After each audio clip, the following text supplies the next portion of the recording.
because I just picture you when you get into your zone. What are you doing? You're pacing. So I thought, treadmill would be a perfect place to work. So you just keep walking. I don't like that. I don't like people who do that. People want to work out. They don't want to hear you on the phone. I don't know. You're a popular guy in your gym, though.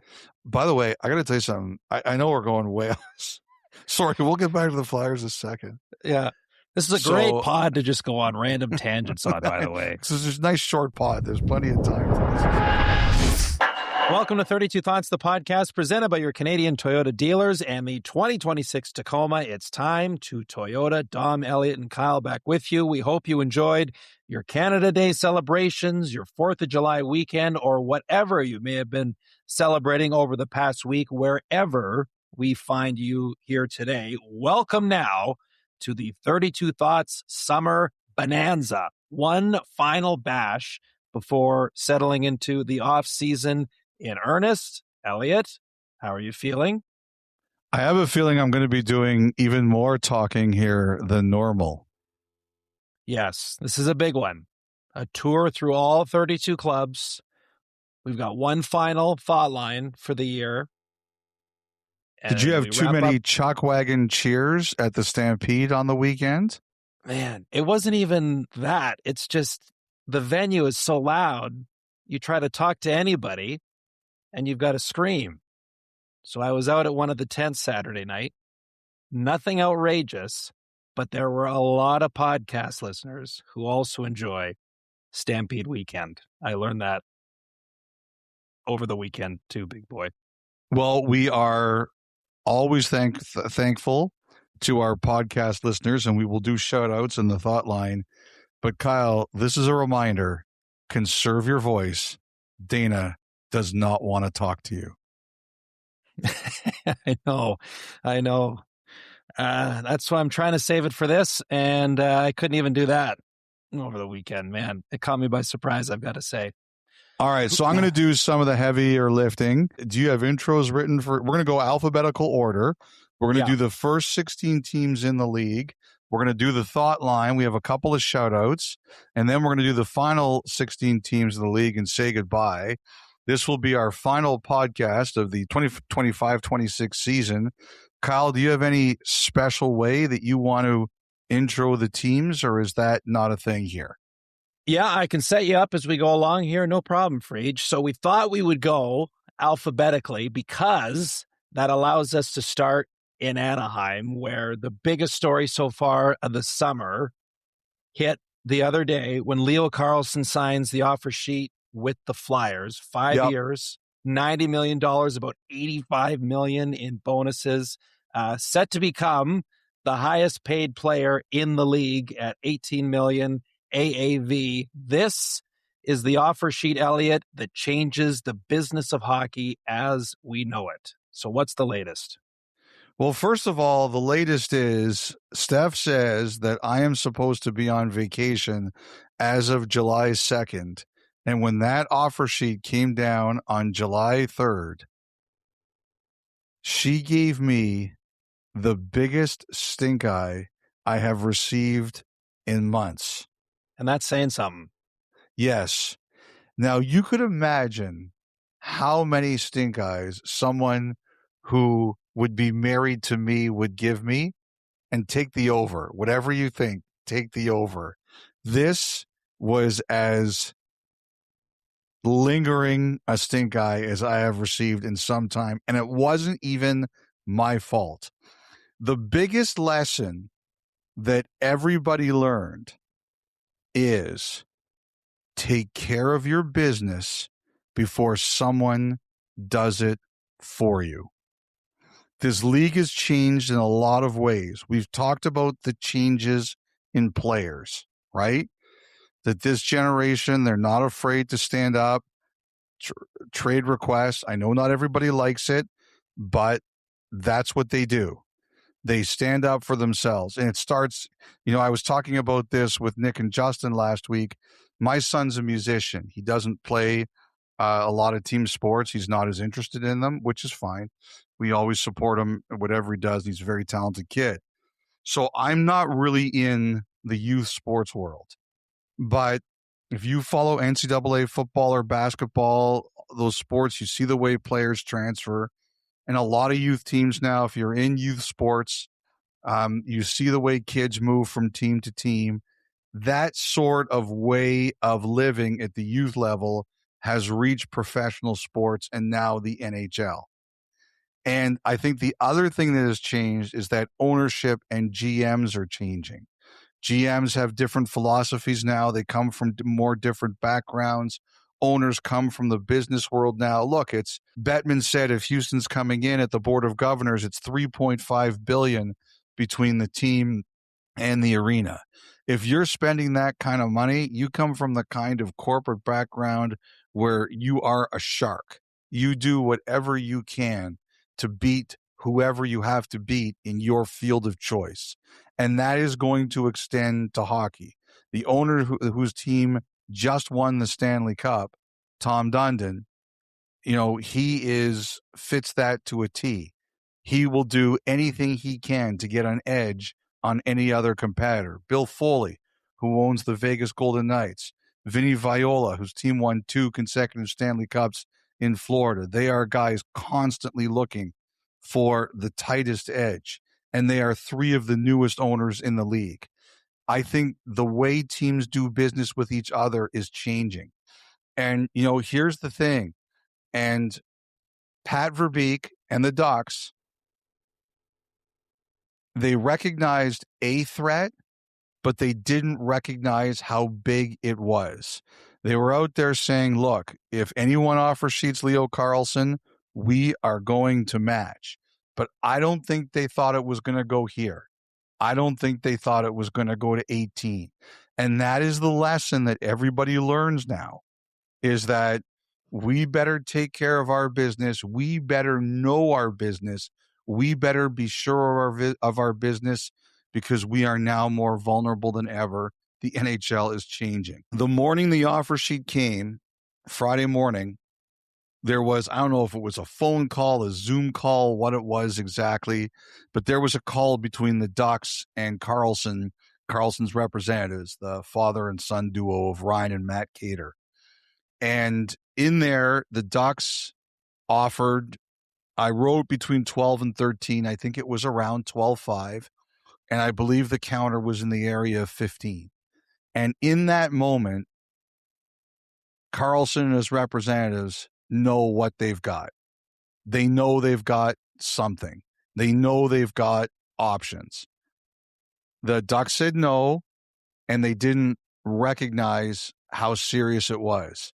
And if you're the Flyers in this case, and we'll get to them in a minute, or somewhere down the pod alphabetically, you have to blow the Ducks out of the water. You can't just come in there offering 15. You got to blow them out of the water. And that's what they did. And, the thing is, like, Pat Verbeek, I think he's got a really good eye for talent. I think he's got a really good eye for how to put a team together. But he didn't see this coming. And now it has changed the trajectory of the Ducks. He has lost control, unfortunately for him, of the structure of his organization. Who knows where this goes, but the Ducks might never be the same. And every team is looking at this and saying, we cannot allow this to happen to us. Let this be a lesson to us. And, they were really hard negotiators. The only deal that was easy, for lack of a better term, was Jackson Lacombe. He was the one guy they went to and said, 8 times 9. And at the time, there's no way that Jackson Lacombe was saying no to that. McTavish was a tough negotiation. Drysdale was a tough negotiation. Zegras was a tough negotiation. Carlson and his reps saw this all. And, the one thing another team told me was that before they signed any offer sheet, they were going to go to Verbeek and say, we're going to have one last conversation about getting this done. And they did. And again, like we've said a couple times, Kyle, the Ducks just didn't see the danger. And now the danger's hit them because, as you say, now they did get Minchikov signed here on Sunday to a 5-year extension, so that business is done. They still got to do Gauthier. At some point down the line, Beckett Seneca will come into the fray here as well. But you talk about, I mean, of course, $18 million, that throws a wrench into whatever your vision is in terms of a team's salary cap structure if you're Pat Verbeek.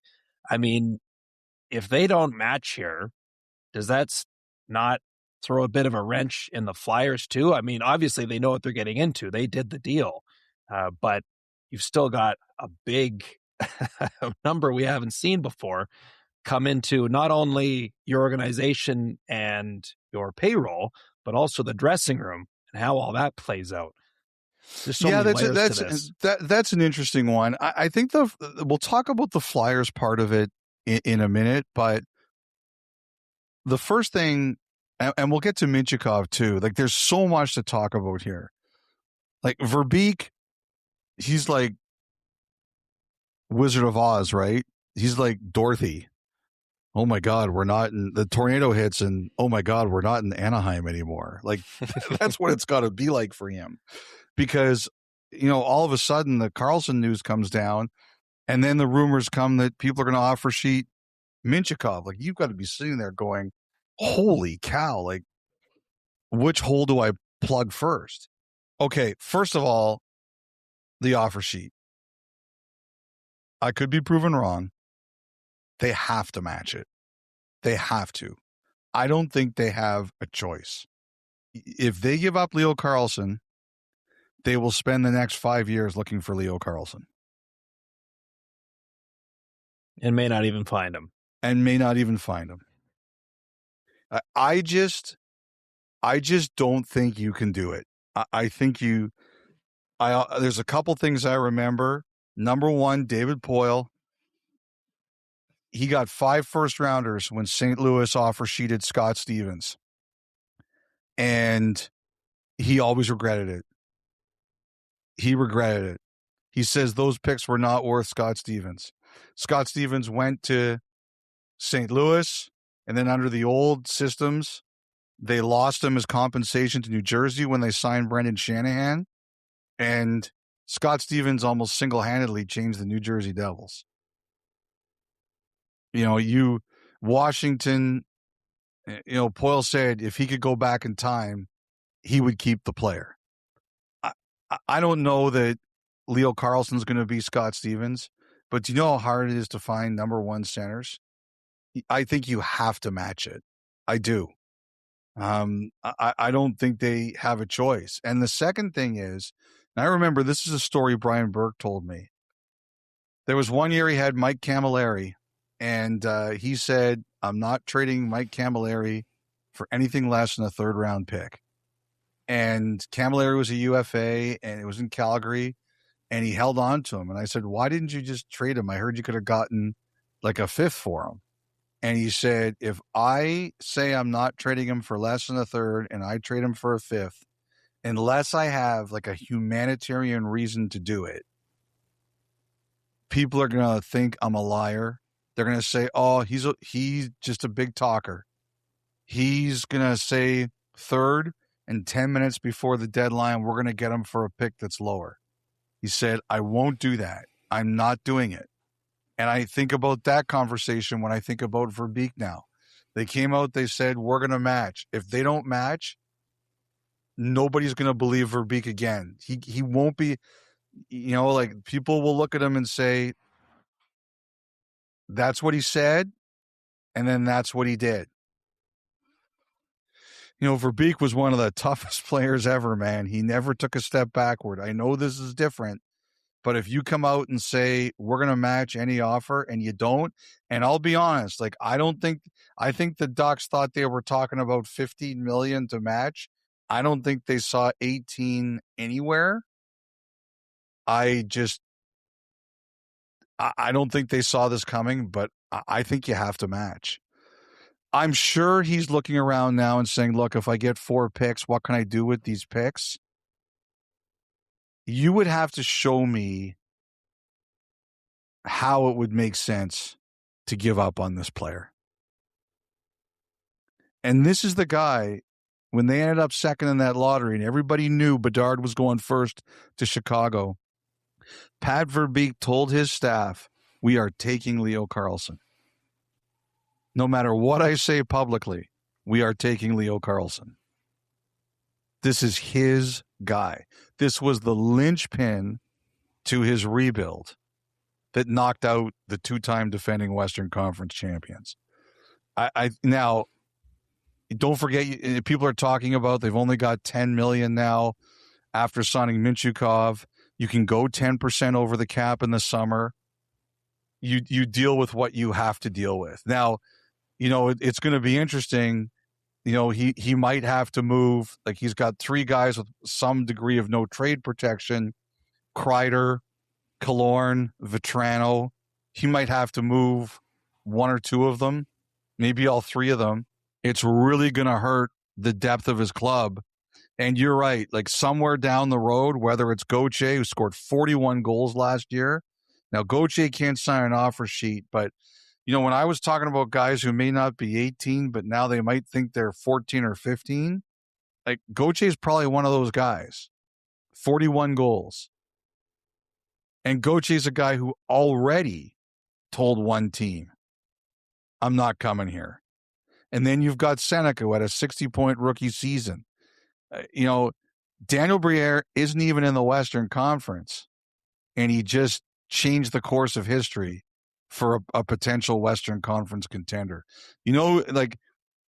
This is going to make Mintyukov even more important now. This is going to make Tristan Luneau even more important now.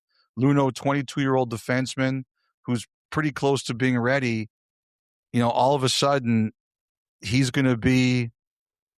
Anaheim kept their roster a little bit bare bones to try to protect from this. And still, they walked into a bad spot. Luneau's going to be 22-year-old right-hand D who's NHL ready. Like, he's going to have to be a big player for them. The other thing, too, is now, like, they just signed Greer 4 years at $4.25. Jeff Malott, 3 years at $1.85. If this had happened 3 or 4 days ago, I don't know if they would have been able to sign those guys. Mm-hmm.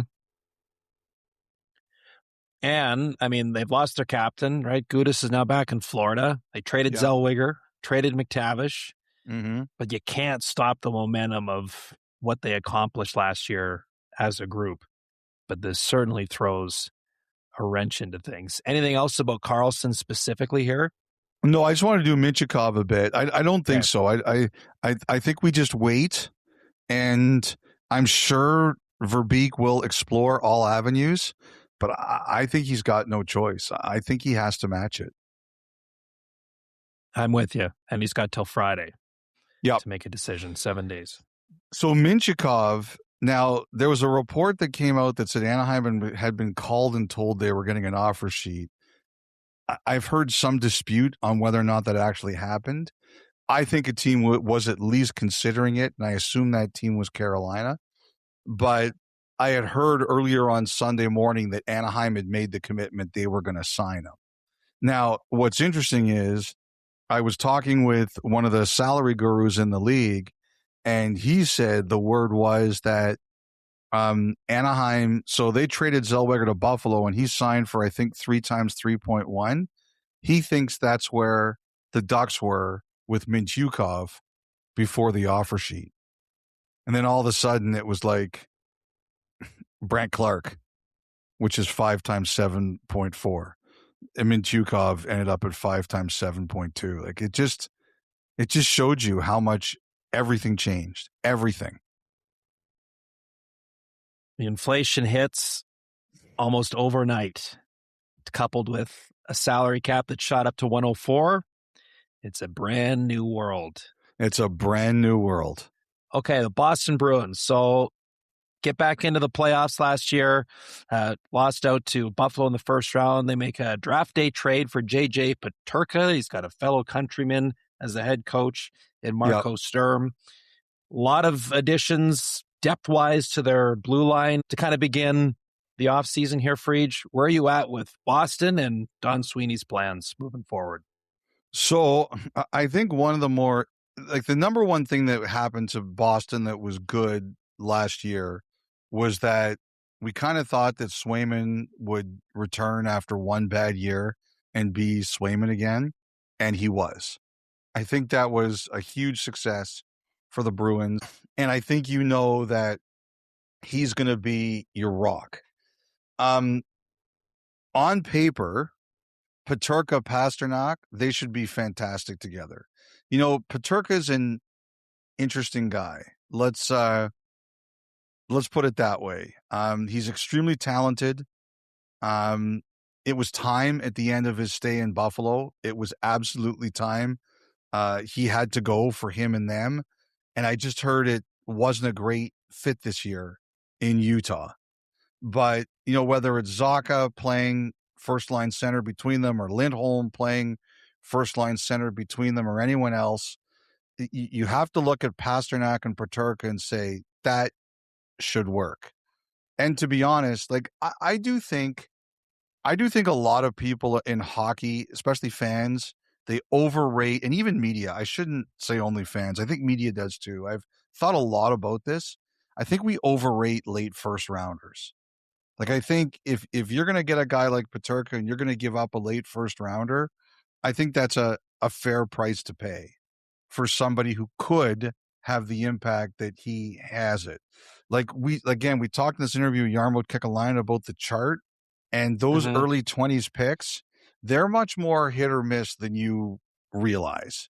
So I think that was a worthwhile gamble for Boston. But I think I look at their young guys, like Minton took a big step this year. I think he has to do another. Hagens, I think that's a big one for me. I still look at this team and I say I'd feel a lot better about them if they had a little more offensive creativity. And Hagens is the guy who can believe it. Like, even if he doesn't hit the ground running next year, as long as at some point next season he begins to make an impact, I'd feel a lot better about this team. I agree with you about their defensive depth. I think it looks not bad. They did take a swing at Darnell Nurse that didn't work. There's a couple things here that are going to be interesting. So Bussy was a really good goalie in their system who had a chance, and they moved him out, and Florida lost him on waivers to Carolina, and they saw him win the Stanley Cup this year. And I think the Bruins deserve some credit for recognizing, let's give our guy in our system a shot. Like, DiPietro hasn't had NHL challenges before, opportunities, but he's talented. And I think it's smart for them to say, we're going to give him a run and give him his chance to be our number 2 guy. You learn from what's happened to you before, and I think that's smart. To me, one of the most fascinating things that's going to happen this offseason is the Zacha extension. I do think they talked to other teams about him. I heard that there were some conversations. I kind of thought one of them might be Montreal, but I had a couple of people deny that. But it seemed to make sense. But I do think there were some conversations. But then again, like 95% of this league, there's conversations about. So I don't think that should surprise anybody. But he's the kind of guy now, like a 1C or at worst a 2C, which is what he is now. Those are big tickets, Kyle. I'm curious to see how far or how comfortable Boston's going to be with it, what it could take to extend them. Very curious to see that. Yeah, I mean, he hits 30 for the first time this past year in goals. Yep. And I feel like we're entering that world. If you can show you're a consistent 30-goal guy or around there, like suddenly you're looking at not 7 figures, but 8, where this is all going, wouldn't you say? Mm-hmm. Like, it's not a stretch, especially as a center. Big bucks. They're so that's why I think about Carlson again. Like, they're so hard to replace. Yes. I was also thinking too, like you mentioned, just wasn't a fit in Utah. His production dipped there last year compared to the trajectory he was kind of on in Buffalo. I mean, if him and David Pastrnak could find some degree of simpatico on opposite wings there, like that could be real dangerous for Boston. I look at this whole division, the Atlantic, and I see, I think Buffalo's going to be really good again. Mm-hmm. I think Tampa Bay is going to be good. I think Florida is going to be ridiculous. And obviously, I think Montreal is going to be really good. And then, I don't know. I mean, Boston, like Ottawa, we'll get to them. They should be good. But I think people are like, I don't know right now. And Boston and Toronto and Detroit, this could be a really, there's 4 really good teams there. I think Ottawa's we're all curious to see how this goes, but they have a lot of talent. And then you've got 3 teams there that could go boom or bust. You don't know what to expect. Yeah, it's not quite, it's different than the Central in that it's not like it's a 3-headed monster at the top, but there's a lot of carnage to be had in the Atlantic going forward. It was pretty wild this past season, and I think it's only going to be even more entertaining here moving forward. So let's get to the Sabres here, because they had a busy week, draft week. They trade for Zellweger, sign him to a 3-year deal, but it sounds like, for Jarmo Kekalainen, he's not interested in giving up any of his young players, whether they're in the NHL now or in their system, to go big game hunting on the trade market. It's pretty interesting. So that's a team that had 109 points last year, finished second in the conference, and they won a playoff round, went to game 7, obviously, in the second round. And there was a lot of conversation around them. Like Kekalainen made some changes, and he was not afraid to consider others. I think the biggest victory for them last year was obviously making the playoffs. But I think the second biggest victory was they restored respect to the sword, right? Mm-hmm. Connor Hellebuck was willing to waive to go there. I think Vincent Trocheck was very interested in going there. That wasn't happening a year ago. The Sabres are a different animal now. They're respected. Hey, that team's pretty good. They traded Byram out. Jarmo Kekalainen was like, I'm not having that. When he heard what the contract asked for was, and it was 4 years at big money, and I think San Jose was willing to do it. He was like, nope, I'm not having this hang over the head. And Byram was a very big part of that team in terms of its swagger, its personality. I like the bet on Zellweger. I also like the bet on Crevier, who they got in that deal. I think he's going to help them. I think it was time to move on from Devon Levi, and I think Buffalo had to do that. There was no path for him in that organization next year at the NHL level. With no Hellebuck there, it was still going to be Luukkonen, Lyon, and Ellis. And with Hellebuck there, it was probably going to be Ellis. So there was no place for Levi to play. And it was just not going to be good for anyone. It wasn't going to be good for the player, and it wasn't going to be good for the organization. When I look at Buffalo now, I look at not the Tage Thompsons and the Dahleens, because I think you know what you're getting from those guys, and you're getting a lot of good play. It's the continued growth of Benson. It's the continued growth of Doan. It's Quinn. It's Hellenius, who look really good at the end of last year in those games he got. Ostlund looked really good before he got hurt. Kulik got hurt, missed time with the blood clots, coming back. I'm actually really happy to hear that. I heard initially when they found out what he had, they were really worried about his career. Even Owen Power, Power to me took huge steps last year. I was so impressed with what I saw in the playoffs. I think for that team, it is purely about Kyle, those players continuing Some of them have come farther than others, like Benson's come farther, Doan's come farther. But those guys have to continue to go, and the other guys have to make the same jumps that Benson and Doan have. That's how I think Buffalo gets better. Quinn is an RFA after next season. And again, I wonder what Kekalainen's looking at here. He said, Byram, we didn't like what we heard. We moved him. They got Benson done. They got Doan done. Do they wait and see what kind of year Quinn has? If he has a big year, that becomes a bigger ticket. I'm curious to see what they do there. And Colton Ellis, I assume they're going to do this, but he's played 16 NHL games.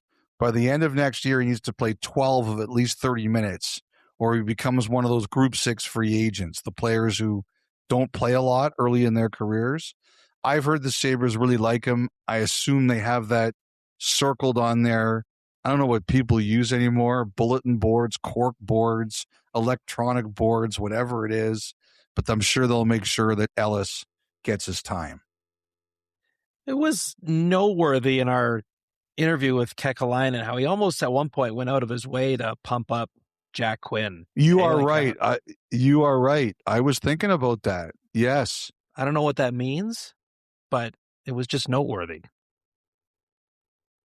Yeah, I agree with you. I think you're right about that. Peyton Krebs also an RFA that filed for arbitration here on Sunday. You have any inkling on kind of where the path goes there between now and then?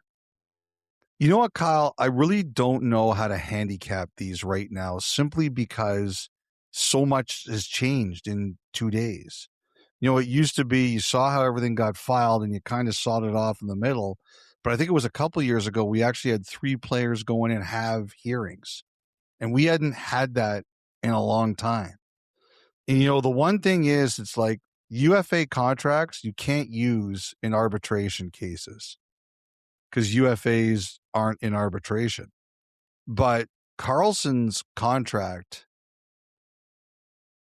that's going to come up. Like, that's going to be a comparable. I have no idea if that's going to make this harder for teams. Are teams going to say, oh, everybody's bumping themselves up because of that, we have to fight more? I honestly don't know how to handicap this. Because that whole argument of that's their business, this is our business, does that go over in arbitration? If you're in arbitration, in arbitration, right? it's all numbers. Like you're talking to a lawyer or an accountant or whatever. They don't care about. My dad's an accountant. He doesn't care about feelings. Don't tell him I said that. Don't tell him I said that. Just give me the numbers. That's right. So the Calgary Flames, quiet on the free agency front, as expected. They did make the Blake Coleman deal with Minnesota. Jacob Middleton comes back. Home run. First media availability for Middleton, talking about Calgary being a place that they want to raise a family. He was campaigning for a 10-year extension. yes. His own suite at the new arena when it opens up next year. So where are we at with Calgary? I imagine the big piece of business still to come is that whatever the next contract for Shimon Nemeth looks like. Yeah, and you know what? That Mintyukov thing changes it now. Right. There's another. There's another one. Like, that's going to affect the Nemeth deal. I mean, if you're I was talking about this with somebody, if you're trying to do like a 6 or 7 year deal with him, you're probably looking at, before this, and even potentially Brandt Clark, you were probably looking at, I don't know, 7 times 6, something like 42 million kind of thing. But now, like, Clark got 7.4 on 5, Mintyukov got 7.2 on 5. This changes the calculus, I think, for Calgary. But, the one thing about them is they have a lot of flexibility. This is an important player for them, right? So you have to figure they're going to have incentive to get it done, but there's no question the bar has moved a little bit for them. I think Calgary they've accepted their fate. They're rebuilding. They're in a full rebuild. But and I think this year, like what do you have to do? You have to give those guys a chance to show. You're gonna give your guys like Parak, Nemitz, Gridden. Coronado's been a first line player before, but you get it even more now. Like all these guys are going to get a chance to get big minutes. They've got to play. And there's going to be some nights where you're going to look good, and there's going to be some nights where you're not going to look good. But it's time. You have to do it. Wolf, I'm going to be curious to watch Wolf at the start of the year, because last year at the start of the year, he just had some nights where you were like, is this the same guy I saw 2 years ago? It sure doesn't look like it. So you're hoping that, he starts on time and he's better at the start of the year, because you're going to need him to cover up for some of those mistakes. I'm watching Zari. I think it was a tough year for him and them last year. He was kind of on the market, off the market, on the market, off the market. He was on the market again this summer. How's everybody going to feel about, including himself, about coming back for another season? I have to tell you, I am surprised that nobody has come harder after Zach Whitecloud. Like, the one thing about Craig Conroy, and I really like the way he approaches his job. He kind of gives you every reason to believe he's going to hold on to somebody, and then he trades them.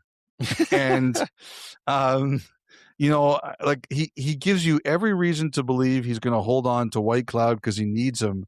But I think Whitecloud, and you still need veterans, and you need good veterans. But like, I look at some of these teams that are trying to win the Stanley Cup, and you can't tell me he's not more valuable to them than he is to the Calgary Flames. Like, I am honestly surprised nobody has blown his socks off yet for Whitecloud. I'm shocked at it. But like, I look at all these guys, Parak, such a big year for him next year. The other thing too is that, their number one center, if you kind of look at them right now, it's probably Morgan Frost. Morgan Frost is a free agent in a year. So, who knows what that's going to mean? Maybe the two of them look at it and say, there's a marriage there that can last, but we know they've been looking for a center for some time, and their number two center is probably Backlund, who's 37 years old. They have Ryan Strome too. That's going to continue to be the holy grail. The holy grail for Calgary is find that center.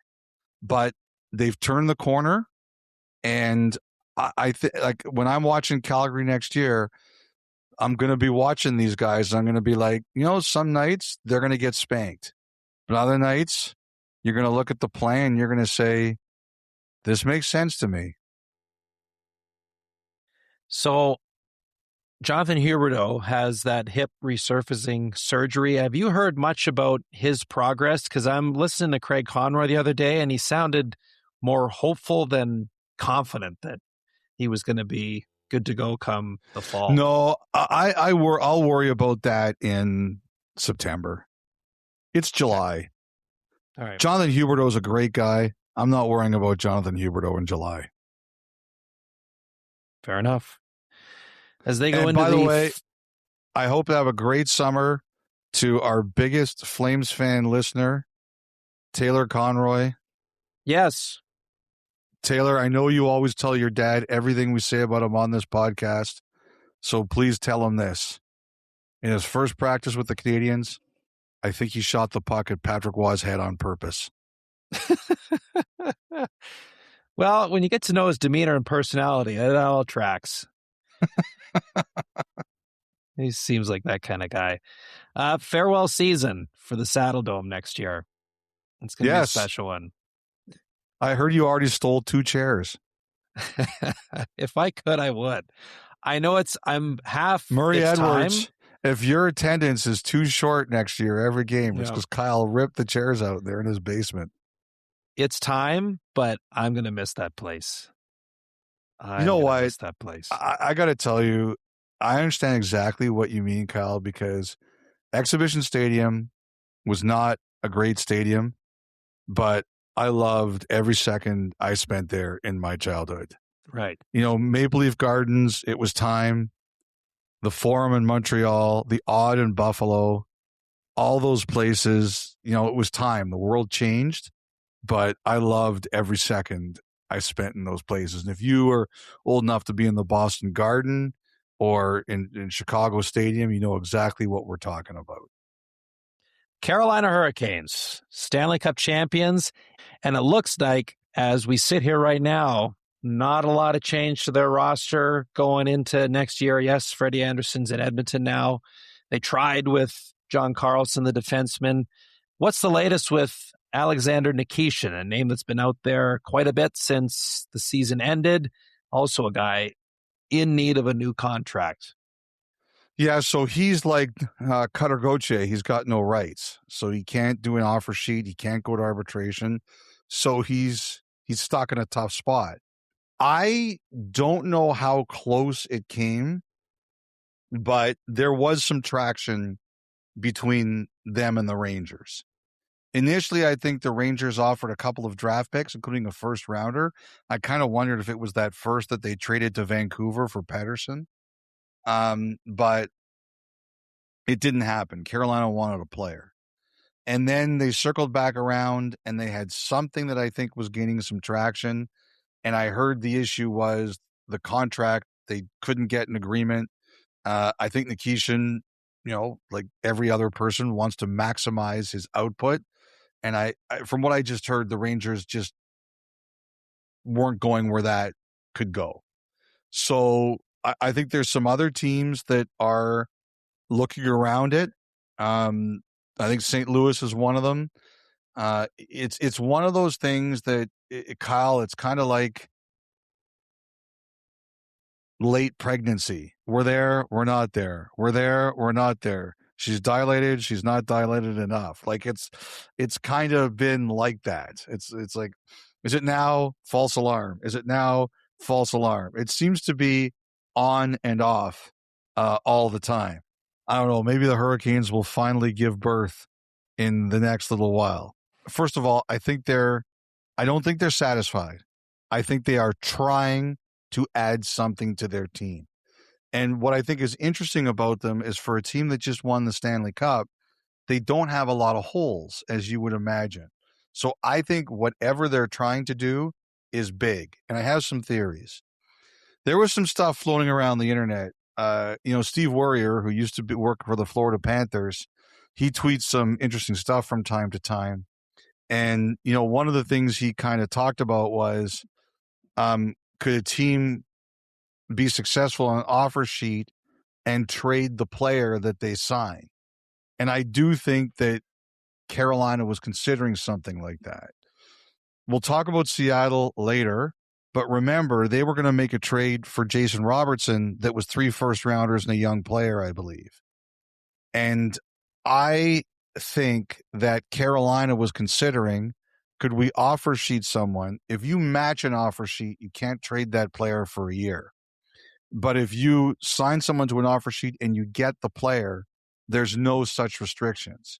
And I think what the Hurricanes were considering is, and I don't know if it was Carlson or someone else like Adam Fantilli or something, I think they were considering signing a player. They were going to see if they got the player, could they trade them to Seattle or somebody else? I think that was something, that was one of the rumors that was going around that they were considering. And I'll tell you, the other player I kind of heard in conjunction with them was Simon Edvinsson from the Red Wings. He's a really good player. And, you know, if they lose Nikishin, they're going to need a defenseman, right? So, and I think Edvinsson would be excellent for their system. So I've kind of wondered if they were eyeing him up and down too. We'll see if I'm right about either of those things, Kyle. but Carolina has earned that sort of, you better think of creative things that they could do, and they're not afraid to try them. I think also, too, like Carolina, they have some, the other thing, too, when I heard Detroit, it just made me wonder if they're in on Larkin at all. Because, first of all, he's Larkin. He's a heck of a player. Although he would have to change his list to go there. And secondly, also, too, a great skater would really fit in their system. But they've got some interesting young players like Carolina. They've got Bradley Nadeau. They've got Felix Unger-Sorum. They've got Charles Alexis Legault. He's a defenseman. So is Joel Nystrom, who played 38 games with them this year. Like, Carolina has some young guys who are ready, just not a lot of spots in that roster on a team that just won the Stanley Cup. Yeah, and Seth Jarvis, he had surgery done. It's going to be a bit of a timeline for him. It looks like. Well, so there will be the opportunity to start. Yes, you're right. Absolutely. I know we talked about after the cup was handed out, the possibility of the future with their head coach, Rod Brind'Amour. Is there anything? Well, he was on there. He was on with Mike and Matt, and they asked him about it, and he kind of tied it into Jordan Staal. So, Staal still has another year under contract. We'll see. He did say it was hard to see himself doing it before Staal. So we'll see. We know it's kind of like a year-to-year thing now. That was the thing he said to Matt and Micah on Hockey Central. I thought was really interesting. He also, in that interview, told the story behind his cup hoist in 2006. I'd never heard that story before. So he basically admitted he ripped it out of Bettman's hands. He said it was like he had manifested that for the whole year because he was mad at the league that they had lost the year to the lockout. And he's like, if we win the cup, he's like, I don't even want the league to be able to touch it. Like, I just want to grab it right away. And he basically did that. Like, I just thought, overcome by emotions in the moment, that was in his mind the whole season, which is awesome. You know what? I'm glad you mentioned this interview because there was something else that he said in the interview that was pretty interesting. And actually, Mike Futa brought it up, and you could tell Brind'Amour wanted no part of it, right? So I guess in the game, was it game 3 where they fell down? Which was the game where they fell down 4-0 and came back and sent it to overtime and lost? Oh, yes. That was game 3. Yes. About Tom Dundon. So Dundon left. Yes. He left after 2 periods. He was so angry he left. He got on his private plane and left and called and said, "What happened?" Oh, yeah, just about. You could tell Brind'Amour was more eager to tell the story about ripping the cup out of Bettman's hands than he was about admitting that his owner took off in the middle of a 4-0 game. Yeah. And I will say this, Tom Dundon is not the only NHL owner ever to do that. In the famous game where the Bruins came back to beat the Maple Leafs in Game 7 in 2013, the Boston ownership left that game when it was 4-1, and they missed the comeback. Oh, wow. Yeah. I didn't know that one. Yeah. So that's at least the second time it's happened. Crazy. At least. All right. Chicago Blackhawks. And it's amazing the world we live in now. Oh, yeah. Pull up Live Barn, and you never know what you might see.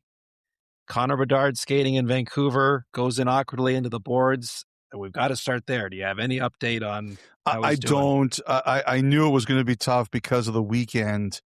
I assume we'll find out earlier this week. The one thing is that actually with Bedard, you're thinking about two things.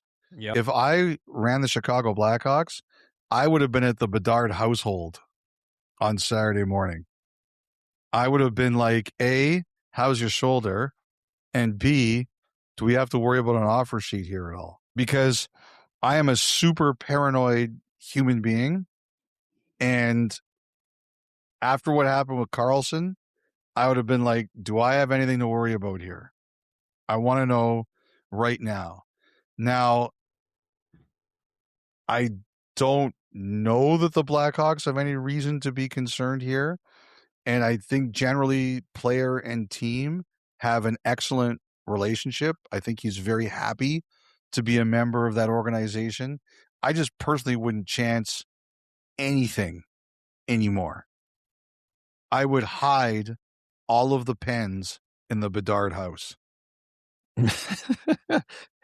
You make a living doing that anyways in your spare time. That's right. I am a bit of a pen thief. It's like that scene in Wolf of Wall Street, John Bernthal, the Punisher, where he teaches you how to buy the pen. Or sell says, it. Sell the pen. Write this down for me. And he's the only guy with a pen, so you have to buy the pen from him. That's exactly what I would do. I would steal every pen in their house. That's what I would do. Jeez, problem solved. Problem solved. He can't sign an offer sheet if he's got no pen. Anyway, like I said, I don't, as I do this podcast here on Sunday night, I don't have any reason to believe that Bedard is chasing an offer sheet by anyone else. But I'd be looking at the way the landscape was changed, and I would be like, if I'm the Blackhawks, I'm all over it. All right, so that's the situation with Bedard. They signed Byram to the extension that will make him, for now, the highest paid defenseman. When that kicks in next year, add some veterans in around the lineup too. Also really curious next year about this Kanserov that they've signed and brought over. Led the league in the KHL in goals last year with 36. Sounds like the organization is pretty excited about the possibilities there. Yeah, a couple of things about Chicago. Number one, about Byram, 6 times 12.5. And right now he's the highest paid defenseman in the league, and that will change pretty quickly, I think.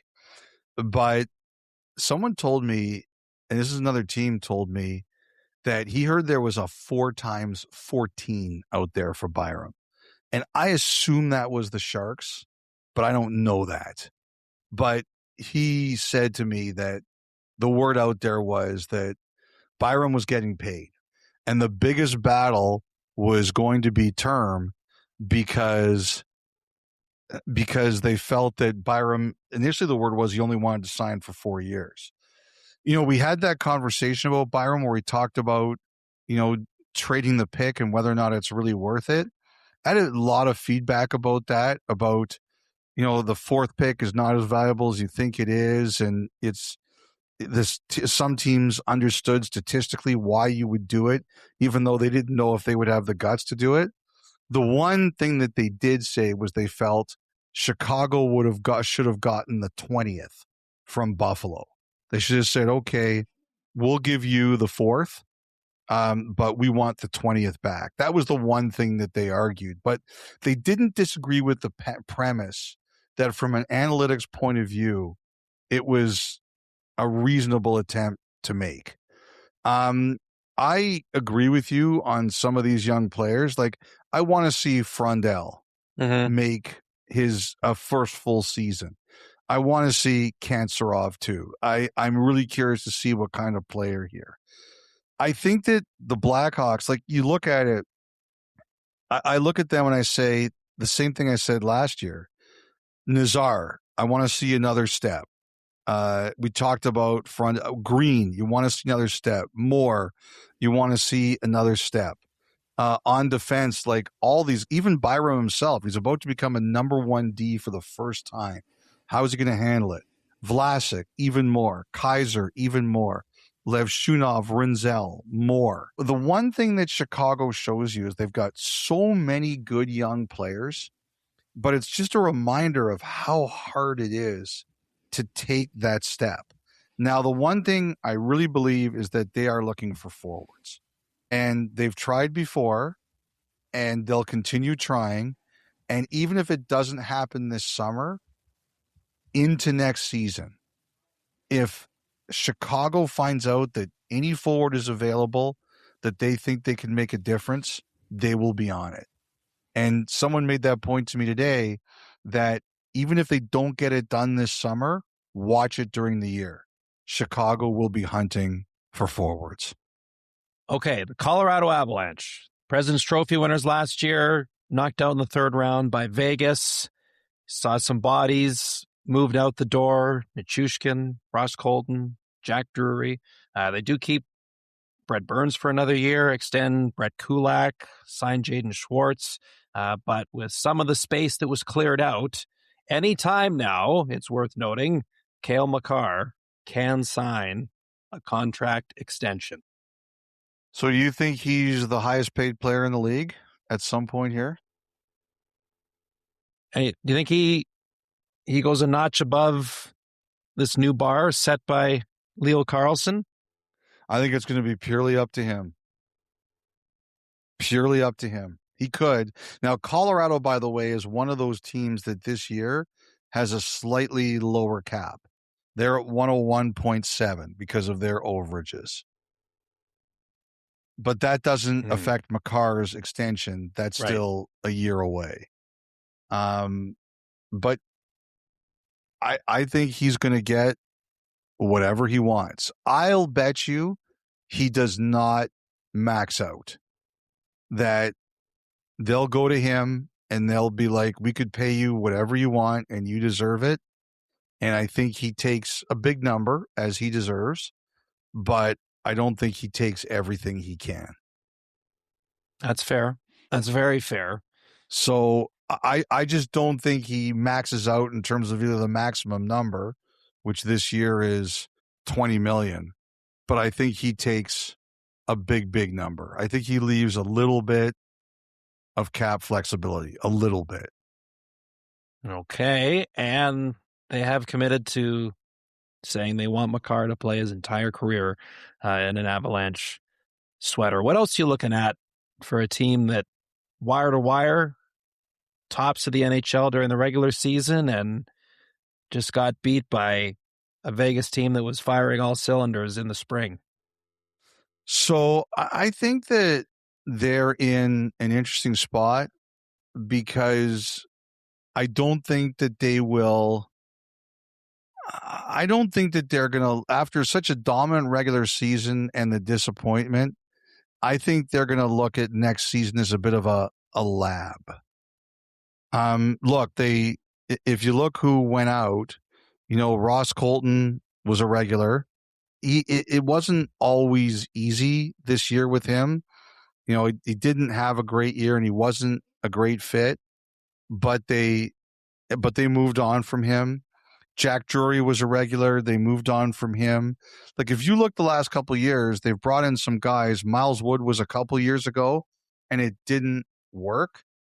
And I think this is a year where Colorado was going to try to commit to, okay, we've got some guys here on our team now, and we're really going to try to give them an opportunity.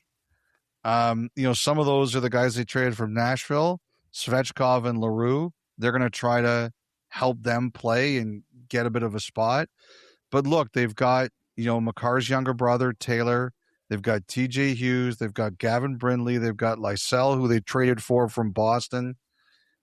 I think they want to give these guys some chances they want some younger blood. They're an older team. I don't think they feel they need to expand as much energy on the regular season as they did this year. Again, they're just going to be judged in the postseason. Everybody knows that. But I do think a lot of next year is going to be about how can we take some of these guys and add some fresh, new, young blood to our group. That, I think, is going to be a key for them. And, I'll say this, like, Colorado has had trouble with that in the past.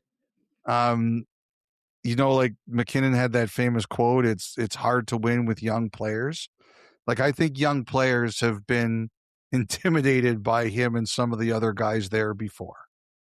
And I believe the Avalanche want that to change. I think they're like, no, we have to commit to this. And some of these guys have to find their way in, and we've got to be patient with them so they can work. We should also mention Brent Burns next year is within striking distance of number one all time in consecutive games played. Take over Phil Kessel's spot. Yep. Good for him. I remember Oh, that would have been one, not this past season, the one before, last game of the year. Carolina's playing in Ottawa, and I think he played first shift of the game, and it was a nothing game, of course, for the Hurricanes and Ottawa for that matter. I think he played the first shift of the game, and I think that may have been it. Something like that, or maybe only 2 or 3 shifts. But got his game, and then save yourself for the playoffs. Do you think Colorado's By the looking way, at... I had a couple teams say to me they wondered if Colorado took a shot at Connor Hellebuck. Eh? Oh, yeah? I don't know like how that could work. I don't know what they would offer, and I'm not sure that Winnipeg would want to see that. But there were a couple teams that were like, they kind of suspected that the Avalanche considered it. Do you think they're going to look at finding a separate guy to be GM, or is that just going to be Sakic going forward? So the guy that I've wondered about internally there is Andrew Cogliano. Yeah. To me, it's about what do you think is the best path for him? And timeline, I guess, too. Yep. Like, do you leave Joe there to handle whatever this Makar number looks like and then go from there? Well, even if you brought in somebody else, that would be a Joe decision anyway, right? Yeah. I gotcha. Okay, the Columbus Blue Jackets. And I guess we will start with this question. What happened with Zach Werenski? So this is what I think happened there. I think this boiled over in a cauldron of emotion is what I think happened, Kyle. Is that the accurate quote from Anchorman? Did I butcher the quote or did I get it right? Glass case of emotion. Glass case. But this was a glass case of emotion. I couldn't remember what it was. Too many Anchorman quotes. So what I think happened here was I think there was a conversation after the season, and it had been a tough finish. They just missed the playoffs, and everybody was emotional. Remember, Bonus had that rant about the culture. It was a really emotional time, and I think it was around that time that some comments were made about, what the future could be. And I haven't spoken to anybody directly, so I'm not gonna reopen any wounds here. I'm not gonna open any scabs because this has been calmed down. But there were some conversations right at the end of the season. And I think that Werenski had indicated some teams that he didn't give them a list or anything like that, but he said, I would consider here, I'd think about there. Like Tampa Bay was definitely true, and Toronto was definitely true. Like I had one guy who wrote to me, some Blue Jackets fan. He goes, I cannot believe you guys are mentioning Toronto. Like, he's like, they're worse than we are. Why would you be talking about Zach Werenski going to Toronto? And I said to the guy, obviously he's friendly with Matthews. And the other thing too, for Werenski and his family and his wife's family, they all live outside of Detroit. It can work. So, but it was just funny. It's like, he doesn't want to go to Toronto. They're worse than we are. It was so funny. It was such a great exchange. Anyway, so, and I think one of the teams that was indicated was that he would consider would be Dallas. Now, again, I haven't spoken to anybody involved here. So what I think is this, is that Dallas thing turned into, some people interpreted it as he will definitely go to Dallas. If Columbus makes a trade to Dallas, he will go there. And other people either meant it or interpreted it as if Dallas it becomes available, bring it to us and we'll make a decision then. But it was like broken telephone, Kyle. It didn't, whatever was meant, it wasn't agreed on unanimously by Werenski the team, and the Stars. So they make a trade with the Stars, which was Harley and I believe Bork. Okay. And the other thing that, so I think they agreed to it on the Monday, and it couldn't happen until the Wednesday because I think there was bonuses involved and they were figuring it out who was going to pay what. I think they'd agreed on the trade, but they were just working through how it was going to happen. They were just working through it. And then there was also an article, and it's now appeared everywhere, but the first place I saw it was by Aaron Portzline, where Rick Bowness was quoted as saying, I'm surprised at all this. Like, we looked each other in the eyes and we thought it was going to be all okay. And just the timing of that happening. And then it appeared like it was I thought initially it was an exclusive where Bowness said that to Portsland, but it turned out it was in a scrum, and a bunch of other outlets, including NHL.com, had that article as well. I think that article hitting as everyone started to figure out what was happening, it just made the whole situation, it was like the volcano blowing, right? Mm-hmm. And I think people got upset, and it just added another layer to this that made the timing all bad.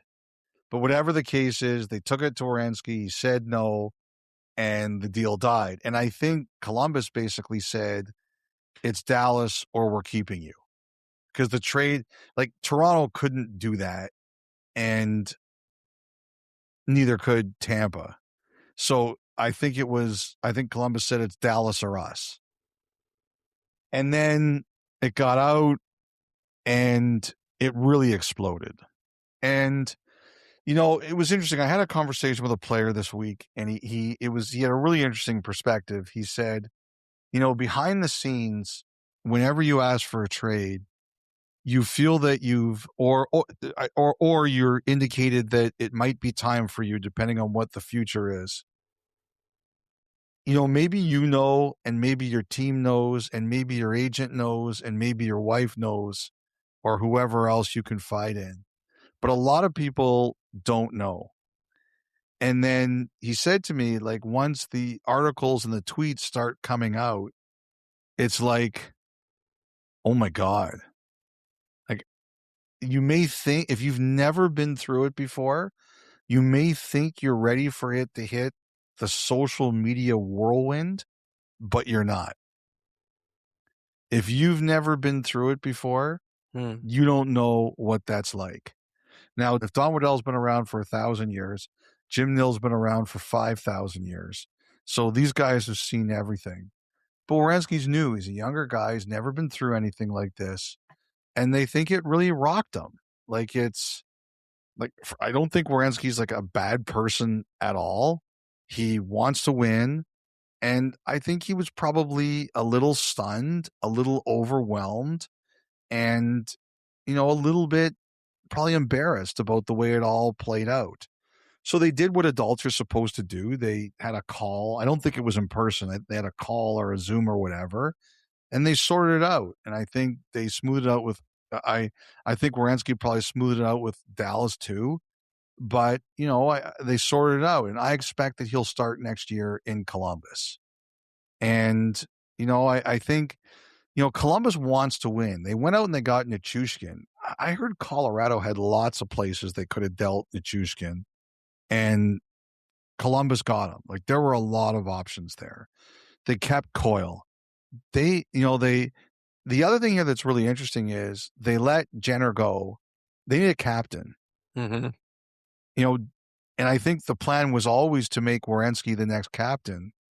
What are you going to do now? Are you still going to do it, or are you going to kind of wait to see how it plays out? Like, that's another really interesting decision.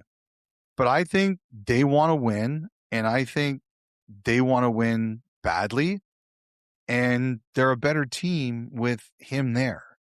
And so I think they start the year next year with him, and we see how it goes. But the biggest key was they calmed down the noise. And I think that's the thing I respect about it the most is it got kind of out of control and everybody there handled it like an adult. That's what you're supposed to do. Man, that was a wild, wild couple of days. Yeah. But between the Nichushkin deal and who they kept around, sounds like Marchenko's staying in Columbus for the time being too, Elliotte. Listening to Waddell the other day, it's almost like time's ticking for things to change here in a meaningful way to get back to being a playoff team in Columbus. Because we all kind of have a good sense of what's at stake now. Yeah, and Marchenko is, as you talked about, Don Waddell said he'll be back next year. That'll be an interesting one because he's a 30-goal guy and he'll need another contract after next year. That's going to be a big number. Like, people out there have a lot of respect for Marchenko's game. And, the Fantilli, we talked about the offer sheets. Fantilli, how does Columbus feel? Are they nervous about it? And I'll tell you the other one that's really interesting is Cole Sillinger declared for arbitration on Sunday. Columbus really thinks that Sillinger is a big part of their team. They think he's really important in their room. Like, the Canucks really liked him and tried to get him for a while, but they were like, Columbus like, no, like, we like this guy. So it'll be interesting to see what number he comes up with because they really value him. Greaves too. Oh, Greaves too. Yeah, another 2 big ARB cases. The Dallas Stars, speaking of arbitration, that's where Jason Robertson is now gone. We've talked at length about that whole saga and where things stand on the Stars RFA. I imagine it would do nobody any good, really, to actually get to a hearing in this case. Does this simply just buy everyone a little more time? It does. First of all, Dallas is another team that is, I think their cap number is 101.9 this year because of the overages. There are a lot of people that kind of looked at Dallas this week and they were like, wow, we never see them as unsettled as it all looked with the Robertson deal and then the Werenski deal. But I don't think they're panicked. I think they're a little surprised that everything worked out the way that it worked out, but I don't think they're panicked. I think they still feel they're in pretty good shape. They've got a good team. They think they're a destination, even with everything that happened. And I think they kind of look at this week as more of a strange blip than, okay, we've got a lot to worry about here where we're going. I don't get the sense they're panicked at all. Borg scored 20 goals for them last year. That's a loss. It's not easy to replace 20 goals in this league. I'm sure they had some fence mending to do with Harley and just talk to him about, kind of the whole situation there and what almost happened and how to fix it with him. But I think they still look at it like we're still a good team. The Robertson thing, yes, the biggest arbitration award in the history of the NHL is $7.5 million, and that's Shea Weber's from Nashville. And Kyle, I don't know that he'll actually get to arbitration, but if he does, he's going to break that. Mm-hmm. And you know what? I'll say this.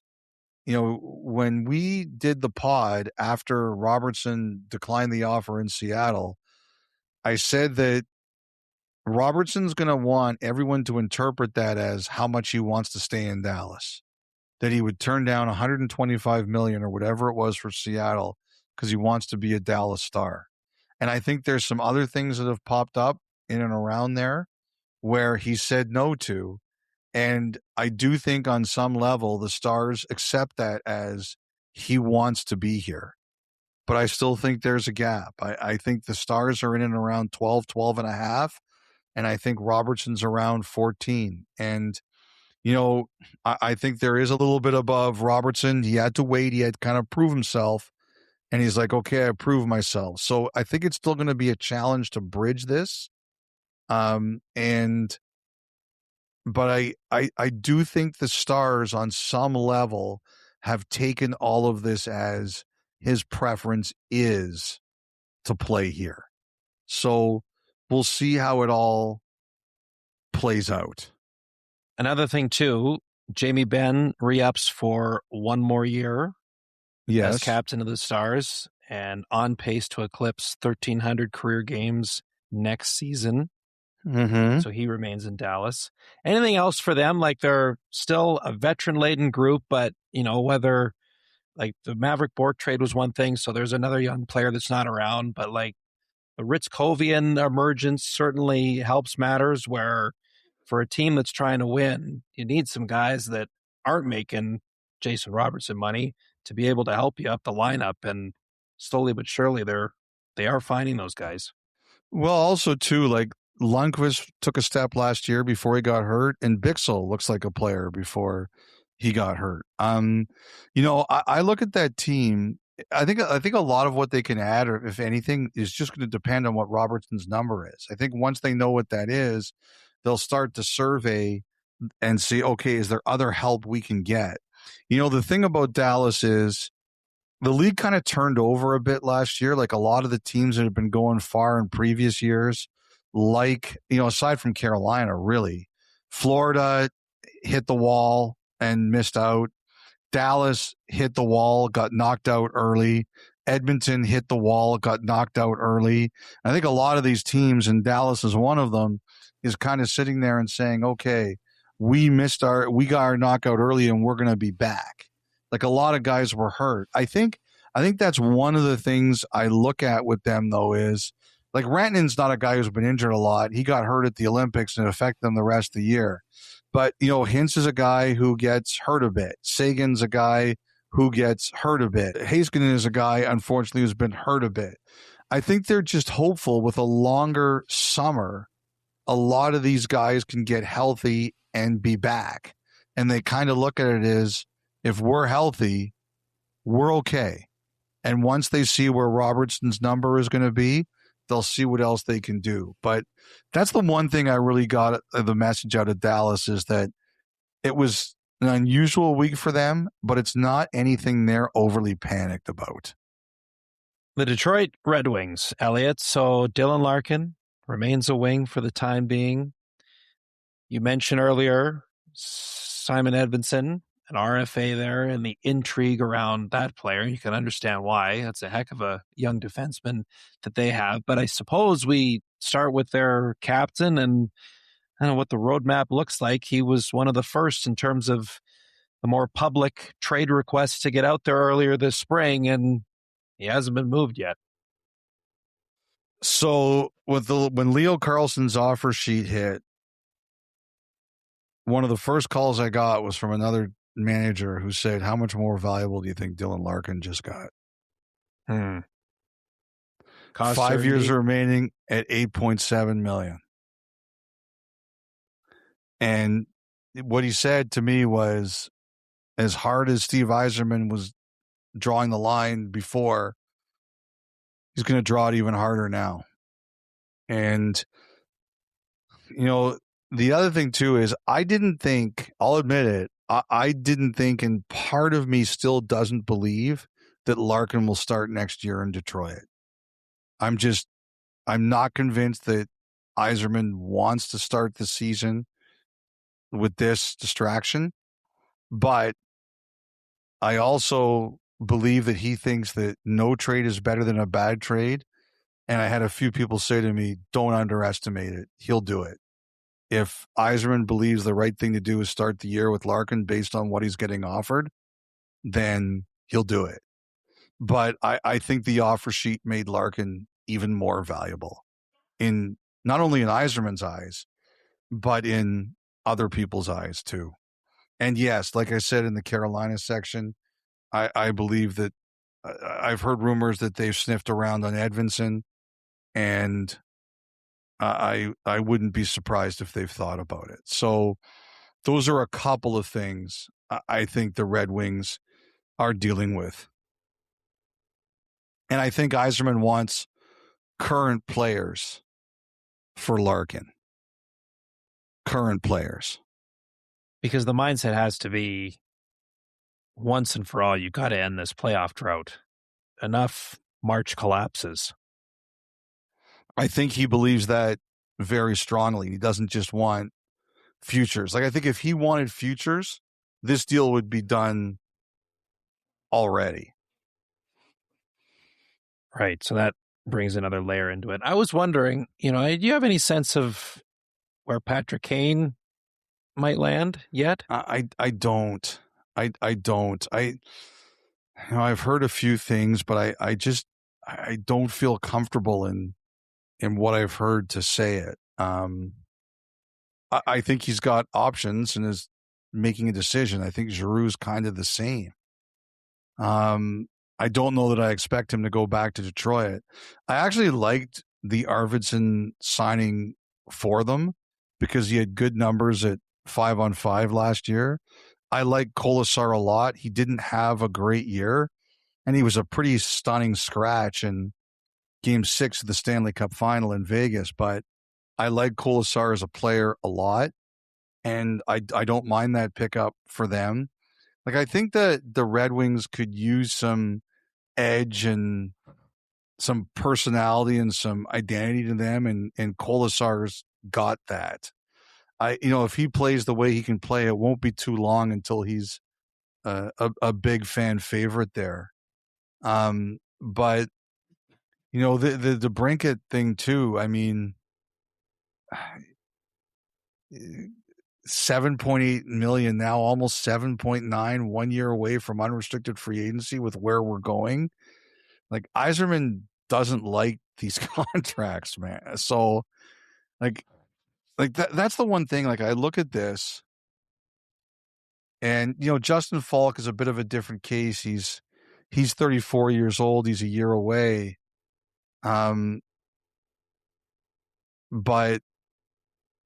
I look at DeBrincat is 28 and a year away from UFA in this new world. I just don't know how comfortable Yzerman's going to be paying him what he could make on the open market. I don't know how to handicap this at all. Like, I think the Red Wings, like, it's kind of weird to say it because, as you said, they're trying to build up to get into the playoffs, but they're suddenly at a very big crossroads. Lucas Raymond's contract is going to be one of the best value contracts in the NHL, 8.1. Moritz Seider's contract might be the best contract in the NHL, 8.55, for a guy who's going to be in the Norris Trophy conversation for the next 5 to 10 years. So much of this is timing, right? Mm-hmm. Like, when are you eligible to sign? Well, now you've got DeBrincat, who's your best sniper. It's so hard to read what Yzerman's thinking, but he could send the team in a lot of different directions here. Well, now refresh my memory again, because the Raymond and Seider deals were done relatively back to back, almost, right? Yeah, like almost at the start, like in September, I think, if I remember correctly, a couple of years ago. Yes, and was Yzerman? Was it that he was reluctant to do term with those guys, or that he wanted to guarantee that he got term? I can't remember. Like, guys told me that one of the biggest issues is that he just didn't like how much the players got paid so quickly. Right. But look at this. Look at it now. I know. I mean, you've heard me say this a million times. If you and both those were in September of 2024, I looked it up, 3 days apart. If you have a player who you think is critical for your team, you sign them for as long as you can, because the best players, the money never goes down, never, ever, ever. Exactly. So that's why, I mean, of course, you can't always guarantee things will age potentially as well as it could for Raymond and Siders deals here, if you're looking at it from Detroit's perspective. Well, one's 24 and one's 25. If you're getting those ones wrong, then it's not only the fact that that they didn't age well, it's that you made mistakes. Like one was drafted 4th overall, one was 5th overall. Those are the guys you got to believe in. Exactly. Yeah. So, because you never know when the landscape could change in a drastic way, like we've just seen over the last few days. And suddenly what already looked like great bets look like unbelievable assets bets to have. Wild stuff. Okay, the Edmonton Oilers. They went out and got some goalies. Freddie Anderson on 1 year. Devin Levi. I love that pickup. Someone actually said to me that they thought that Freddie Anderson was going to be in Florida, and all of a sudden they traded for Markstrom, and that flipped everything on its ear. There was a guy who bet me that Anderson was going to end up in Florida, and I am glad to collect on that bet. And he blamed Jacob Markstrom for it, and I said, "Hey man, you lost. Just suck it up and pay up." But I like the Freddie Anderson pickup for Edmonton. I assume they're going to carry 3 goalies next year. Right. At least to start. Now Levi needs waivers, right? Yeah, I like the Levi bet. I'll say this, like they did a lot of research into him. A lot. I heard they called everybody that they could think of about him. And like 2 years ago or 3 years ago, whatever it is, he was the centerpiece of a trade for Sam Reinhart. And it didn't work out in Buffalo. Sometimes that just happens. But that's the kind of lottery ticket that I think you should be trying. So unless something strange happens, I got to think they're going with 3 goalies next year, Jari, Anderson, and Levi. Yeah. And they'll see how it works. They got a lot of defensemen on their team now. A lot of defense. They got 8 of them. Yeah. Even minus Darnell Nurse, of course, and all of even his minus AAV. Nurse. Yeah, they got 8 guys on one-way deals. So I'm curious to see, are they going to do that, or are they going to move somebody? I like the Ryan Shea pickup. Like Ryan Shea can move the puck. I think that's what Edmonton looked at here. We need somebody who can move the puck. Ryan Shea can do that. It'll be interesting because, here's a guy in, like, I always wonder when you get thrown into this for the first time, how do you handle it, right? So here's a guy who before last year had played 70 NHL games. He gets a great opportunity in Pittsburgh. He has 35 points, 29 assists, and now he's going right into Edmonton, and he's going to be in the middle of this, and he's got a big contract, which he earned. No concerns here. I think if you earn it, more power to you. But I always wonder about guys. Like I remember when Ty Emberson got traded there, one of his former teammates told me the biggest thing for him is going to be the adjustment. He's a small town guy, played in San Jose. Now he's going to the middle of the maelstrom. How do you handle it? And he said, when I asked him about it, he said it did take him some time to get used to it. So I think that's the one thing about Shea, getting used to being in, sort of like the middle of the attention and all that. Nurse, it was time. They made the best possible deal they could make for him. I think with Pittsburgh, they were being asked to take a contract back, a bigger one than the one that ended up being the case with Muhammad Dulin, and they weren't doing that. I think Boston, they got blocked by a no trade. I think Philly, it never really kind of lined up. And I think San Jose was very interested, very motivated. They just had to convince Nurse to agree to it. And, finally he did. And you know what? I hope that when Darnell Nurse comes back to Edmonton as a member of the Sharks, that people remember that. He could have made this exit a lot harder on them. The reason he stayed as long as he did is because he wanted to make it work there. It wasn't always easy, but he wanted to make it work there. And when it was over, he allowed the Oilers to move him in the least painless way possible. And, I hope the Oilers fans remember that. And he should be honored as such. I've always been a huge Spencer Stastny fan since we had him on the pod and we heard his story, Kyle. Yeah. I'm just curious to see they got 8D there now and all of them can play. I'll say this about them. I love the Dickinson re-signing. I thought he was perfect for them. I like that they were able to get Kapanen back. Mm-hmm. I think he was a good fit for them. He's like playoff guy. Hey, Kapanen, he's becoming that. Yeah. Like I don't know if he's going to blow the doors off offensively during the regular season, but he's had two. Of course, last spring it was short-lived, but 2 good playoffs for Edmonton. Yes, I agree with you. Keep doing that. I have to say this, like the most interesting guy I thought they signed was Edwards Tralmax. Yes. And I know you loved him at the Olympics. Babcock has he's a guy who's he had 28 goals in what did he have, 28 goals in the AHL last year? To me, he seems to be one of those guys who Babcock would kind of like.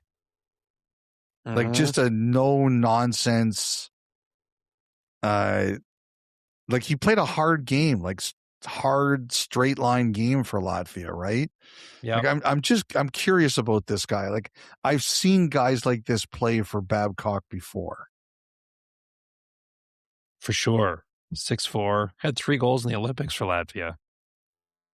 They were in on Giroux. They're not going to get him, but they were in on him. I wonder if they have any interest in a guy like Tarasenko. They still got to sign Colton Dach. Yep. But the number one thing for me is they needed a break. They were at the end last year.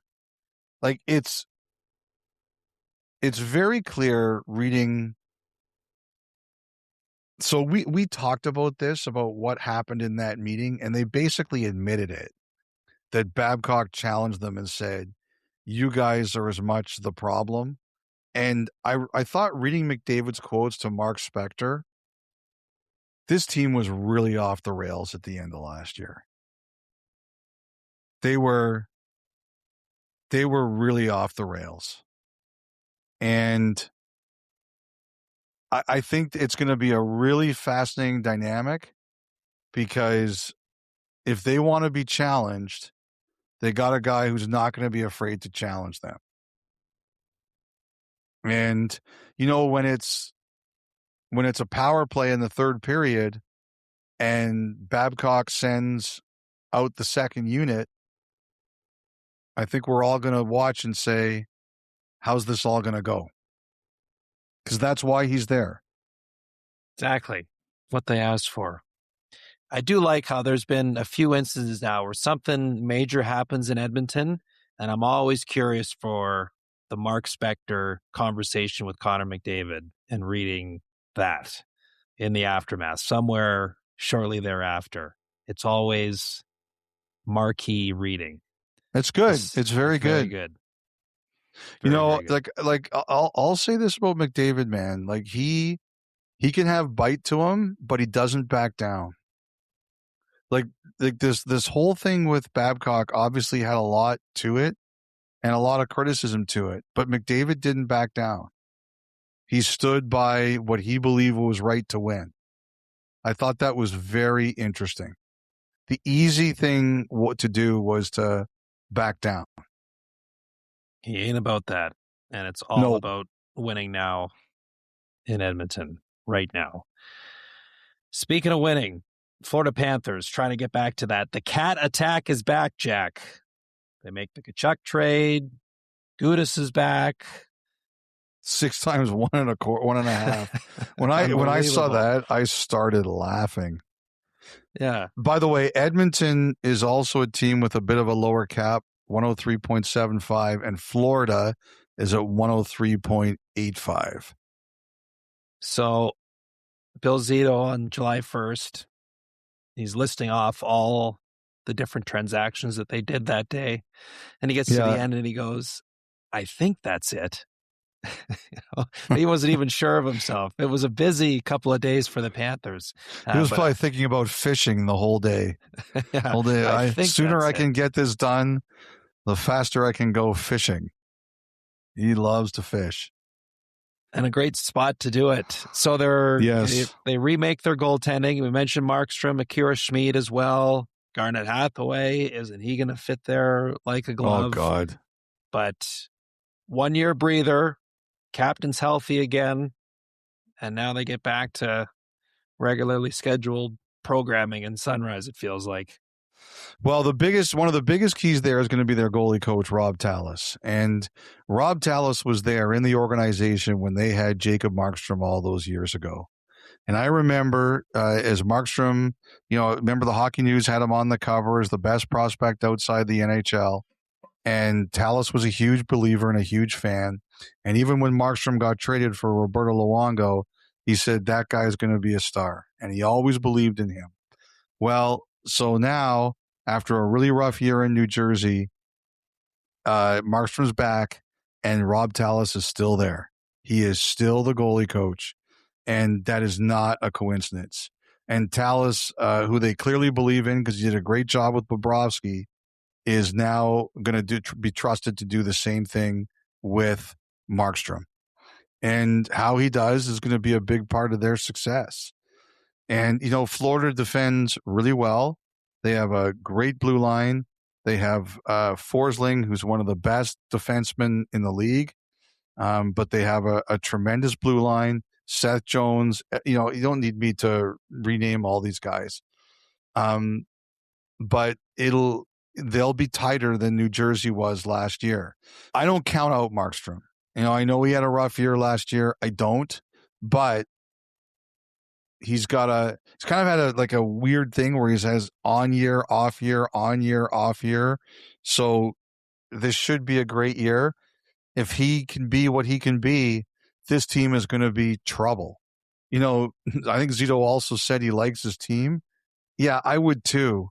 Barkov is back, healthy. He looked great at the World Championships. That's a problem for everybody. And now they've got Brady, and he's going to be a monster there. He is going to be they should win the division. I agree. They should win the division. They really should. And you know what? I how many times have I said this now? I want to see Florida and Carolina in the playoffs next year. As a matter of fact, I think if the NHL on the Tuesday, they should have Florida in there for Carolina to raise the banner. You want the best entertainment? You send them right in there opening night. Totally. Don't give the Hurricanes a cupcake. Send them, I don't know, what's the opposite of a cupcake? Wow, just like pile of dirt to chew on? Send them a pile of dirt. But, seriously, if you want the best banner-raising game this year, you're sending the Panthers in there. These guys are going to be, and look, they made this big trade. They didn't have to trade Lundell. They didn't have to trade Luostarinen, who they just extended. They're going to be a problem for everybody next season. Yes, totally capable of winning the division. I just wonder if they taper a little bit, maybe, because they've been there and done that. But quality. So quality. They're going to have, it's interesting. I do think they want a couple of their younger guys. I think they would like to see Cole Schwint get a full-time job. And They've got a 22-year-old Sandis Vilmanis who played 19 games with the Panthers last year. I think they would love to see him get more of a spot. Like, I think they'd feel really good if somebody a little bit younger could gain a foothold. But that's nitpicking, Kyle. They're going to be a beast, and everybody knows they're going to be a beast. It's July. Save your nitpicking for the fall. Yes, I will. The Los Angeles Kings, Elliotte. So they've got their new head coach in Peter Laviolette, and we're a veteran team to begin with, and have added a lot more older bodies to their lineup. Eric Holla, Matt Zuccarello. They bring back Scott Lawton, Corey Perry, reuniting with the Kings as well. We mentioned the Brandt Clark extension, 5 years, 7.4 AAV, but another year in LA where there are a lot of veteran names on the lineup card, but at the same time, whether it's Quentin Byfield or now Brandt Clark armed with a new extension, at some point, the next wave has to drive the bus for a Kings team that's still trying to hang around in a tough Western Conference. So my theory here is such, Kyle, that the Kings are trying to keep maximum flexibility so they can take a big shot at an LA type move whenever it becomes available to them.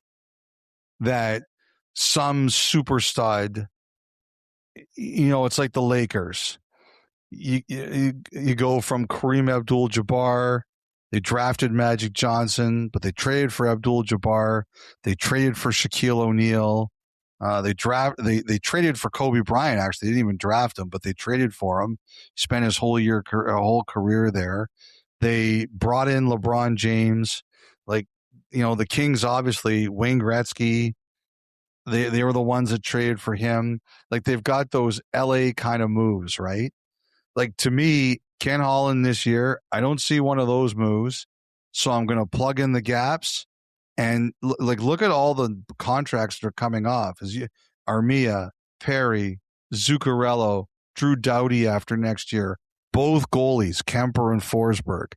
Like, if somebody big becomes available next summer, the Kings are going to have all sorts of flexibility to do it. So I think that's the way. I think that's the way they looked at it. They're like, there isn't anybody worth this summer just ripping open the bank vault for us. So we're going to plug our holes and we're going to see what we can do. I think they tried to trade for Holla last year at the deadline.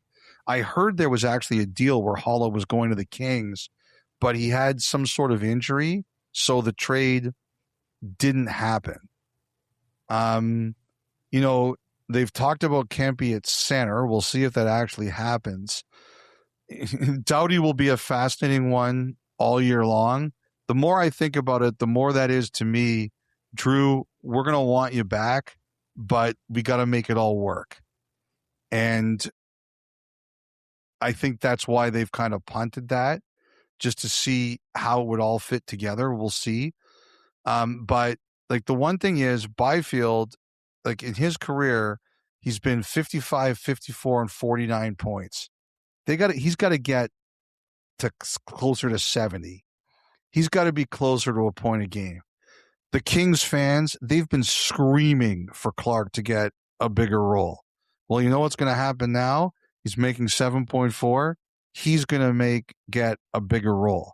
That's the thing, Kyle. Those guys have to step up and say, these guys are going to take over, as you said, and become bigger parts of the team. But I think Byfield in particular has to become closer to a point a game guy. I really like Ray Whitney as an assistant coach. I think he's a really sharp mind. Whenever I talk about hockey, I really like what he has to say. I like that idea. I think they would still add a puck mover on the back end if they could, but I think it's basically dollar in, dollar out for them. So I think that's part of the issue. But I think they would add a puck mover if they could.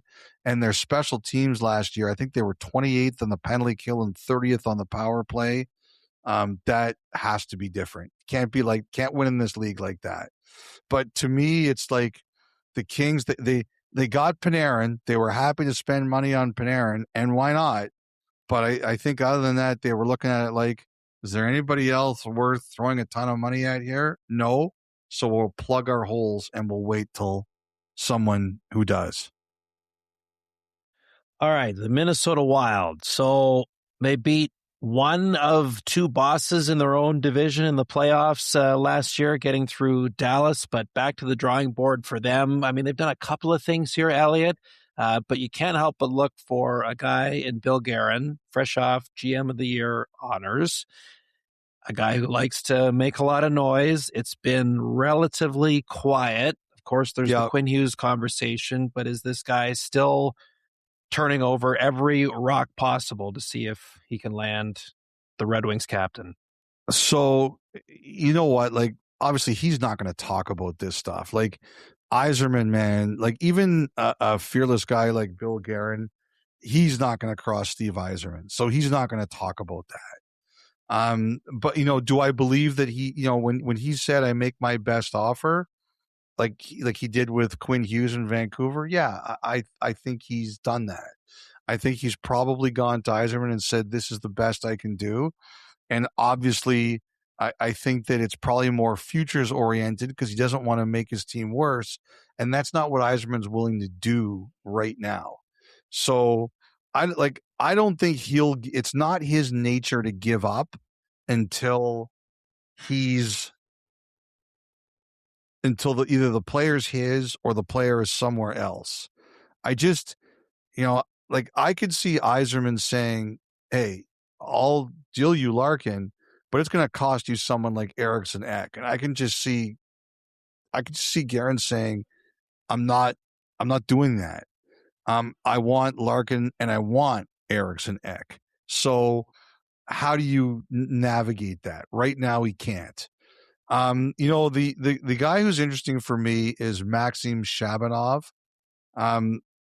Minnesota had interest in him when he first came over. It didn't work last year with the Islanders. And we'll see. Like it's a new chance this year. The guy came over, his first year ever in North America. I think the Wild are going to give him a chance to play higher up in their roster. He might get more of a run there at the beginning of next year, and we'll see if that can work. Like, to me, that's a roll of the dice that's worth taking.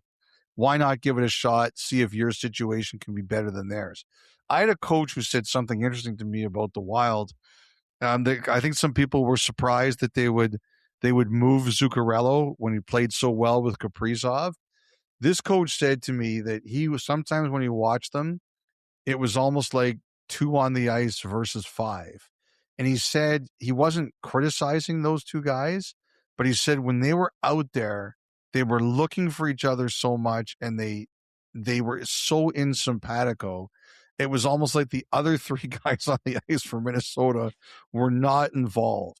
And he said on some level, it made not easier to defend, but it wasn't as effective for the Wild as it could have been. And he wondered if that was the reason why Minnesota decided to move on.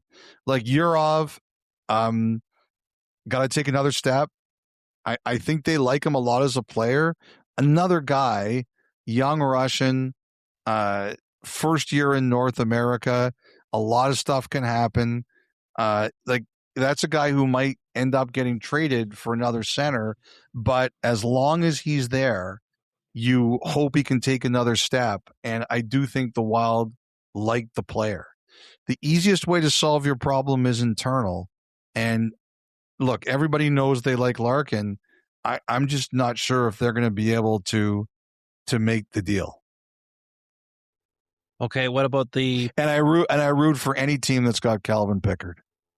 Yes, big time. Big time. Thank you for pointing that out. When it comes to the deal of a new contract for Quinn Hughes, you're still on the 3-year train? My prediction is 3 times 18. I think he extends there, and And that like I said, that's my prediction. And And until I'm wrong, I'm not breaking off from that. I think he signs there and for short term. Like the one thing here is that I don't think like Guerin's not a panicker. So I know some people freak out that it's not done already, but it's not his way. I think the one thing you have to remember about Minnesota, and Guerin has showed it before, is you cannot make your determinations about his team because you know he's always going to be trying to add to it. So I know there's some Wild fans who look now and say, I don't think this is enough, or I think we need more. He's proven that if the opportunity comes to add more, he's going to be aggressively going after it. So I never look at the Wild and say the way they look now is the way they're going to look when it matters. Montreal Canadiens. Yes. I mean, was there a quicker aging in the most positive of ways than Ivan Demidov's deal signed on July 1st, knowing what all happened a couple of days later? I mean, that looked great the moment pen hit paper with how the Canadiens have things structured. But to get him for the long haul at just over $9 million, Dobish back on a 3-year deal, business continues to be everybody on the same page when it comes to that Montreal core. I'd love to know how long Montreal had that one in the drawer for. Like, how long had that one been done? The thing is, like, someone said to me after a couple of days later when Karlsson signed, they said the same thing you did, which was, boy, he's got to really regret that. And my reaction was, think about where this kid comes from, and you throw $75 million in front of him. I don't think so. Do you know how hard it is to say no to that? Like, it's just no. I think I don't think there would be any regrets on that kid at all. And I think Montreal's one team, and I think Utah's another, where you're looking up at their contract situation, and like I remember some of these contracts when they got signed, people were like, I don't know about some of these, and it goes back to the price never goes down. If you really believe in them, lock in them early. Like that Hudson one last year. I think I've talked about this before, but someday there's going to be a chapter somewhere on that negotiation. I think like the Canadiens basically held his arm down and forced him to sign that contract to get it done. But wasn't there the image of like Hughes' hand kind of near Demidov's when he's signing his contract? And like, oh my God, is he forcing him to sign? Like, I think it was something like that. But you look at them, and their situation is excellent, and I mean, it's funny. Like another manager said to me, I'd love to see if Hughes was still working as an agent, what he would have been like on the other side of the table if some of these deals got thrown at him. But, all you can do is give them credit, right? Like, obviously they're put into a situation where they're given permission from ownership on down to do all this, and they get it done. And it's going to make them a very dangerous team for a long time. Now, I think the one thing, the one bit of frustration for the Canadiens, and they got Dobish done too, but I think the one frustration for the Canadiens is they are still trying to sort out, could they find a younger top 6 forward, like somebody in their 20s, and they would be aggressive, like really aggressive. And, I think Marchenko would potentially be one of those players. But right now Columbus is saying they're not doing that.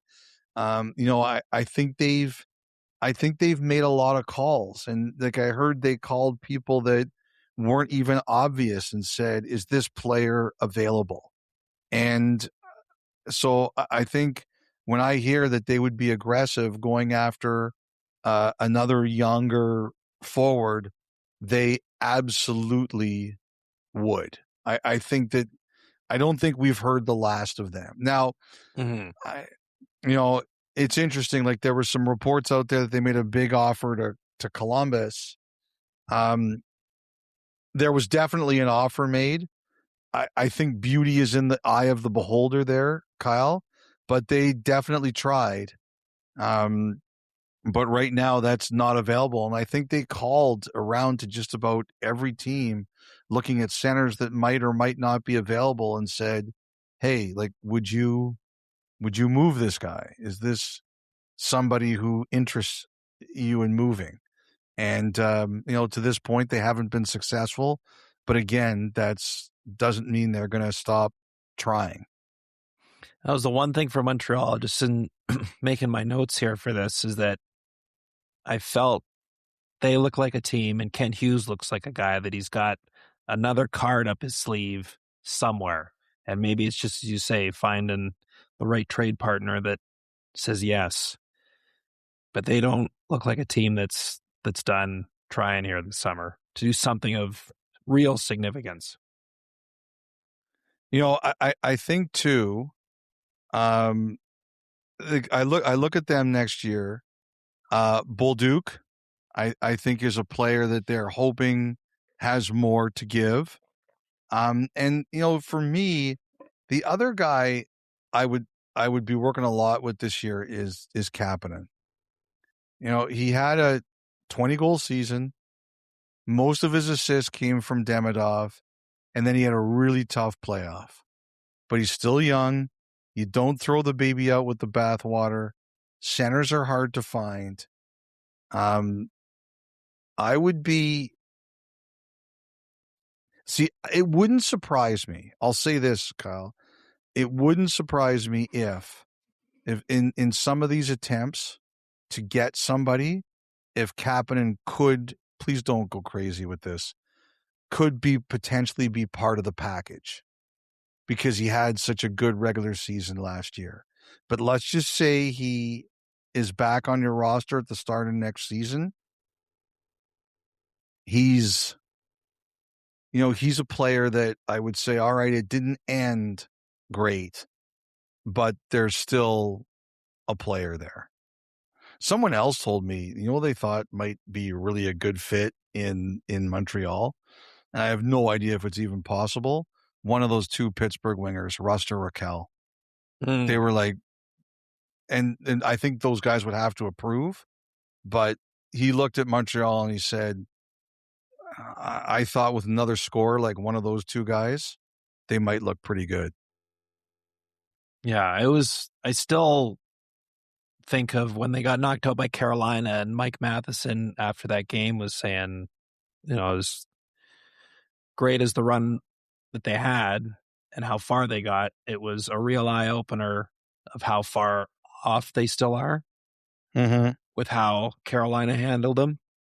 And as the playoffs wore on, like that was it. Of course, size in certain parts of their lineup, but just having some pop in certain parts where they weren't getting it really started to, as things separated in that conference final. So I can see why an idea, at least, of a Brian Rust or a Raquel, that speaks to that perfectly. It's funny you brought that up because, when we talked about Jordan Spence in Ottawa about how, I thought a team like Carolina might be interested in a guy like that because they had success with Gostisbehere and Walker. And Walker's more of a thick guy. He's not a big guy, but he's thick. And, someone said to me that they still think that even though Carolina did that, most teams will be thinking, I can have one or two of those guys, not more. And so it's interesting, like size. I kind of wondered if a guy like Ristolainen might end up in Montreal, but we'll see where that all goes. I think they're a very progressive front office in the sense that they say We identify something we like and we go out and get it. This is going to be a good team for a long time. A long time. The Nashville Predators. The first off season with Chris MacFarland at the helm has been a pretty busy one to this point. We talked about Maverick Bourque. They make the deal for him and sign him to a 6-year extension. One of the things that MacFarland said was he doesn't believe the Predators, as it sits right now, are strong enough up the middle of the ice and on the blue line. So where do you think they go from here? So I was on Nashville radio. I do a Nashville hit, Kyle, every week. And what I said to them was the Predators' whole philosophy is let's just add talent. Let's just get better. Let's just add talent. And I don't think the Predators have any delusions of where they are. And, we talked about LA a couple of minutes ago about how they were like, we don't see anything crazy worth chasing. So we're not going to do anything crazy. We're just going to fill holes until we feel there's something we can chase. I think Nashville's going to be the same way. I don't think they're going to chase. They're going to say, this doesn't make sense. We're not going to chase it. If you look at where Chris MacFarland came from, he came from a team that was really deep down the middle, and they had one unbelievable defenseman and a lot of other pretty good defensemen. Like they were down the middle and good on the blue line. And I think that's what he's going to try to copy. People stick with what they're successful with. And when he was in Colorado, that's what they were successful with. He adds Colton, center, who he knows. He adds Drury, center, who he knows.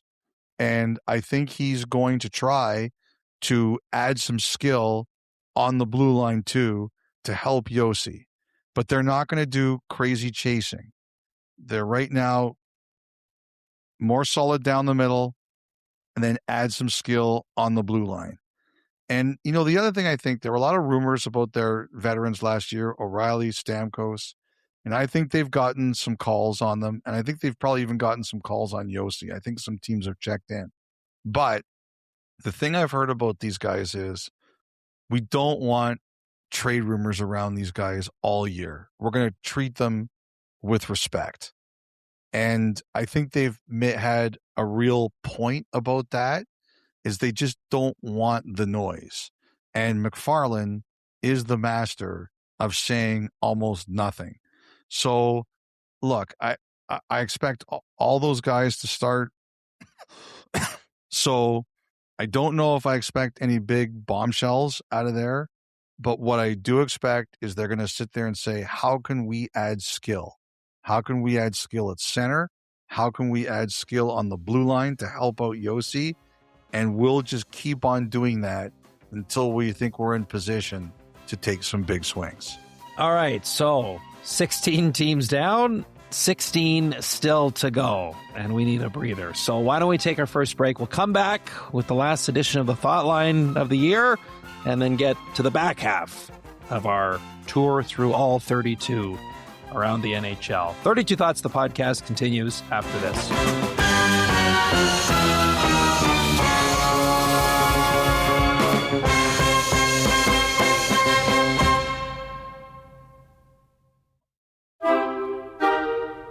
Okay, time now for the Thought Line presented by BetMGM. Make it legendary. Last one of the season. Last blast of shout-outs from you, Elliotte.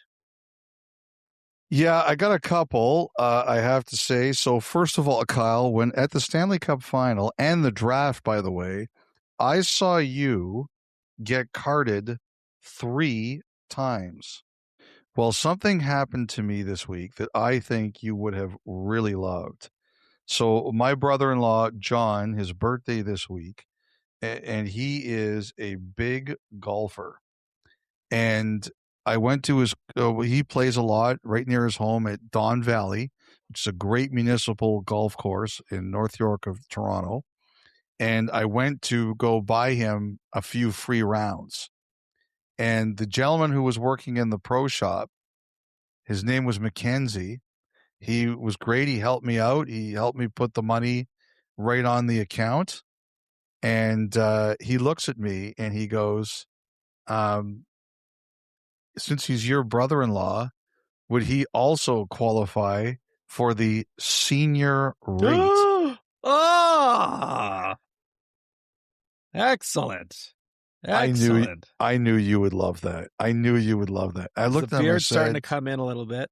a little bit, but he goes, I go, wait a second. How old do you think I am? How, like, what's the senior? How old do you have to be to get the senior rate? Guess what the answer was? Oh, boy. Well, I'm going to guess it was a higher number, if that's the way. I don't know. 65? 60. Okay. I go, how old do you think I am?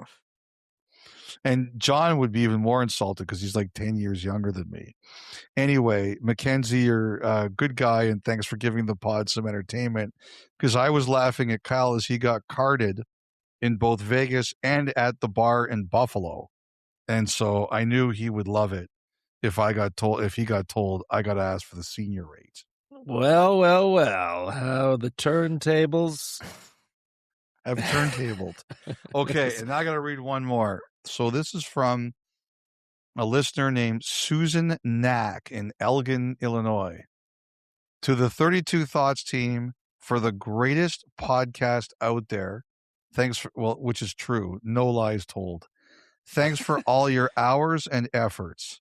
This store, which is called Raygun, is in my old hometown of Des Moines, Iowa, where I learned to love hockey by watching the only broadcast Tuesday night repeats of CBC Hockey Night in Canada from the previous Saturday.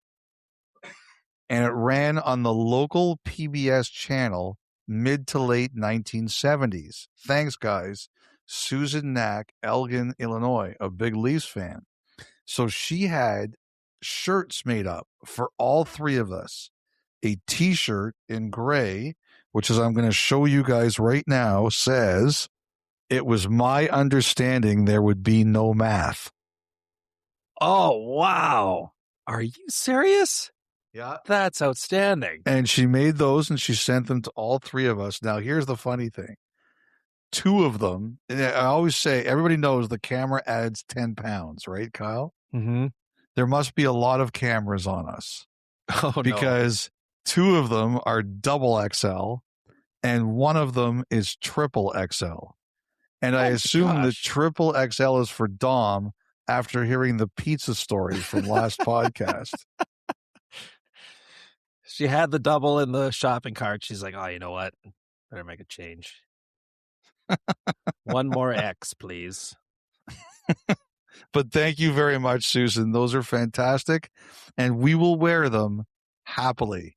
As Dom says, great pajama shirt. Yes. Dom, yours is so big it could fit you and your girlfriend into it. Oh, my. The possibilities. Not only will we be wearing them, we will be swimming in them. Thank you so much. That is so thoughtful. Great shirts. They were delivered to me on July 1st, and I opened them up after the show, and I was howling as I saw them. Thank you, Susan. I'm glad you brought up the pizza, because that perfectly segues into our first submission here. From Eno in Petawawa, Ontario. Hello, 32 Thoughts team. Thank you for all your work again this year, informing and entertaining us all. Dom was right to eat the pizza. In the Army, when food is brought out to the field, the officers, sergeants, warrant officers, etc., line up with the ladles and tongs to serve while the soldiers line up to eat. The principle is that the troops eat first to make sure there's enough for the junior ranks, and no one is allowed to take seconds until everyone has had firsts. Even when people have been lined up for a while, a leader will step out of the queue if someone junior shows up behind them. Dom was soldiering away as your producer and barely escaped the dungeons of Keybank to unhinge his jaw and devour that pizza whole. Kyle and Elliotte, you were doing the right thing as leaders to stand by and make sure the troops got fed. Leaders eat last. Congrats on another great season and enjoy your summer break. That's a great submission. Awesome submission. First of all, I don't know if this means that you are a member of one of our armed services, but if so, we thank you for your service. And anyone out there who is a member of one of them who is listening, the only thing I will dispute with you is that you might not have noticed, but we are not members of the armed services. And if we were, Canada would have fallen a long time ago. I know.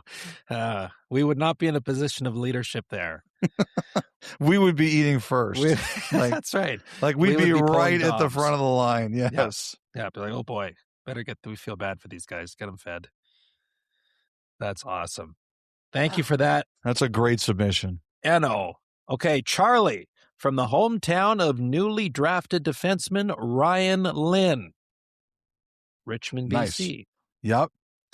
Greetings, Kyle and Elliotte. My name is Charlie, and I live in the hometown of Ryan Lynn. I'm a huge Canucks fan and was wondering if any other team in the history of the NHL has drafted 8 players from 8 different countries. This year, Vancouver drafted players from Canada, Czechia, United States, Norway, Russia, Belarus, Slovakia, and Sweden. And I am wondering if that level of international diversity has ever been matched before. Love listening to the pod while busing to school. That is a great question. Mm-hmm. I got it off the top of my head. No chance I've ever heard of that before. It's never been more than 8. 3 other times it has been matched. Really? So tied for the most, Vancouver this year. Dallas. This is a 4-hour pod. I'm not even guessing. No, it's fine.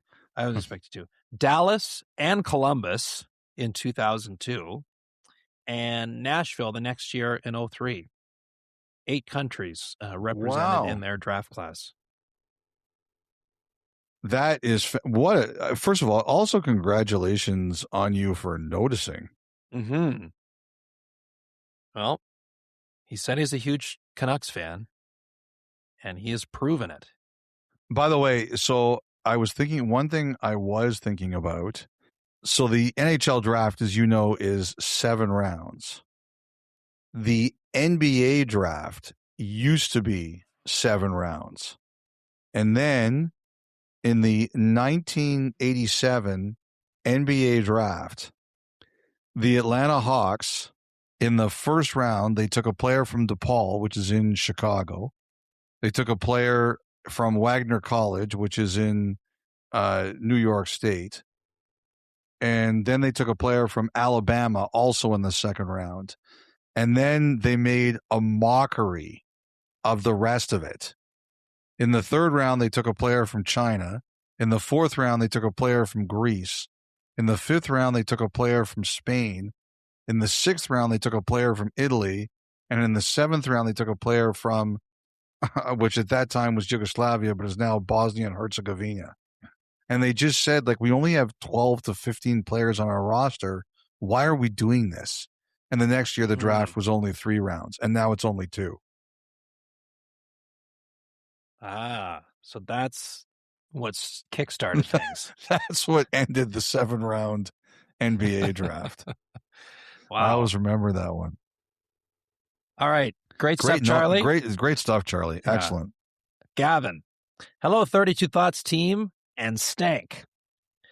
With the recent signing of Radko Gudas to a 6-year contract, which would take him to age 42, and prior long-term contracts for similar older players like Brad Marchand, which will take them into their 40s, what is the ruling on contract length for a player that is over 35 years of age? I seem to remember something around this when Toronto signed Chris Tanev a couple of years ago.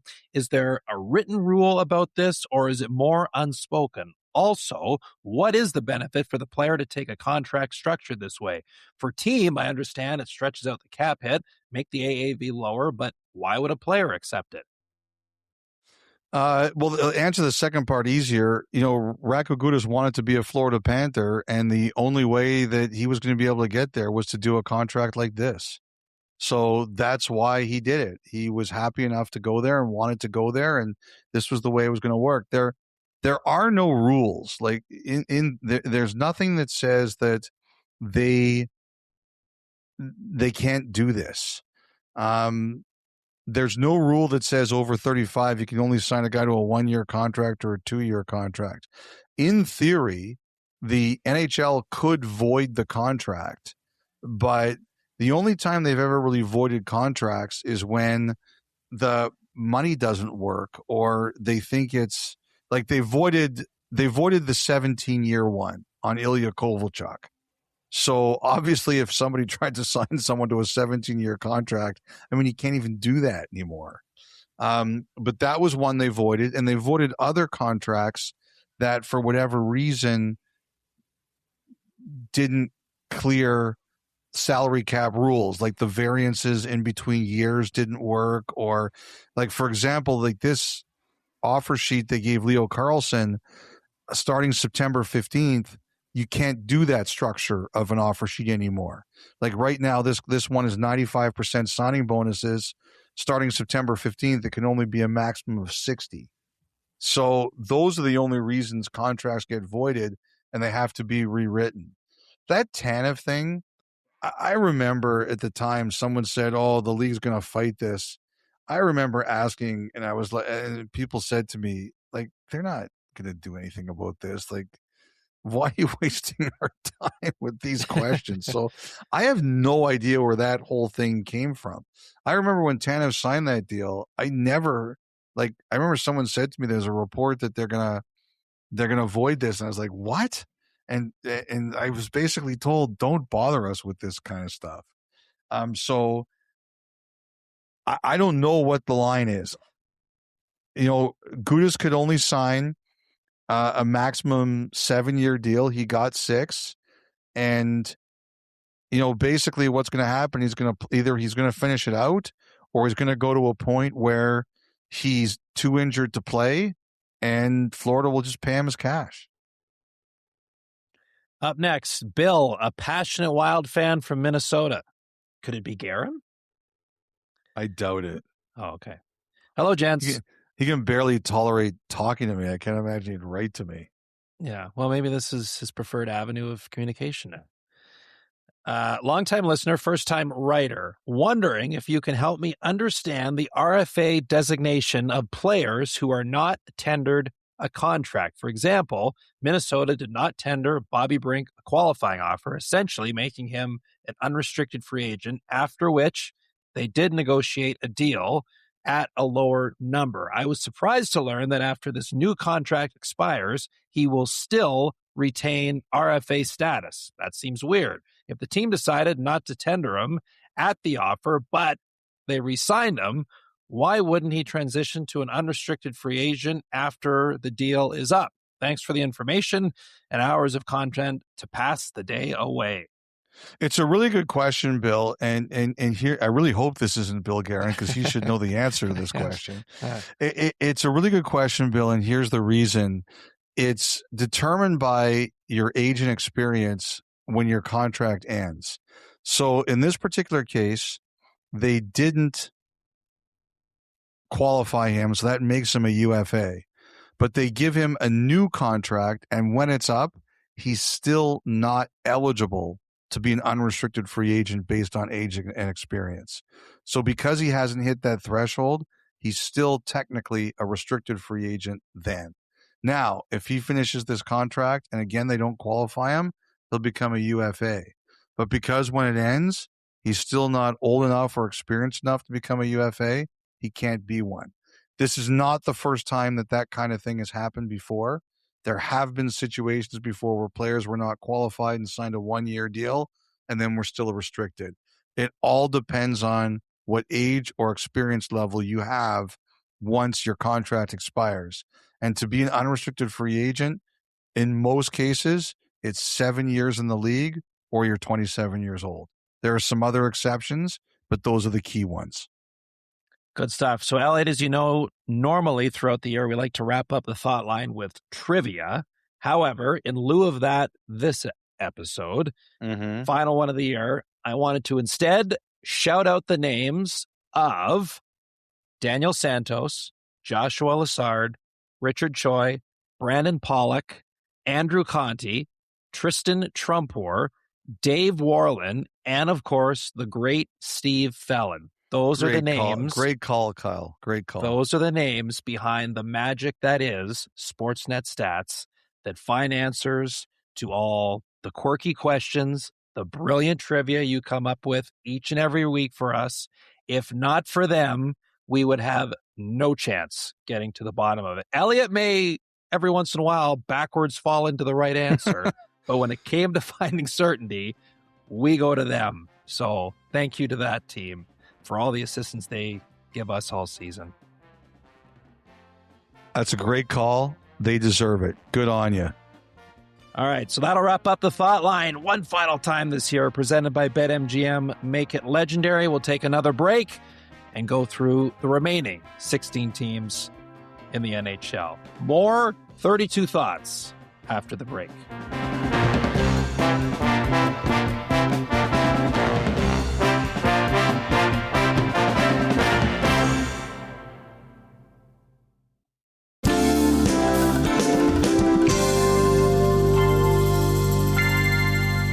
All right, here we go. Part 2 of our 32 Thoughts Summer Bonanza. 16 teams down, 16 to go. And we'll start this block in New Jersey. Elliotte, who also put in an offer sheet. Yes. For Barrett Hayton out of Utah, just a one-year deal at just over 4.775. So if Utah chooses not to match, it would only be a second-round pick in compensation.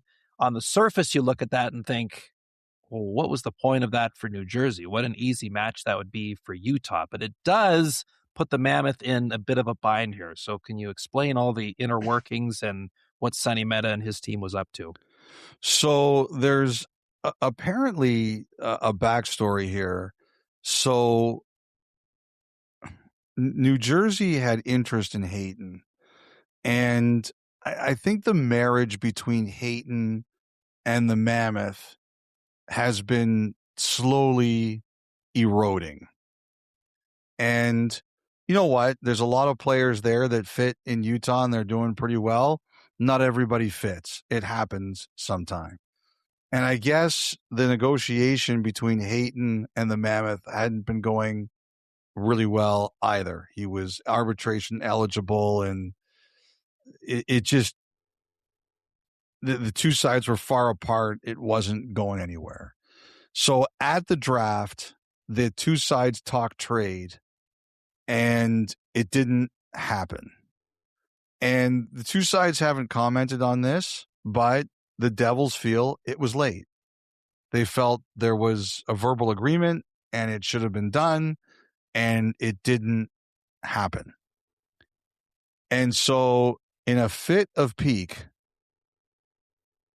the Devils offer sheeted for Hayton. And, you know, in terms of fit, I understand why they're doing it. Hayton's a big body. He's a center, and they could use some of that. You know, the Devils aren't exactly a physical force down the middle.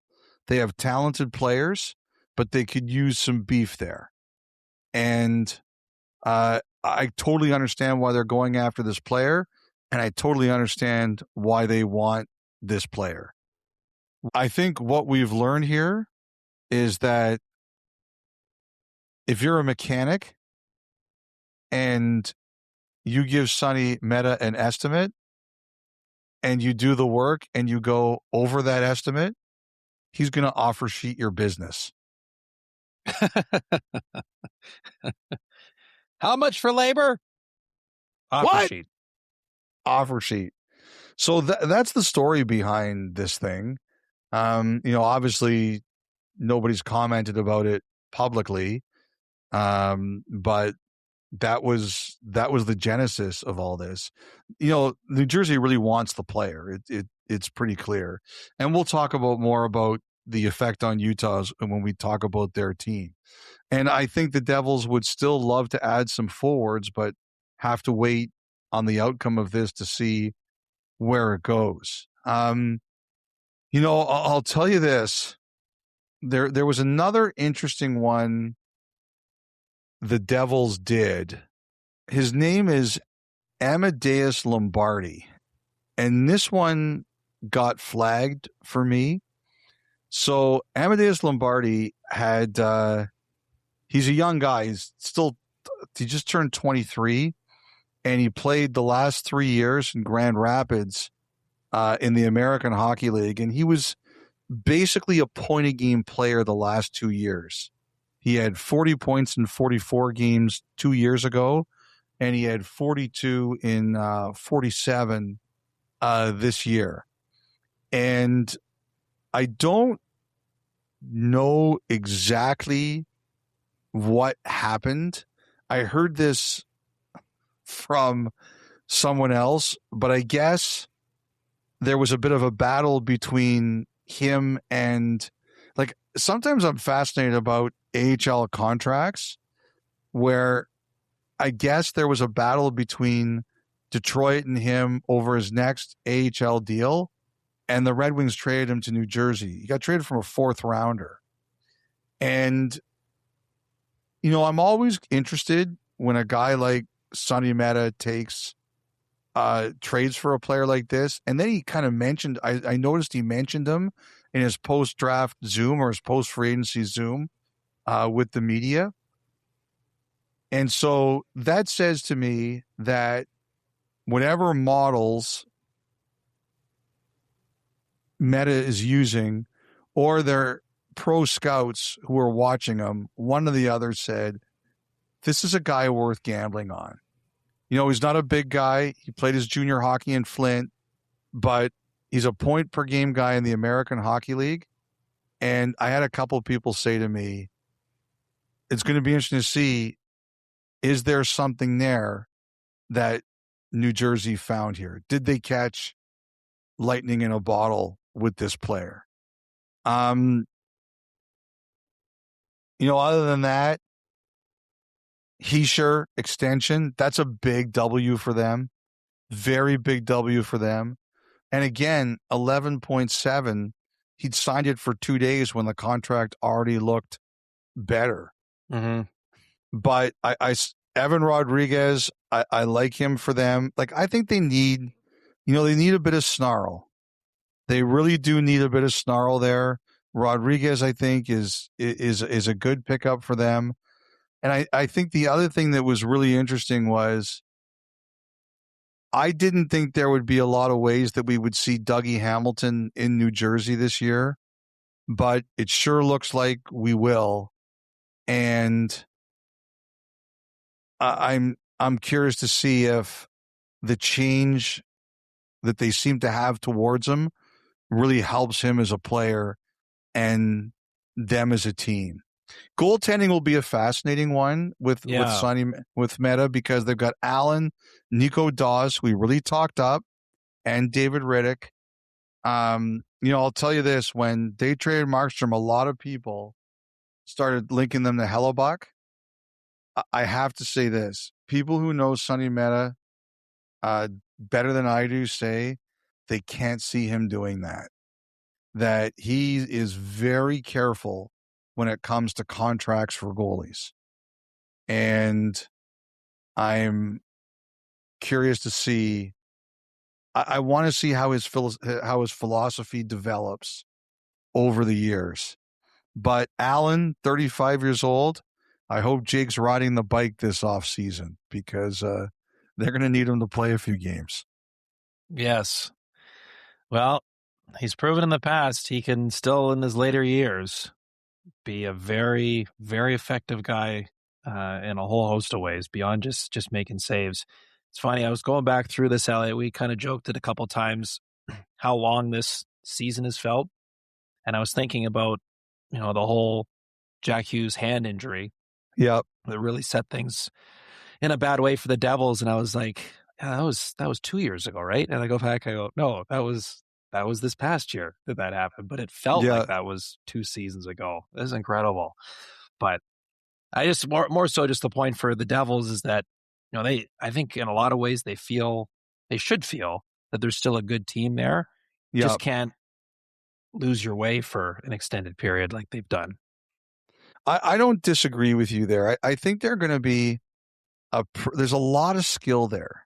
Like you look up and down this roster, Jack Hughes, Jesper Bratt, Heischer. Like there's a lot of talent on this team.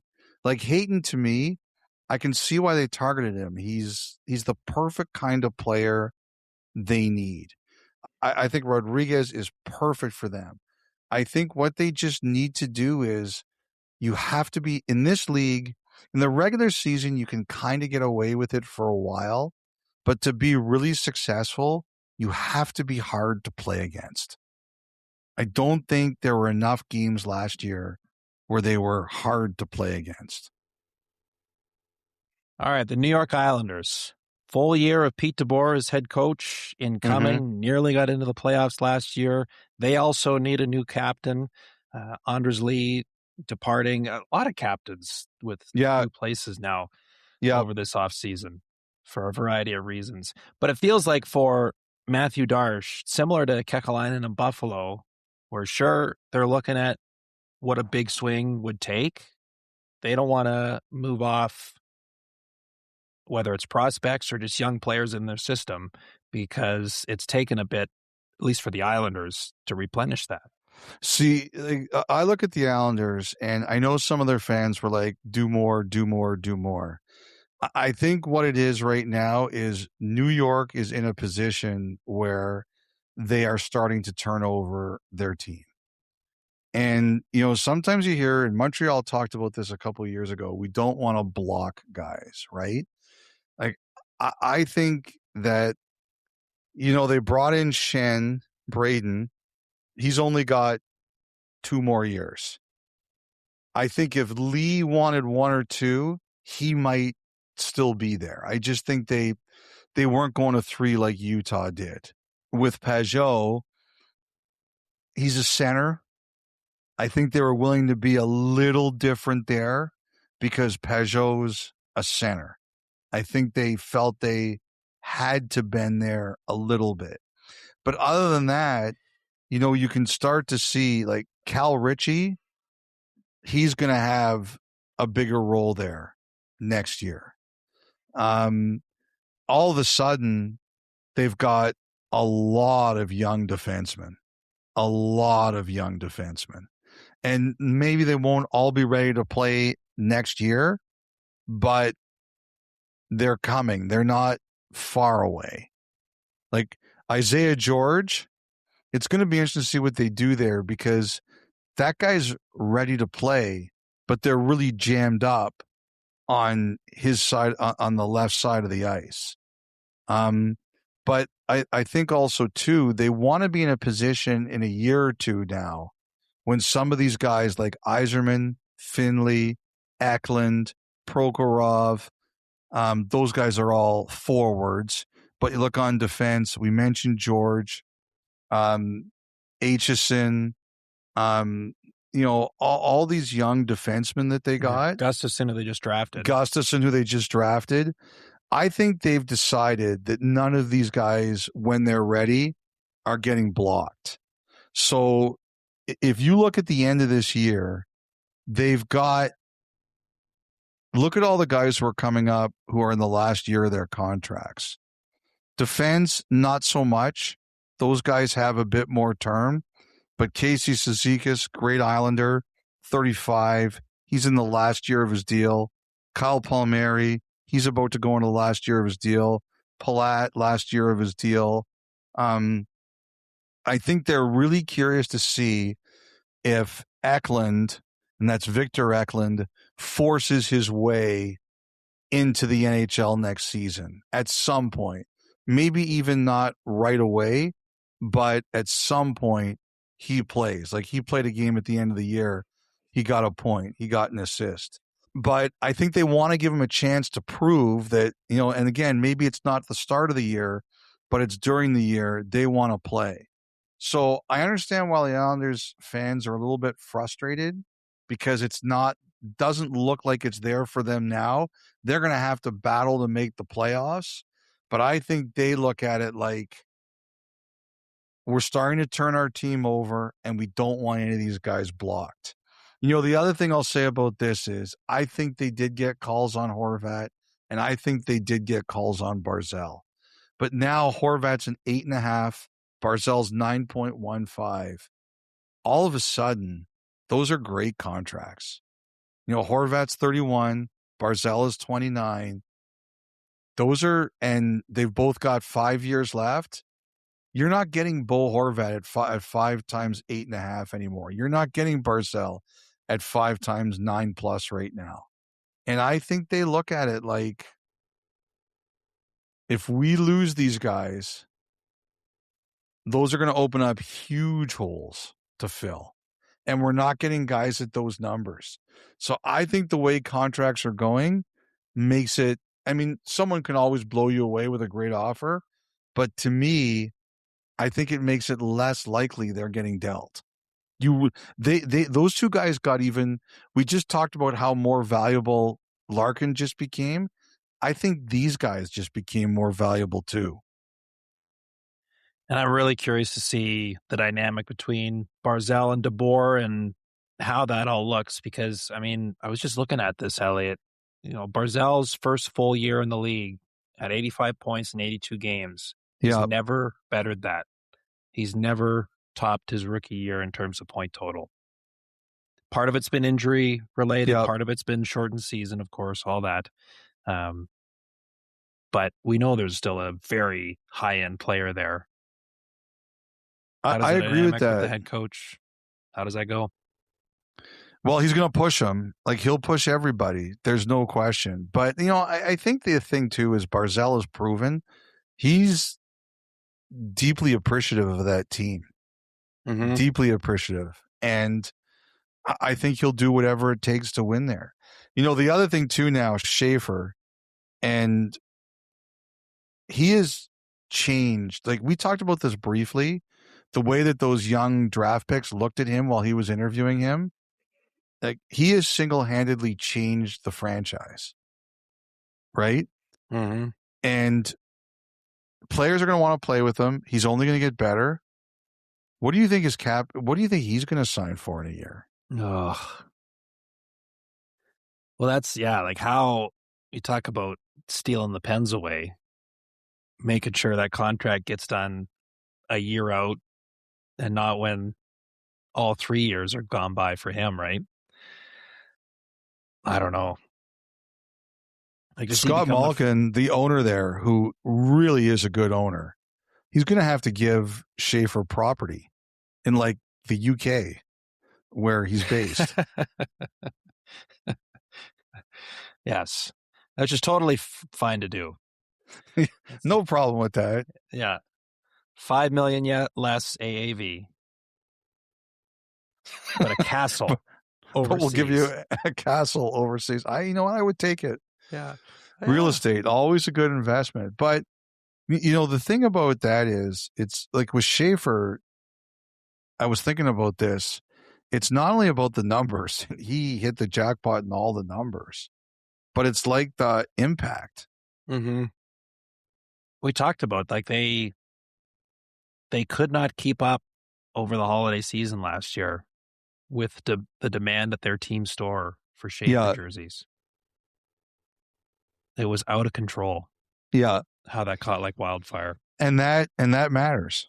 That absolutely matters. But that that's the other thing too, is that, and I think that's also a part of their summer. The offer sheet obviously came after July 1st, but it's probably good now that the Islanders didn't throw money around, because after that offer sheet came down, you're probably all sitting looking at each other and saying, all right, what did this just do to our franchise player? Number doesn't go down. So I think for even Islanders fans who might have been like, we didn't do enough, the landscape has shifted so much that might be the best thing that ever happened to you. Right. It's probably okay right now. Because you can give them a big number and you'll still be able to build around them. Okay, so we did Long Island, we did Newark, New Jersey, and now Manhattan, the Rangers. So Vincent Trocheck, no more.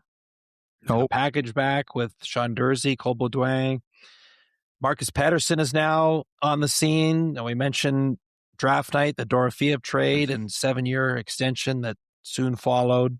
There's a lot going on in New York in a season which another letter was sent out to their season ticket holders and their fans.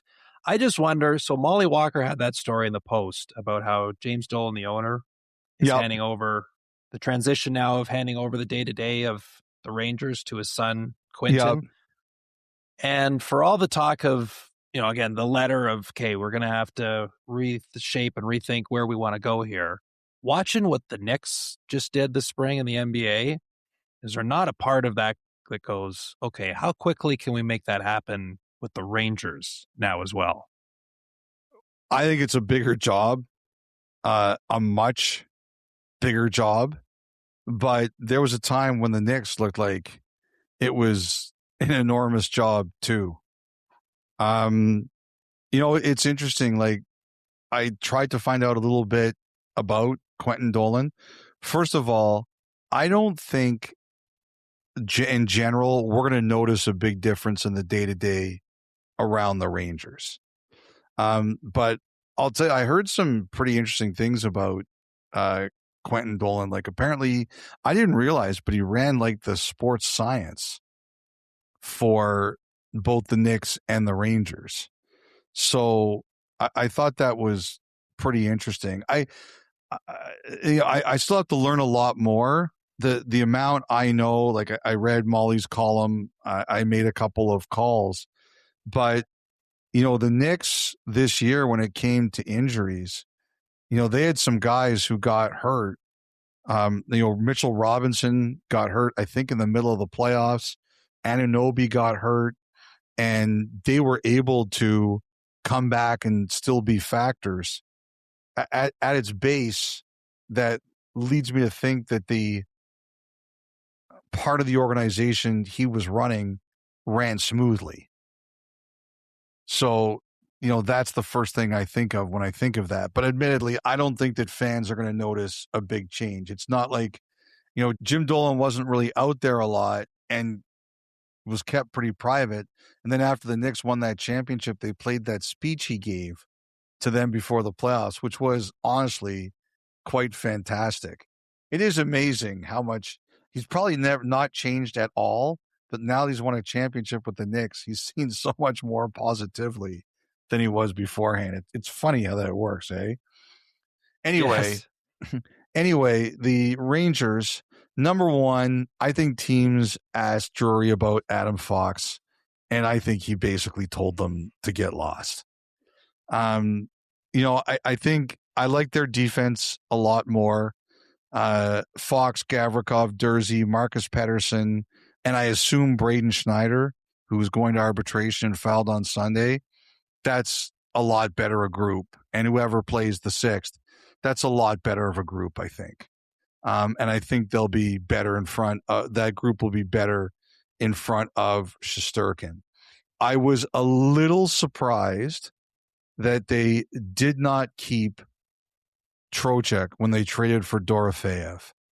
I just think, like, Dorofeev's a talented guy and he can score, but he's a killer on the power play, and in Vegas he had guys setting him up, and they still have some talent there. Zibanejad, obviously, Miller, obviously, but Trocheck really could have helped that.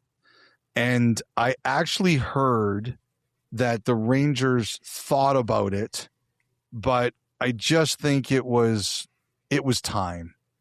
I think for Trocheck, it was time. And we'll talk more about him in the Utah section, but even though I think the Rangers kind of thought about keeping him, I just think everybody had been too far gone. It was time. So while I do think they have players there who can help Dorofeev, I would have liked it a little bit more with Trocheck.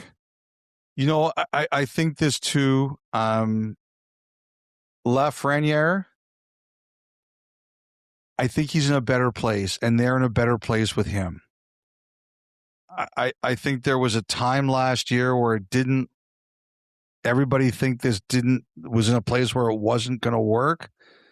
I think there's a bit of a better feeling now post Panarin that there's more of a role for him where he can be successful. And I think that's going to be an interesting one to watch as the season starts, because the easiest way to you can either trade your problem or solve your problem. It's always better to solve your problem.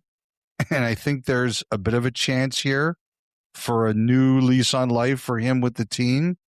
And I think that's very important that it starts well for them next year. And then it's all like the younger guys.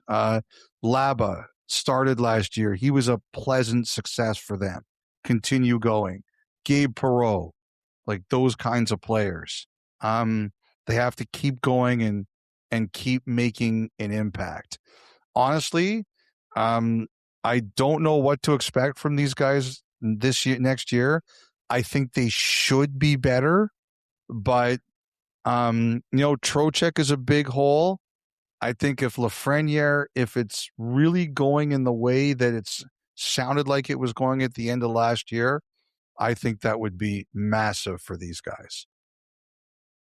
I also wonder the likelihood so they take Albert Smith's 5th overall in the draft, and Bukauskas said he felt of all those defensemen that went early, he was the one with the highest floor, like the one that's the most NHL ready now. But as you laid out, like they've got a lot of defensemen back there already that can play. So what does the path look like for him? A guy that's, I also think that's one of the reasons the Rangers took him. I think the Rangers would really like that. For him to push? Yes. Just take a job? Yeah. You know what? Even if you're a third pair D, you're still paying, 15 to 18 minutes? It's not the worst way to learn if you're ready for it. Absolutely. Anything else in the Rangers? No, I think we're good. Okay. The Ottawa Senators. So I'm sure you saw the lights going out during Steve Stales's presser on July 1st.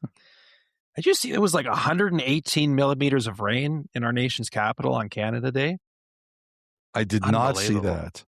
In all my years living there, I felt, if memory serves, there was maybe only 1 or 2 Canada Days in Ottawa where there was not a thunderstorm somewhere in the day, if not all day. Do you think the Tkachuks seeded the clouds? Yes, that's right. I could see it. It's more salt in the wound. So you're right. Post-Tkachuk era for the Sens. Looks like Claude Giroux could end up elsewhere too. So how do you view this for Ottawa, a team who went through a lot last year, still got into the playoffs, and still believe they should be in go-for-it mode with who remains in-house? Well, first of all, I agree with that 1,000%. 1,000%. Tim Stützle's 24. How many contracts have we talked about that are aging beautifully right now? You've got him for 5 more years at 8.35. You are never getting that again. You have to go for it at age 24. Jake Sanderson's 23. You got him until 2032 at $8.05 million. You are never getting that again. Okay? You have to go for it. You have to. There's no other proper option or way to look at this. You have to go for it. I think the Tkachuk thing, we talked about this at length, and it was time. It was time to end the noise around the whole situation. That's number one. As we talked about in a previous pod, post-Olympics, it was time. A lot was going on, and the players were tired of it. And you know what, Kyle? I did have someone who reached out to me, one of the players, and said the only thing he felt that we should have added was the podcast. and he said the podcast caused some problems, and it was just time. Like, it was time. And so I said I would add that because one player made a point of reaching out and saying that. So the noise, it's better for the Tkachuks. It's better for the Senators just to end the noise. I strongly believe that. Now it's the player. Really good player, big hole. How are you going to fill that? And I like the Eklund trade even more when I heard he was at a Pitbull concert when it happened, because I've seen Pitbull once and I'm going to see him again in September. So it's really? always a bonus when you pick up a player with good taste in music. I think that is an underrated intangible for any team. We've talked about the Eklund-Zetterlund friendship. One of the things about the Senators is they traded for Zetterlund. They almost had too many guys. Like, it's almost a waste to have him on the fourth line. He's not Brady Tkachuk, but I think he can. If this means his role gets more, I think that's better for the player, and I think he can help the team. This is still a very good roster. This is still a team that was analytically better than it showed last year record-wise. And even though it's of little consolation, I would love to sit down with the Hurricanes on their truth serum and say, okay, rank your teams that you played in the playoffs last year. Ottawa, Philly, Montreal, Vegas, and rank them from 1 to 4. Who was the biggest challenge? And I bet you Ottawa would finish at worst second. Now, it's not a lot when you're down, when you lose 4-0, but I still think this is a good team here. And I just think what they need, Urson or Merrilainen has to give Allmark minutes or rest. I think that's critically important for them. One thing I've heard about Urson, and one of the Philly guys told me about this, is he reads a little too much social media. Sammy, don't read social media. Take it off your phone, okay? Who cares what anybody says about you? They say worse stuff about Kyle, and he's still very happy. So, that's one thing I would say. I think Urson and Merrilainen have to give Allmark minutes. I still think this is a good team. Ignorance can be very blissful. Yes, ignorance is bliss. I really do believe it in this day and age. Yes. Ignorance is bliss. Just get the sense that... And I got to tell you something, too. You know what this World Cup is proving to me, Kyle? What's that? When you get off your phone and you go out there and you touch grass and you just meet people, world's a pretty fun place. And all penalties can be rescinded. And all penalties can be rescinded. That's the other thing we've learned this World Cup. No, it does sound like Steve Stales is like, don't judge us now, judge us in the fall when the games start. See what else they do over the course of the summer in Ottawa. You know what's an interesting one is what are they going to do with Batherson? Well, extension eligible, right? Yeah. And you talk about... And Zub. Mm-hmm. Those are the two big ones. Zub's a really good player for them. Really good player. We talked about never getting Stützle and Sanderson to the numbers they're at. Like, you got one more year of a very favorable number for Batherson and Zub to an extent. Don't let that slip away. See, I got to think that they were, whatever they were hoping to do with Batherson, they were probably thinking they were going in the 8s, right? Before all of this happened. Now where are you? Right. So as we learned, he's a player that continually one-ups himself every year. Yeah. Point total higher than the one previous. Yep. Now where are you? That Pinto deal also looks 4 times 7.5. That deal also looks great right now. 25-year-old center Cousins, 4 more years at 7.1. It's excellent.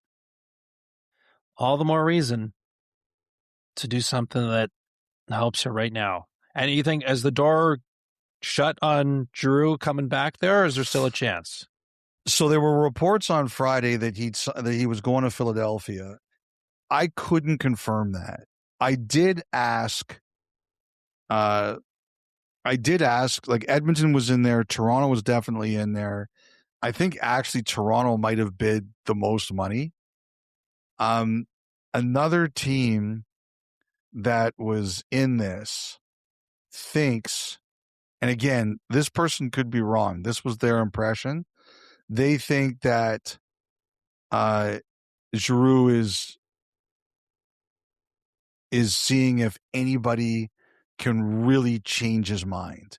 They think he wants to go to Philadelphia, and he's waiting to see if anybody can really change his mind.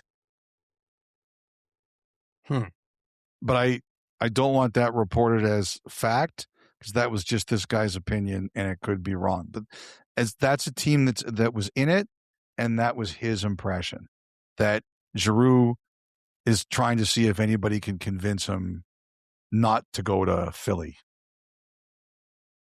All right. Speaking of Philly, the Flyers, the team that signed Leo Carlsson to this tectonic plate shifting offer sheet.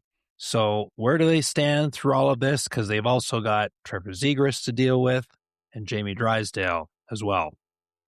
So first of all, I wanted to shout out Jesse, who's one of the staff at the JCC where I work out in Toronto, because I was about to get on before I got the stink eye from Steph, as I mentioned during the Anaheim segment of this pod. Yeah. I was actually at the gym and I was about to step on the treadmill when this hit. Literally as it hit, I was about to step on the treadmill. My phone was at 57%, and in about half an hour, as my workout was ruined, my phone was at 1%. And Jesse saved me by getting me a charger.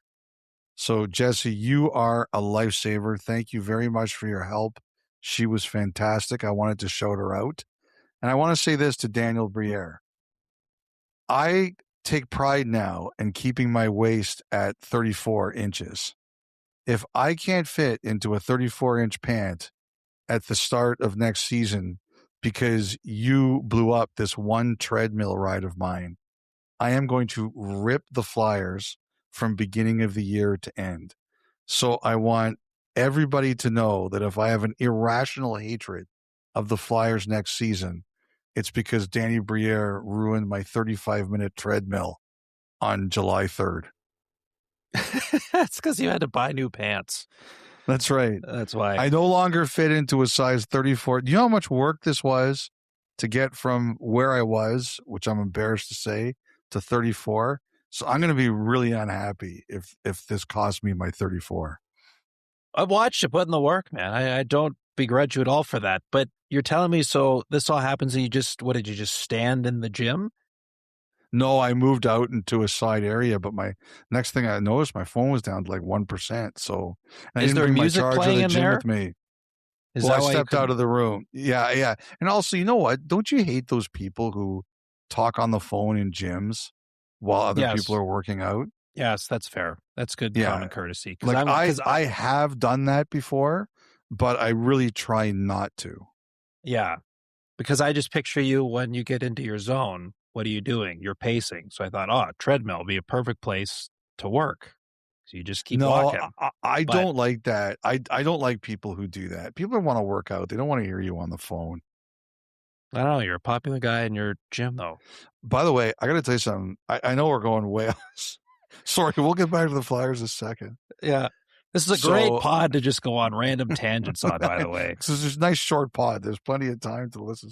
So I was in a store the other day, and like there were like, it was like, well, I don't mind saying, because I think their customer service is excellent, but I was in an Arc'teryx store. I was buying like a shell jacket, and there was a guy doing a conversation on a speakerphone, and there were like 25 people in the store. And I was like, is this for real? Like, he did not care. And that's the most upsetting part of all that, because you see so many examples. Airports, it's a real problem. There is just no regard. Like, there isn't even like the body language of like, I'm sorry, I'm a little embarrassed that I'm doing the speakerphone right in front of everybody. They're acting like it's just an accepted part of how we live, and it should not be. When did this become normal behavior? I don't know. We've really lost the plot on that one. Yes, like, it's never been easier to get headphones. They hand them out on planes. You can get good, cheap headphones out there. I don't know. I'm glad you see the world through that lens too, because it's been very concerning. Anyway, now that we've solved this and everybody understands why I'm going to hate the Flyers next season. So, number one, I think it's important for everyone to understand that the number one reason I think the Flyers did this was because they wanted the player. They wanted the player bad. I know there's this whole subplot of Cutter Gauthier and everything, and people say they did for Gauthier. No, I think that's like the fourth or fifth reason, or the added bonus. Number one is they wanted the player. They badly wanted the player. I'll say this about Philly. They've been building, they've been adding some good players, but they were like, we need a star, and we need a difference maker. And I think they saw this year when they got knocked out by, like you talked about, on Montreal, said they realized how far they were away. Well, Philadelphia got swept by them a round earlier. So imagine how they felt. And they aren't drafting high enough to get that player. Like, I had heard that if Kaprizov had hit the market this year, Philly was going to drop bags of cash on his house. And I think Minnesota knew that. I think Minnesota knew that one of the reasons they did that was because they knew that Philly would if they didn't. And so, honestly, I think that this had been something that had been brewing. Like, as you mentioned, they still have to do Zegras, they have to do Drysdale, but look, they made sure they got Tippett locked up a year ago. Before, right on July 1st, they had an extension done with Tyson Forster at 7.1, an extension done with Vladar at 5.5. None of their other contracts are onerous. Their top forward is Konechny at 8.75, very manageable. Their top D is Sanheim, 6.25, very manageable. It'll be interesting to see where Zegras ends up now because of all of this. Where does his number actually go? I think that, but Briere had a lot of his business lined up, and he'll have to make sure, like, Briere will know, like, he'll be a target. There will be other teams that say, like, if you look at Carolina, they didn't offer sheet with Kotkaniemi that was revenge for the Aho one. And they threatened Bouchard, and they threatened Keandre Miller, and they got the player. And what has Carolina done? They've made sure they're not vulnerable. They've gotten their guys signed. Nikishin's not eligible for one. They know that one day someone's coming after them, and they defend themselves. Philly will have to do the same thing. They will have to make sure, with guys who they really like, they are protected. And right now, because Drysdale and Zegras have filed for arbitration, you can't offer sheet them. So that's sorted out. And they'll have to sign them. But, they wanted the player first and foremost. They talked about this as an organization ownership gave them the sign off to do it. I think one of the things they kind of went back and forth about was, would they really get the player? And to be honest, I'm a little bit surprised they didn't go even higher. But I guess they obviously knew what Anaheim was willing to do. And they, if Anaheim was indeed at 12-5-ish, like I'd heard, they beat that by a third. Like that's a big hurdle. And I don't think they did this to screw up the Ducks cap or anything. They wanted the player. And I think deep down, they expect the Ducks to match, but I still think they really hope they get the player. And, I'll say this too, like, there's some GMs in this league who are really good at misdirection. I think Craig Conroy is really good at it, and I think Briere's really good at it. I think people suspected that the Flyers would be willing to do something bold, but nobody for sure saw this coming. And, we'll see what happens if they don't get him. What else do they do? Do they consider, what alternate moves do they consider? And, you take a look at their guys, like Mishkov, obviously, Martone looked good to start, Bump, Barkey, Luchenko, Jiricek. Can those guys all take steps too? But this Karlsson thing is a real game changer for them. And one of the other reasons, I mean, as a reporter, it's awesome. But the other thing too is, like, this is the way Ed Snyder created the Flyers. This is what his vision always was for them. It is true to their identity. It is true to who they are. And I think for the fans of the Flyers, that's important. I think the Flyers were always proud, the fans were always proud of that part of their legacy. We do bold stuff. We're not afraid. And I think that's a nod to what the Flyers are supposed to be. And maybe under the radar with all this going on, but the fact that they signed Noel Acciari, you talk about the Flyers' identity, he screams Philadelphia Flyer too. He sure does. Fits the mold. All right, the other Pennsylvania team, the Pittsburgh Penguins. So Sunday, Igor Chinnikov gets his extension done, 3 years, $6.25. Great addition partway through the year when he landed with the Pens from Columbus. They bring in Kuzmenko, Trevor Van Riemsdyk, Caden Korczak, and what was the line from Kyle Dubas? Brick by boring brick. They continue to build this up after a season in which they surpassed everyone's expectations, even their own. So, first of all, I want to talk about a couple things I think Pittsburgh could do. But first of all, I want to talk about what I think they're thinking. This was a great year for them, even though they lost in the first round of the playoffs. They breathed new life into the organization. They had a great season. I think if you know Dubas and you do when you've heard him, can they continue to add players in the early to mid 20s? Like, if you take a look at all the guys they've drafted, and I had some people who really spoke highly about, Bill Zonin to me in particular. Like, they're starting to put together a good group there of guys, and they want to add to that. They've got the young guys and they've got their veterans, Crosby and Malkin, obviously, and Letang and Karlsson, who I thought had a great year. And I wonder if they can add some pieces in the middle. They've got youth. They've got the Hall of Famers. What about in the middle?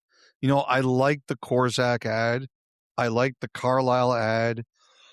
And they've got some young defensemen like Pickering and Brunica who are coming. Pickering is a really interesting one. He had a great second half. He had a great playoffs. I didn't realize he played through a broken foot, and he played really well in the playoffs. And I think the Penguins are really excited for him. I think they're really hoping that Ville Koivunen can take another step. He had a good end of the previous year. He had a rough year this year scoring wise. And I think they've basically told him, you need to have a massive summer and then we see where we go. I don't think they've given up on him by any means. But I think they've told him he needs to have a massive summer. Now, I talked about sort of in the middle. I think they had some conversations with Dallas about Jason Robertson. I don't know why it didn't happen. But I heard like there were some pretty legitimate talks. So I don't know if this was the Penguins' call or this was Robertson's call. And like we said earlier, when we talked about Dallas, the belief is he wants to stay there. So maybe it was Robertson's call. I don't know.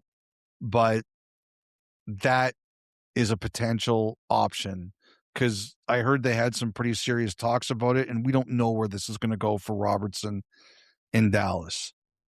I'll tell you this, Kyle. Here's another one I've wondered about, and that is Pettersson, Elias Pettersson from the Canucks. And remember, he has control, but look, all of a sudden, he's got to play better, and that 11.6 is, everyone's been talking about that. I know. But again, the ground has shifted here in a huge way. I've sat there and I said, where could he go that could be good for him? I don't know. I wonder if the Penguins with Crosby and Malkin might be good for him. I do believe a fresh start somewhere is the best course of action. I think it has to happen. I do. But he's got say in this. Mm-hmm. For sure. So there's Jason Robertson. They also acquired Nick Robertson, who, of course, goes back. That's a Kyle Dubas draft pick with Toronto. Yeah. He's a guy that files for arbitration. Where do you think that all goes? You know what? I just hope it works out for him. I really like Nick Robertson. Just dealing with him, he's such a he's just such a nice, friendly, always shakes hand. He's one of those guys. He had a lot of ups, a lot of downs, and 9 times out of 10, he was an absolute pleasure to deal with. I just hope it works out for him. Chinnikov just got 6.25 times 3. I mean, if it works out half as well for Nick as it did for Chinnikov there, that's a big win for everybody involved. All right. The other one too is Carlson. All of a sudden, he's in the last year of his deal, and now is actually found a fit there. In Pittsburgh, I'm saying he had a phenomenal year last year. His bonus. So remember, I got this wrong, and I was told, "Would you stop getting this wrong?" So this year, his base salary is 1.5, and he has $6 million in bonuses. I believe $2 million of that was paid on July 1st, and there's 2 other $2 million payments throughout the season. So basically, right now he's 5.5 in cash. But he was great for them last year, and he could be valuable in a multitude of ways depending on how the Penguins look next year. Yep. But suddenly the dynamic and the conversation around them has changed. Very much so. With where they went in the last year. And a no move clause, we'll say. You got it. So from Pittsburgh out to San Jose. They were the darlings of the draft. And we talked about how they needed defensemen on their NHL roster. They went and got a few of those. Hello, Darnell Nurse. Hello, Jacob Trouba. Hello, Michael Kesselring. Then some other ads up front. But again, we go back to where we started this whole podcast with what Leo Carlsson signed for. And now looking at a guy like Macklin Celebrini, who doesn't have to sign a contract this summer, but how much longer can the Sharks afford to wait? He will not go to July 1st. And that is a guy, like, he's the max. And it's going to come down to him, like we talked about with Makar. Does he want, like, this is the way these conversations are going to go with San Jose. They're going to say, Macklin, you deserve the max.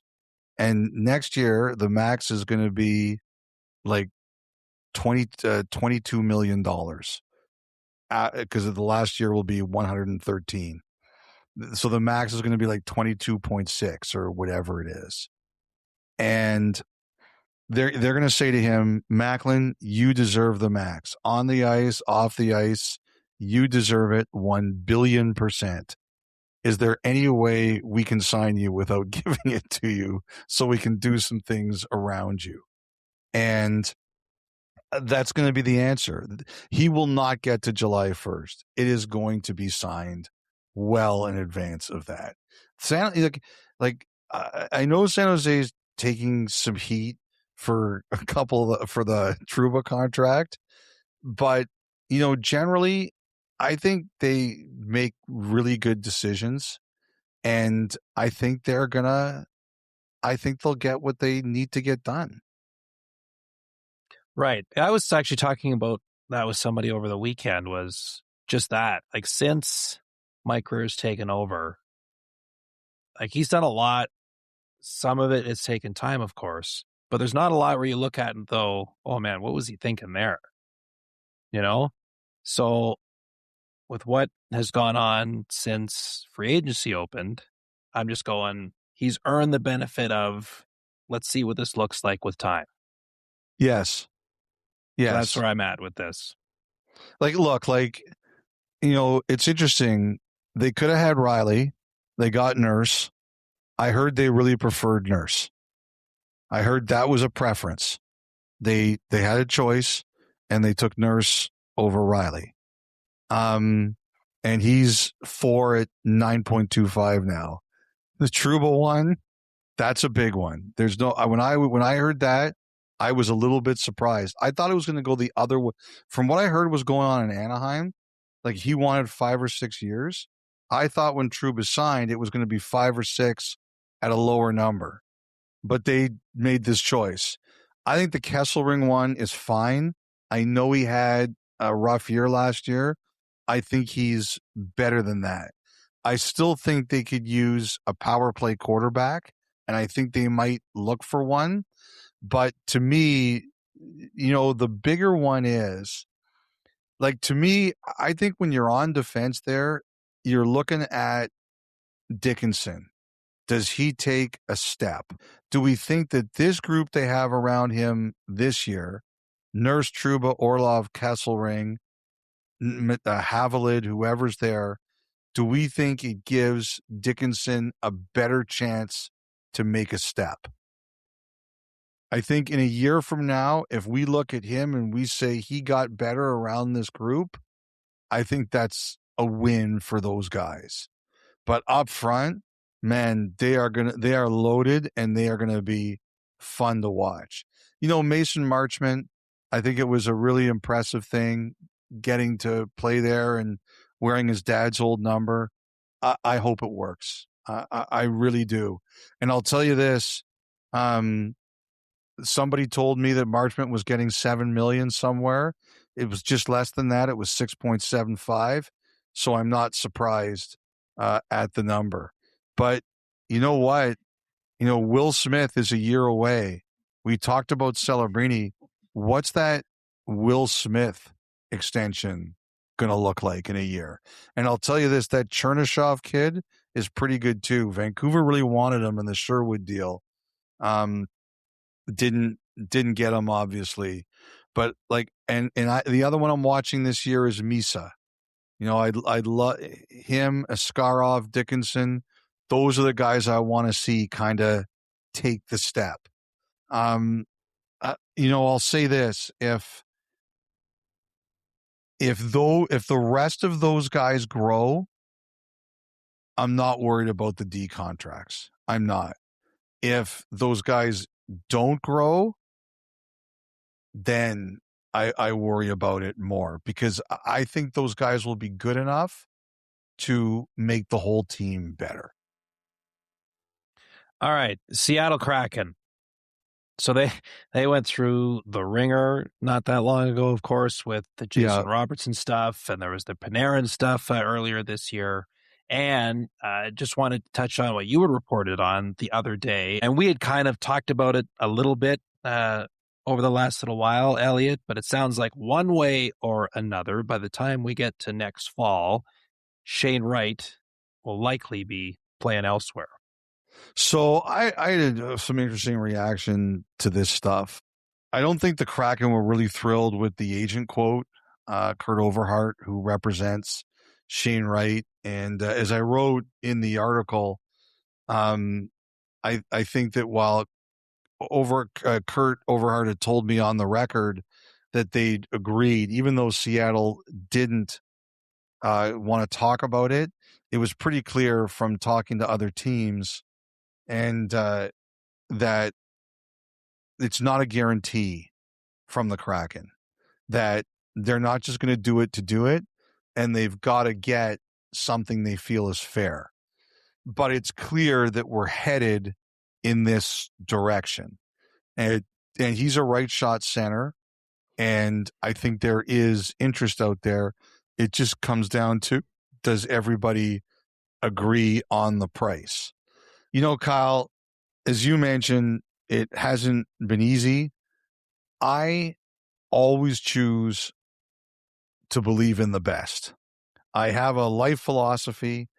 Maybe today was a crappy day, but I really try to govern myself by, when I wake up tomorrow, I'm going to be in a better mood and I'm going to try to make things better.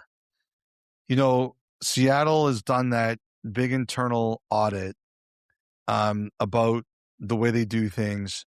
I think the other thing you can always be asking is, you can be asking your players and you can be asking their agents, what do we have to do? Is there anything we're missing on? What do we have to do?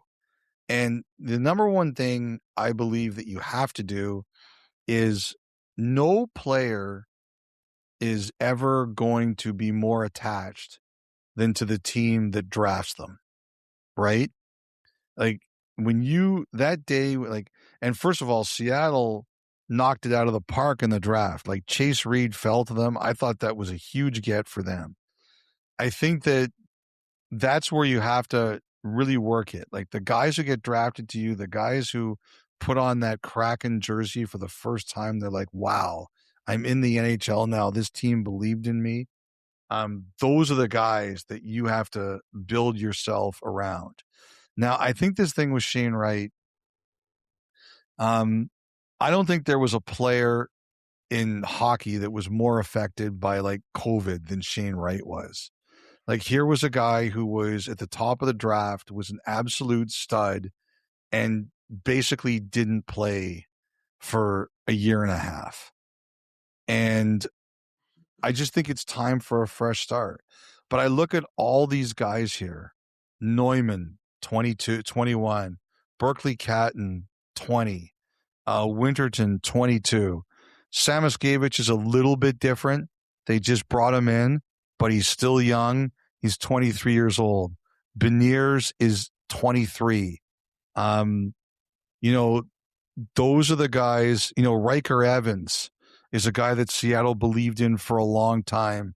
He's 24. They've got another prospect that they feel really highly about, Oscar Fisker Molgaard, 21. He played his first 13 games last year, and he had 34 points for Coachella Valley. He's a center. I think those are your drivers, right? Those are the guys you build around. And I know it's been hard for Seattle, but I always believe, like, look at Buffalo.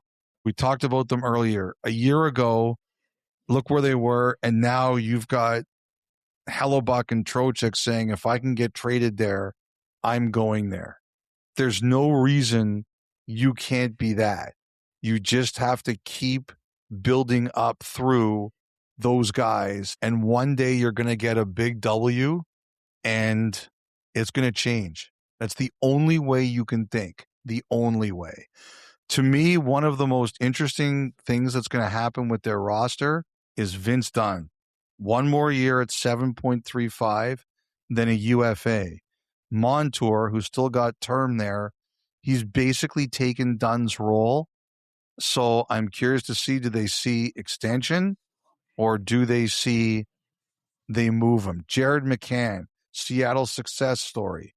One more year, $5 million. How do they see that? 40 goal scorer in the past. You know, they've got some interesting decisions to make with their veterans. And again, I don't think they should. They probably want to move this along as fast as they can. But if your best deal for Dunn and McCann, if you decide not to keep them, if your best moves are for players who are a little bit younger, I don't think these guys should be afraid of that. They should be selling themselves as, you're going to get your opportunity here. Yeah, and especially with however that plays out with those two guys, if they're not part of the long-term plans. I mean, we just talked about the swings they tried to make that didn't work out. Now you've got the opportunity to maximize what a return could look like there. Like you can't miss on those to try to set yourself up for better days ahead. Yeah, I don't disagree with you, Kyle. I just I always believe, and Buffalo again, that's a perfect. I always like. I know Kraken fans are like, ugh, but I always believe everything is fixable. I don't think that life can be lived any other way. Sometimes you have to go backwards to go forwards, but if that's the way it's got to be, that's the way it's got to be. The St. Louis Blues. So in comes Connor McMichael in the Kyra deal with the Capitals. They wait out and get Mason McTavish out of Anaheim. They bring in Brandon Carlo to fill out the rest of their back end. I mean, I just refresh my memory. They were not a team that had trouble scoring per se last year, but you look at that forward group now, they look incredibly dangerous going into next year. Could be a lot of offense to be had with the Blues. Well, again, all of a sudden, how much better does Robert Thomas's deal look right now? How much better does Buchnevich's, Dylan Holloway, McTavish? First of all, I thought there was a lot of McTavish slander recently. He's a better player. Look, do you struggle? Yes. Do you have a tough time fitting at times this year? Yes. He's better than that. But all of those contracts look so much better now. Like, you know, I'll say this though, like in a year or even now, are you trying to get Neighbors done? Are you trying to get Snuggerud done? Yeah. You know, just because you never know anymore what this is all going to look like. Neighbors going to have arb rights again next year, right? So, yes. I mean, I love their contract situation. They have a lot of good players. You know, Broberg is 8 for 5 more years. Parayko is 6.5 for 4 more years. Like, if, you know, Binnington will be interesting. He's got 1 year left. What do they do? And Hofer's obviously a really good goalie. But, you know, Kyle, first of all, I like the moves they've made. I think they have a chance to be a better team. But all of their contracts are good, really good. Like this, and now the only thing is, Alex Steen's the new GM now. We don't really have a big. We don't know what he thinks, or not so much what he thinks, but we don't really have a long way of understanding how he's going to react or how he approaches things.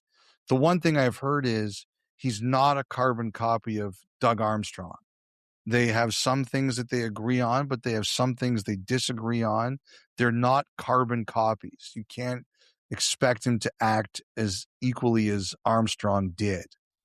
But like, this team has a lot of flexibility to do a lot of things if they want to. And again, like, Parayko could have been traded last year. Thomas could have been traded last year if they both agreed.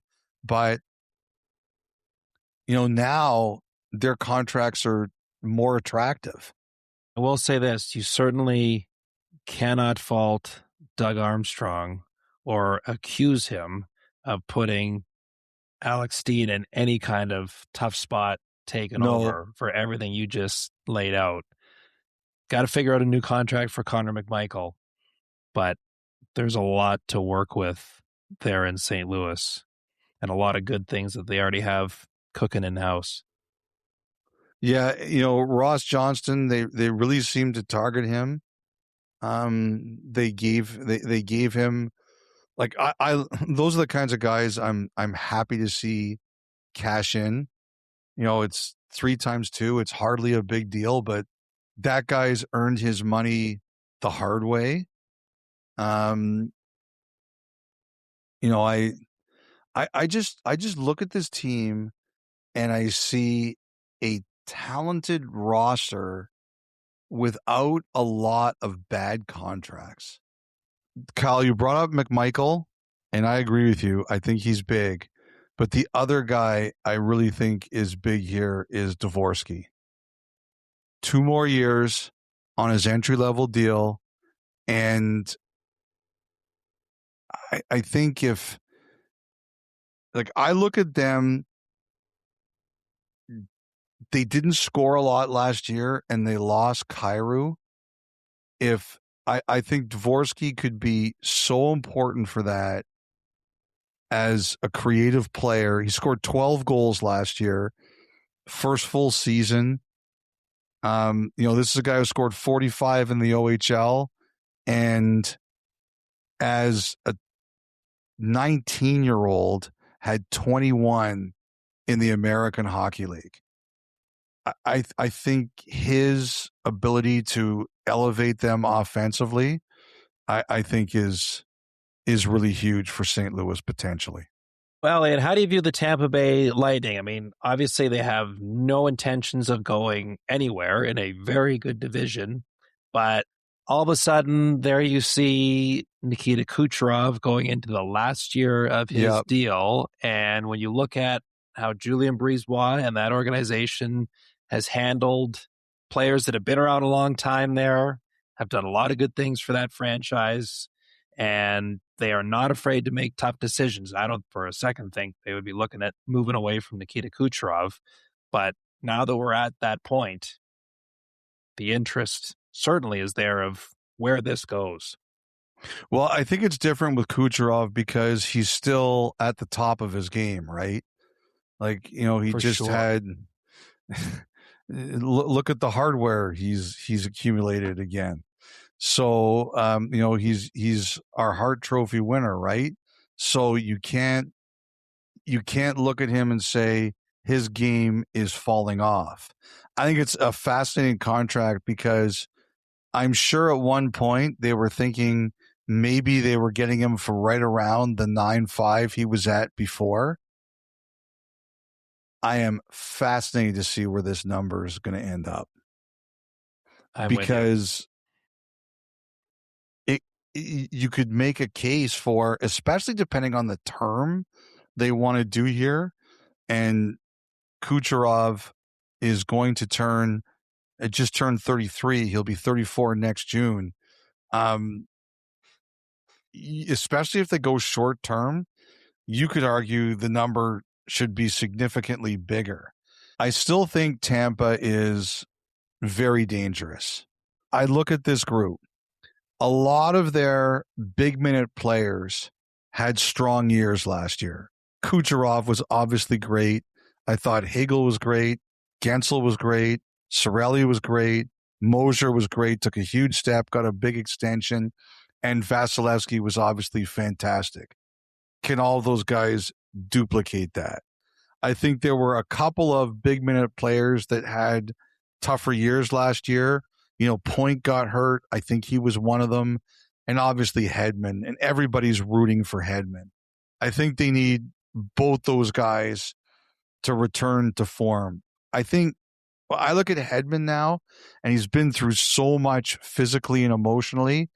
I think you recognize that the role he takes might be a little bit different, but it doesn't mean he's not an important, critical player for your team. So I think Point and Hedman are going to be very, very critical in terms of their return. But also, I look at Connor Geekie. It's time for him. We saw Dominic James at the end of last year. Can he still be one of those guys? Gage Gonzalez scored a big overtime goal. Lilleberg I liked.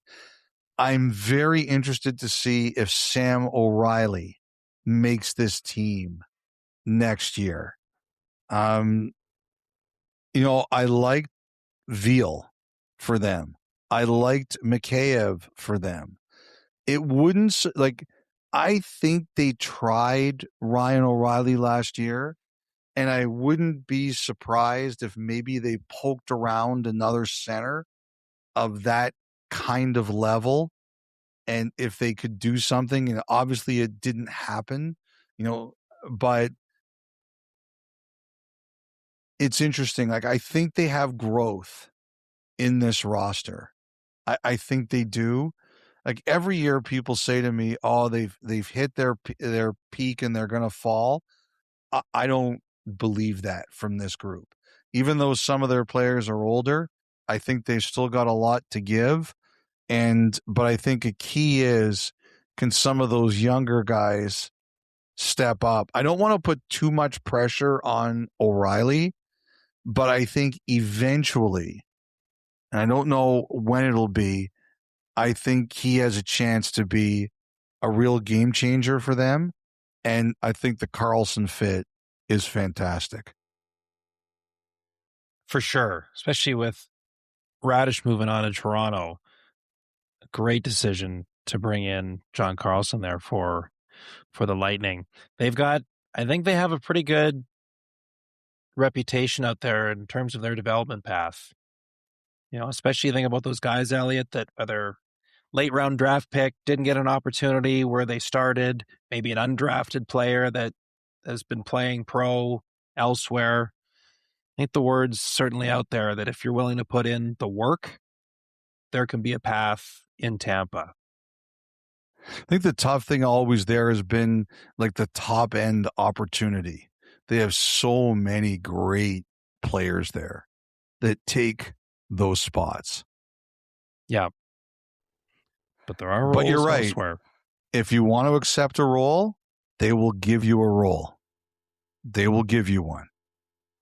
Okay, Elliotte, the Toronto Maple Leafs. So you've been a believer that they could have gone one of two directions here with the new regime, and it's all about the next couple of years. And John Chaika has certainly been operating as such. A number of new faces have been brought into the fold. We know Gavin McKenna will be wearing number 92 because they land Sergei Bobrovsky in goal. 3 years to get him done.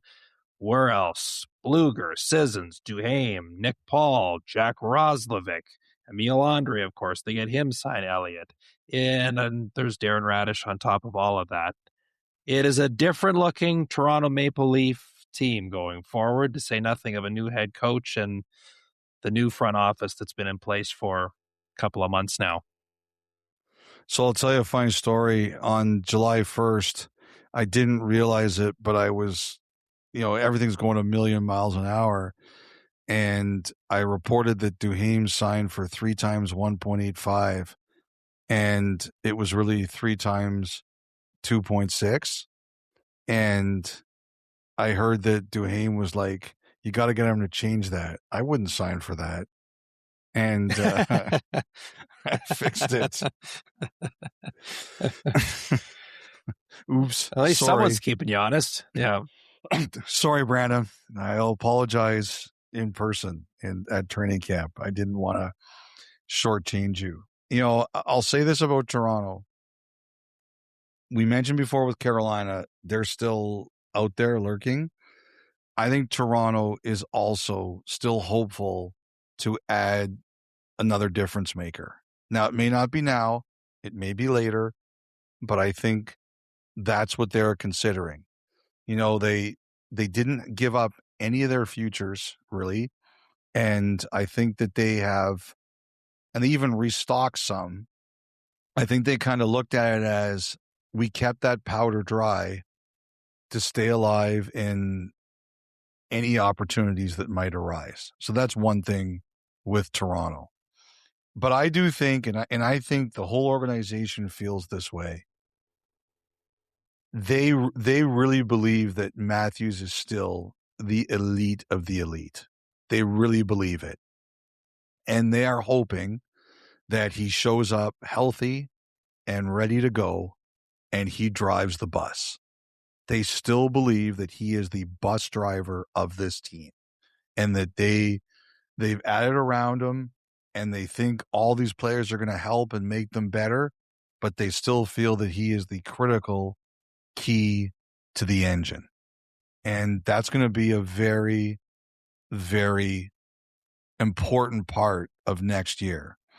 Bobrovsky, this 3x7 the Leafs signed for, I heard that was his last ask of Florida, and Florida was not willing to go there. They made their decision, and Toronto gave him the offer that Florida wouldn't do. I think it's going to be fascinating. I think he's a really motivated guy. I think he wants to prove there's a lot still there.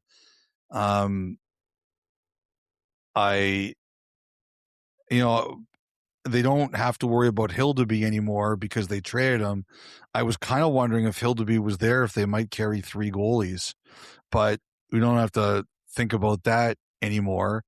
But I'm looking forward to watching Bobrovsky work, and I'm like everybody else.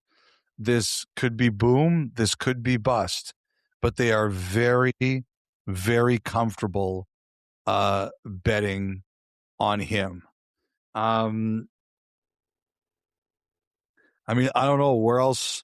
The other one here we should talk about initially is Morgan Rielly. I said that there's a chance they keep him. I don't know if that made everybody involved happy. There was some reporting after that he would like to move on. I just think that I don't know if that's true or not. I know it's out there. I just heard that Toronto told people they're not paying a big price to move him. Like, if it's something they consider too much of a sweetener, they won't do it. And I think one thing that hurt them, as we talked about with San Jose, is that San Jose, with a choice, seemed to prefer Nurse over Rielly. I look at their D, Radish, McCabe, Tanev, Ekman, Larson, Andre Stetcher. If Rielly comes back, they'll try to make it work for him. I think they feel that with a new approach and maybe a bit of a different role that could help him. I think he's a fantastic human being. I hope it works out for him. But I heard Toronto told teams they are not paying a big sweetener to trade him. So you mentioned, the Kings situating themselves where somewhere down the line, if there's the opportunity to make an LA type move, they can pounce. You read into it at all, of all the signings they did? Oh, how many I of think them there's were 2 years? I think there's something to that here. It's also 2 years that, Matthews is up, right? Mm-hmm. So I think there's that part of it. But yes, I do think that they did that on purpose. Nyes, things probably calmed down around him for a little bit, which is probably best for him. I was talking to someone the other day who was like, I feel sorry for that kid. His name is in a new trade rumor every day. And maybe it calms down around him. Yep. It's, I don't know how this is all going to go, Kyle. Like I said, it could be boom, it could be bust, but it's not going to be boring. And I'll say this, like I've heard a lot of the returning players who were very demoralized at the end of last year really liked what was done. They feel much better about their team. It's certainly different, and we'll see how much better it is for Toronto after felt like whatever could go wrong did go wrong, particularly in the back half of their season last year. Okay, the Utah. I also too McKenna. I don't know who does his media training, but he said everything right. Well, I mean, he was a guy that didn't go big on the skills coach and the this coach and the that coach growing up. Just played. I don't know. Maybe a lot of that. I'm sure, of course, there's some training there, but maybe a lot of that is just who he is too. Yeah, I thought he hit every right note. He didn't have any stumbles. Everyone's always looking for you to stumble, right? And I don't think he had any of that. And that's also a big, win for him and them as they start the season. I think one of the more fascinating ones too is going to be Nylander. I think last year was a really tough year between Nylander and the organization, but everybody gets a fresh start. Everybody gets something new. And, we talked about Matthews and how important he was.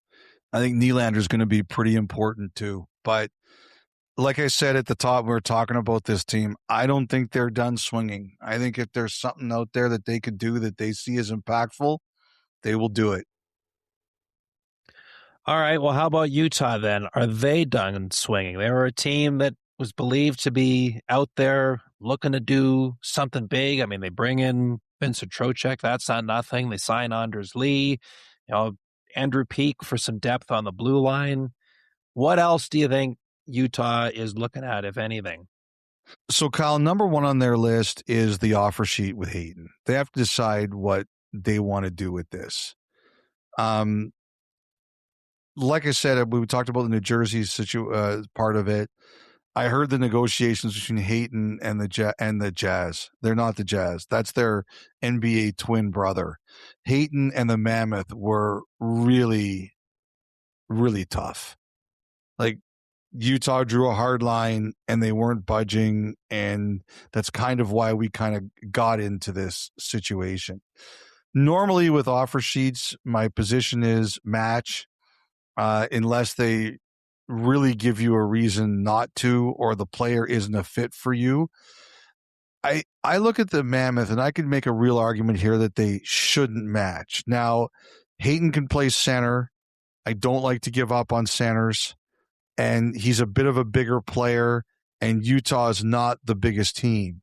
But particularly with Trocheck now, down the middle, you've got Trocheck, you've got Schmaltz, you've got McBain, who I really like.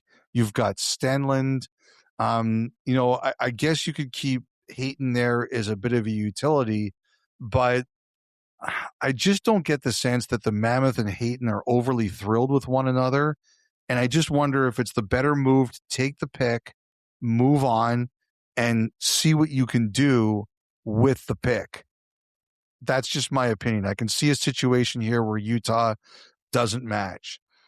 Like we said with Montreal, the number one thing I like about the Mammoth, Kyle, is their contracts look good.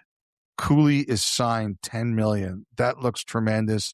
Schmaltz is signed $8 million.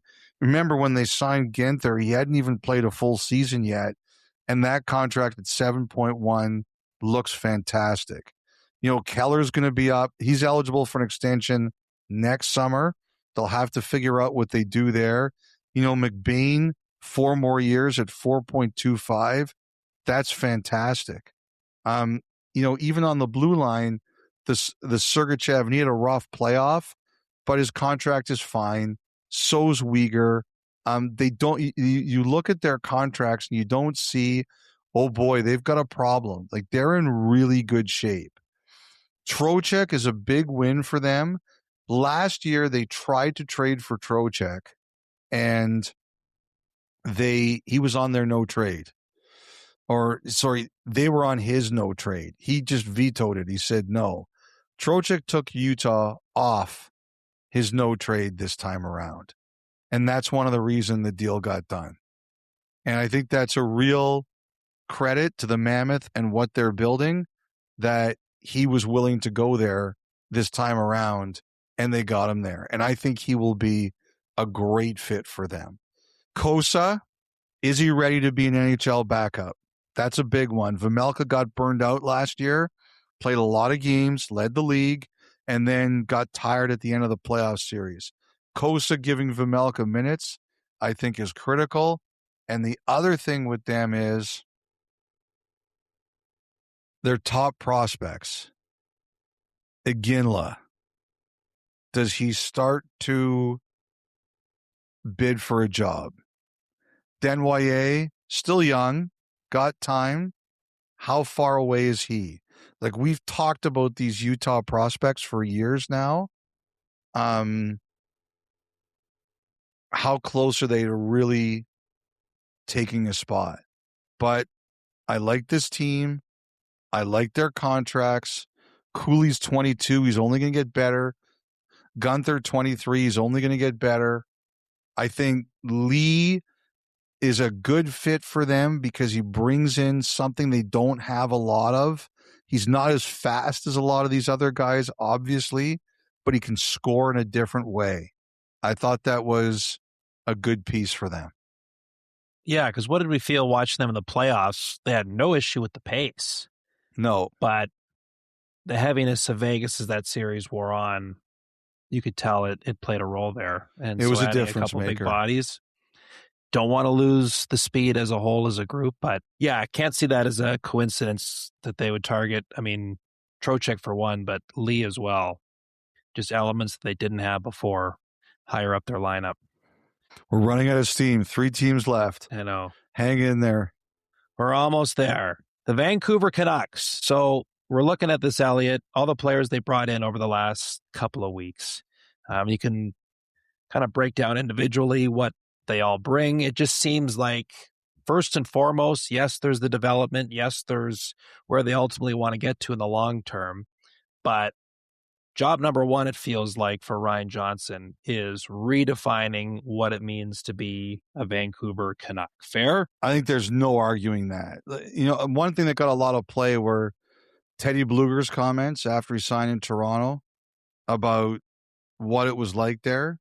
This is one unhappy group. Really unhappy group last year. And in addition to the fact of what Bluger said, I think there were some guys who kind of arrived midway through or came in at the end of last year. They were surprised about how it was.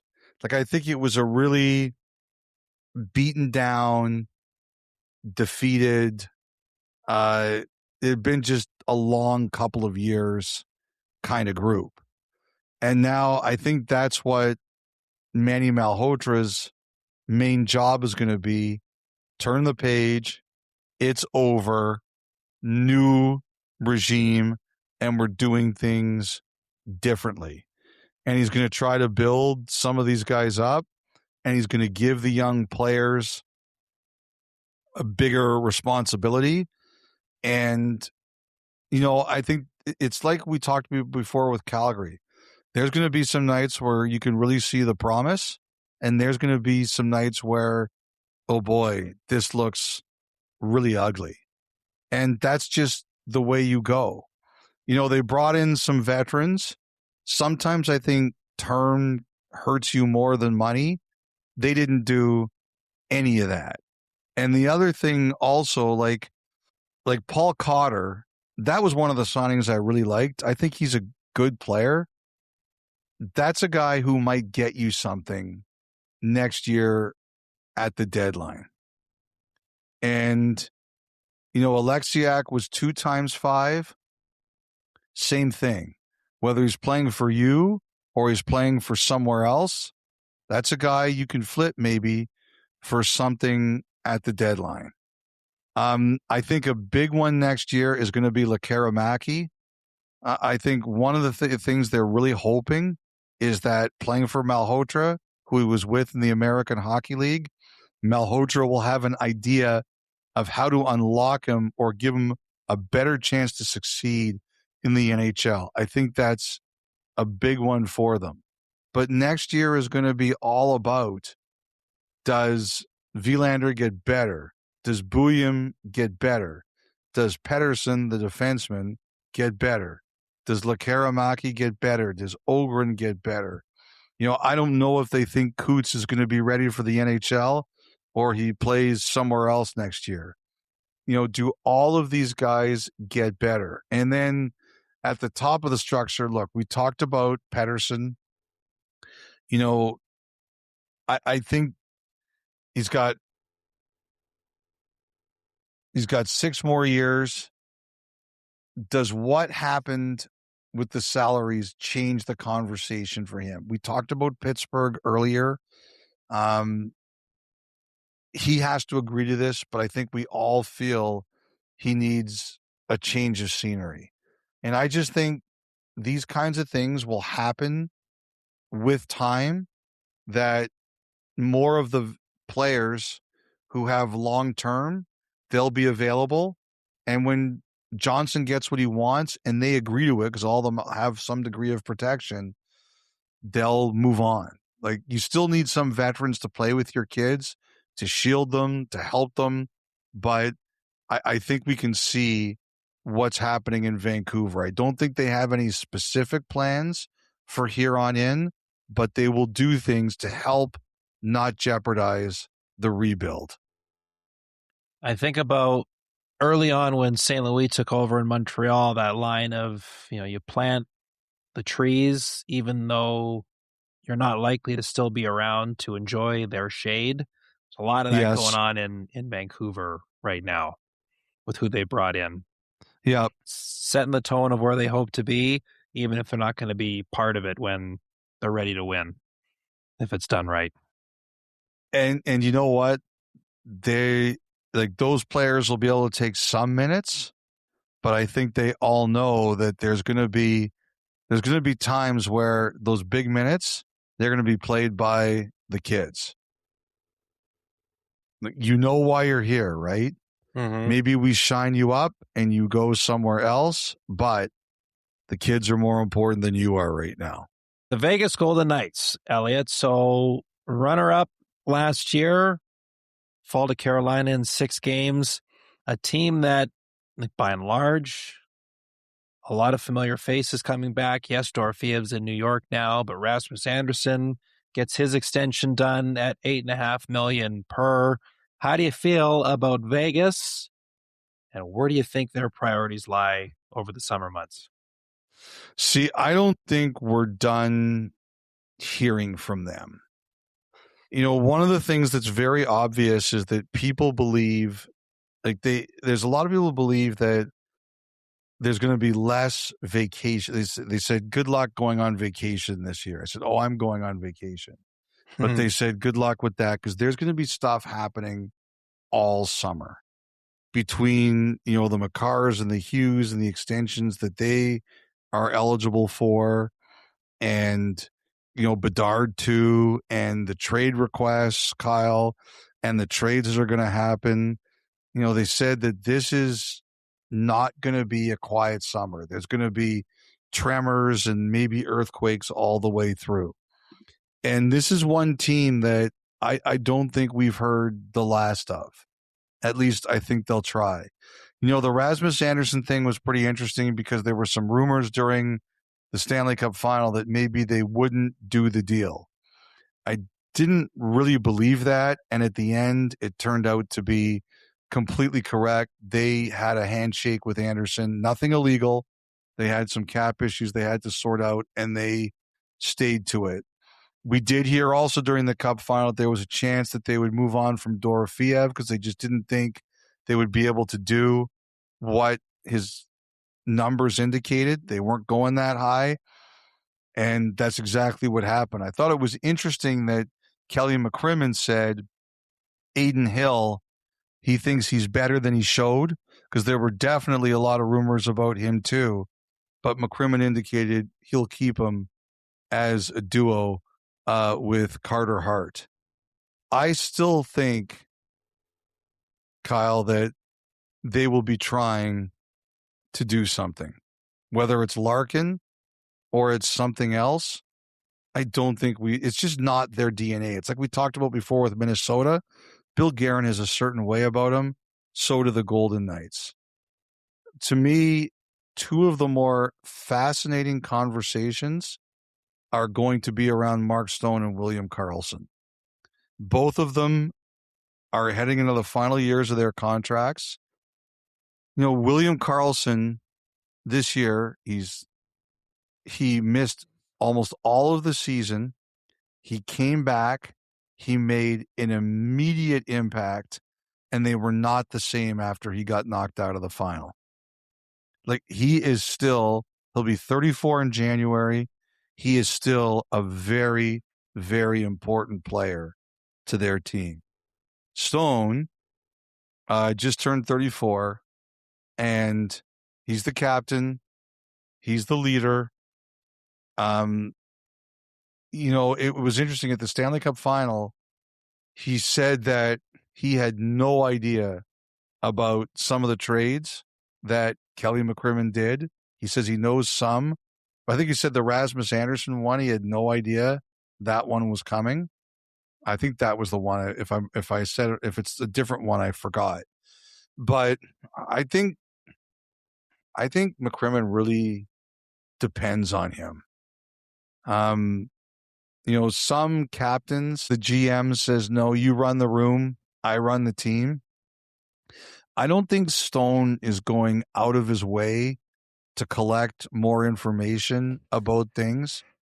But I do think Kelly McCrimmon, who coached Stone in junior, really depends on him to know the pulse of his team. McCrimmon's one of those guys who has to know everything. And it's very important to know the pulse of his team.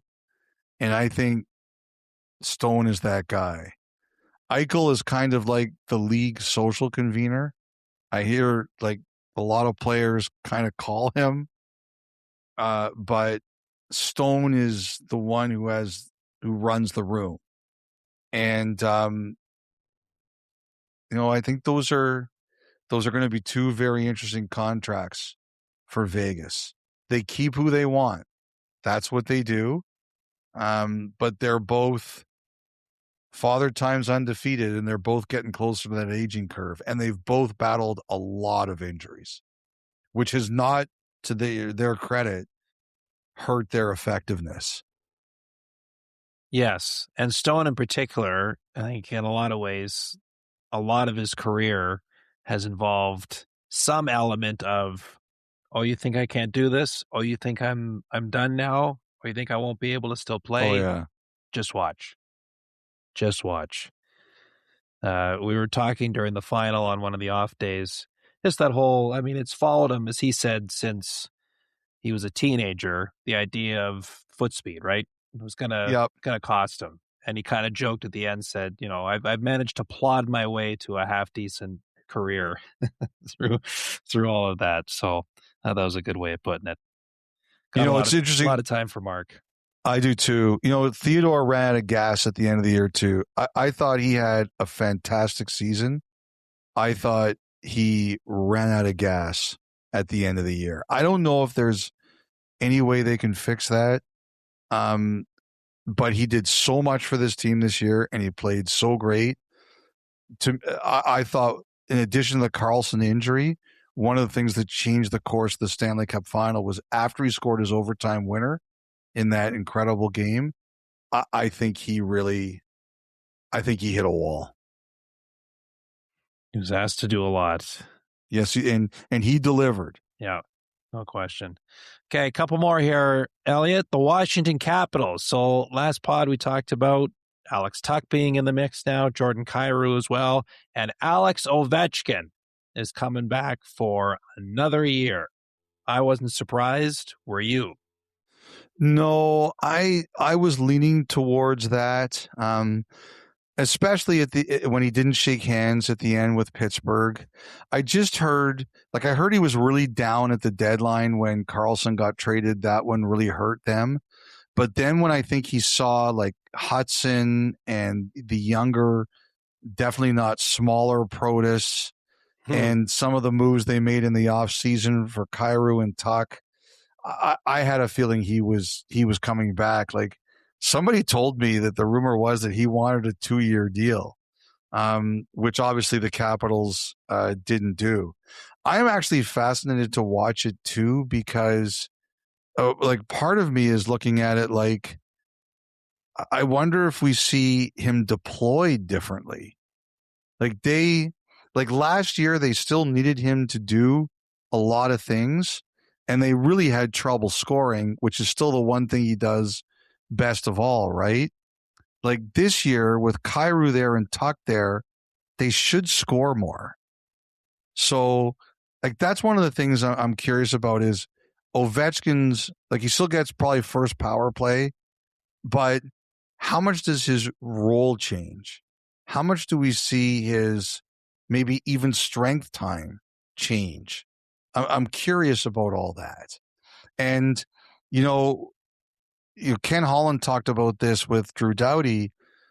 He said, when I was in Detroit, we had 10 Hall of Famers. I saw them on the back nine of their career and dealt with it.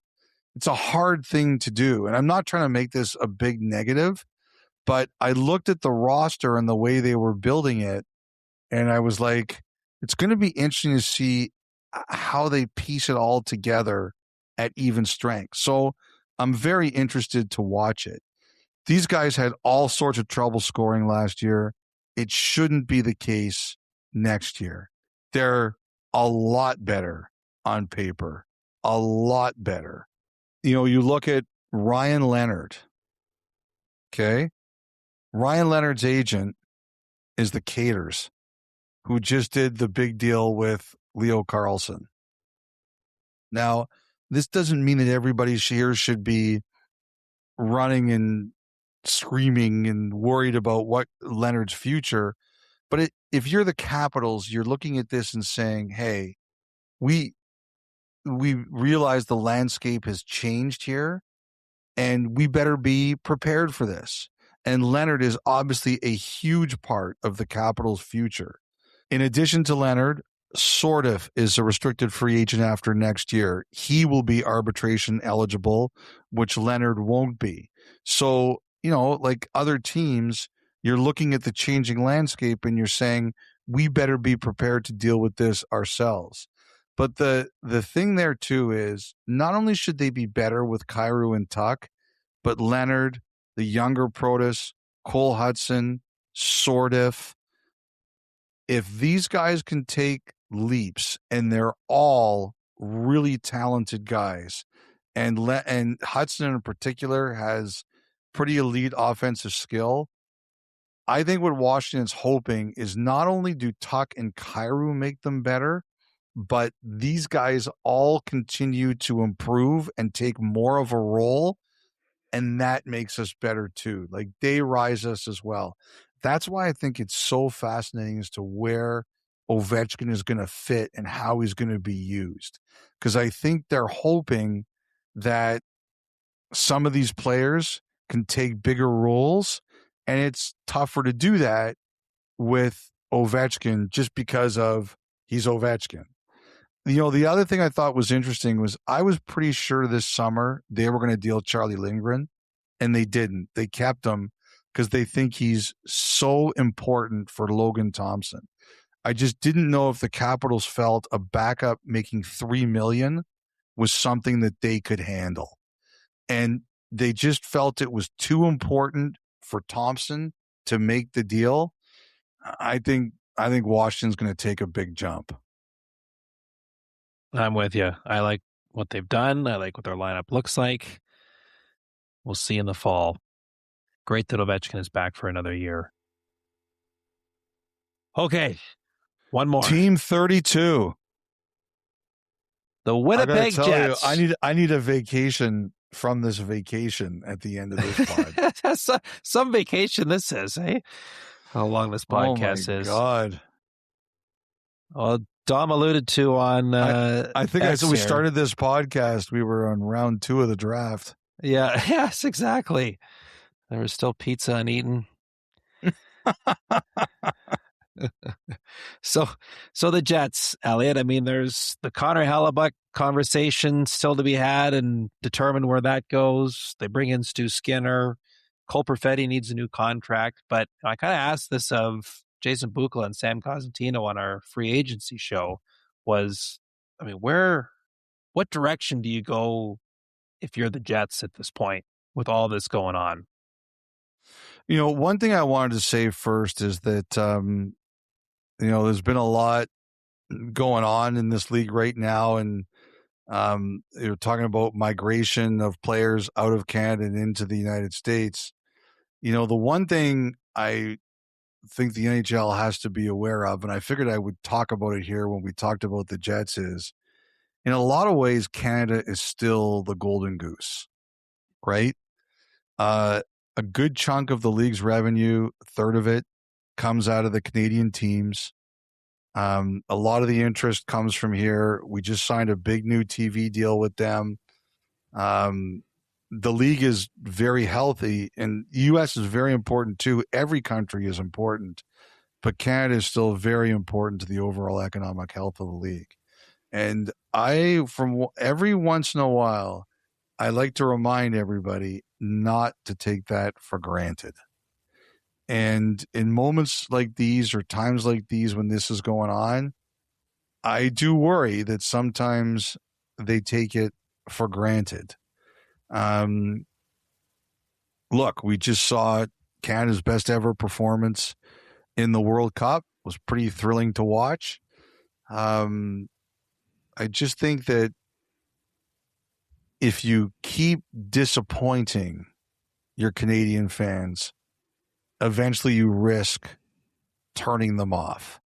And I don't think that's now. And I don't think that's necessarily a year from now, but it could happen. And I don't think that's a good thing for the league. I wanted to say that. I say it periodically. I wanted to say it now, and I figured right here was the perfect spot. I don't think the Jets are going to change, Kyle, in terms of their goal. Their goal is to win. Their goal is to compete, and I don't think that changes. We'll get to Hellebuyck in a second. I think that you mentioned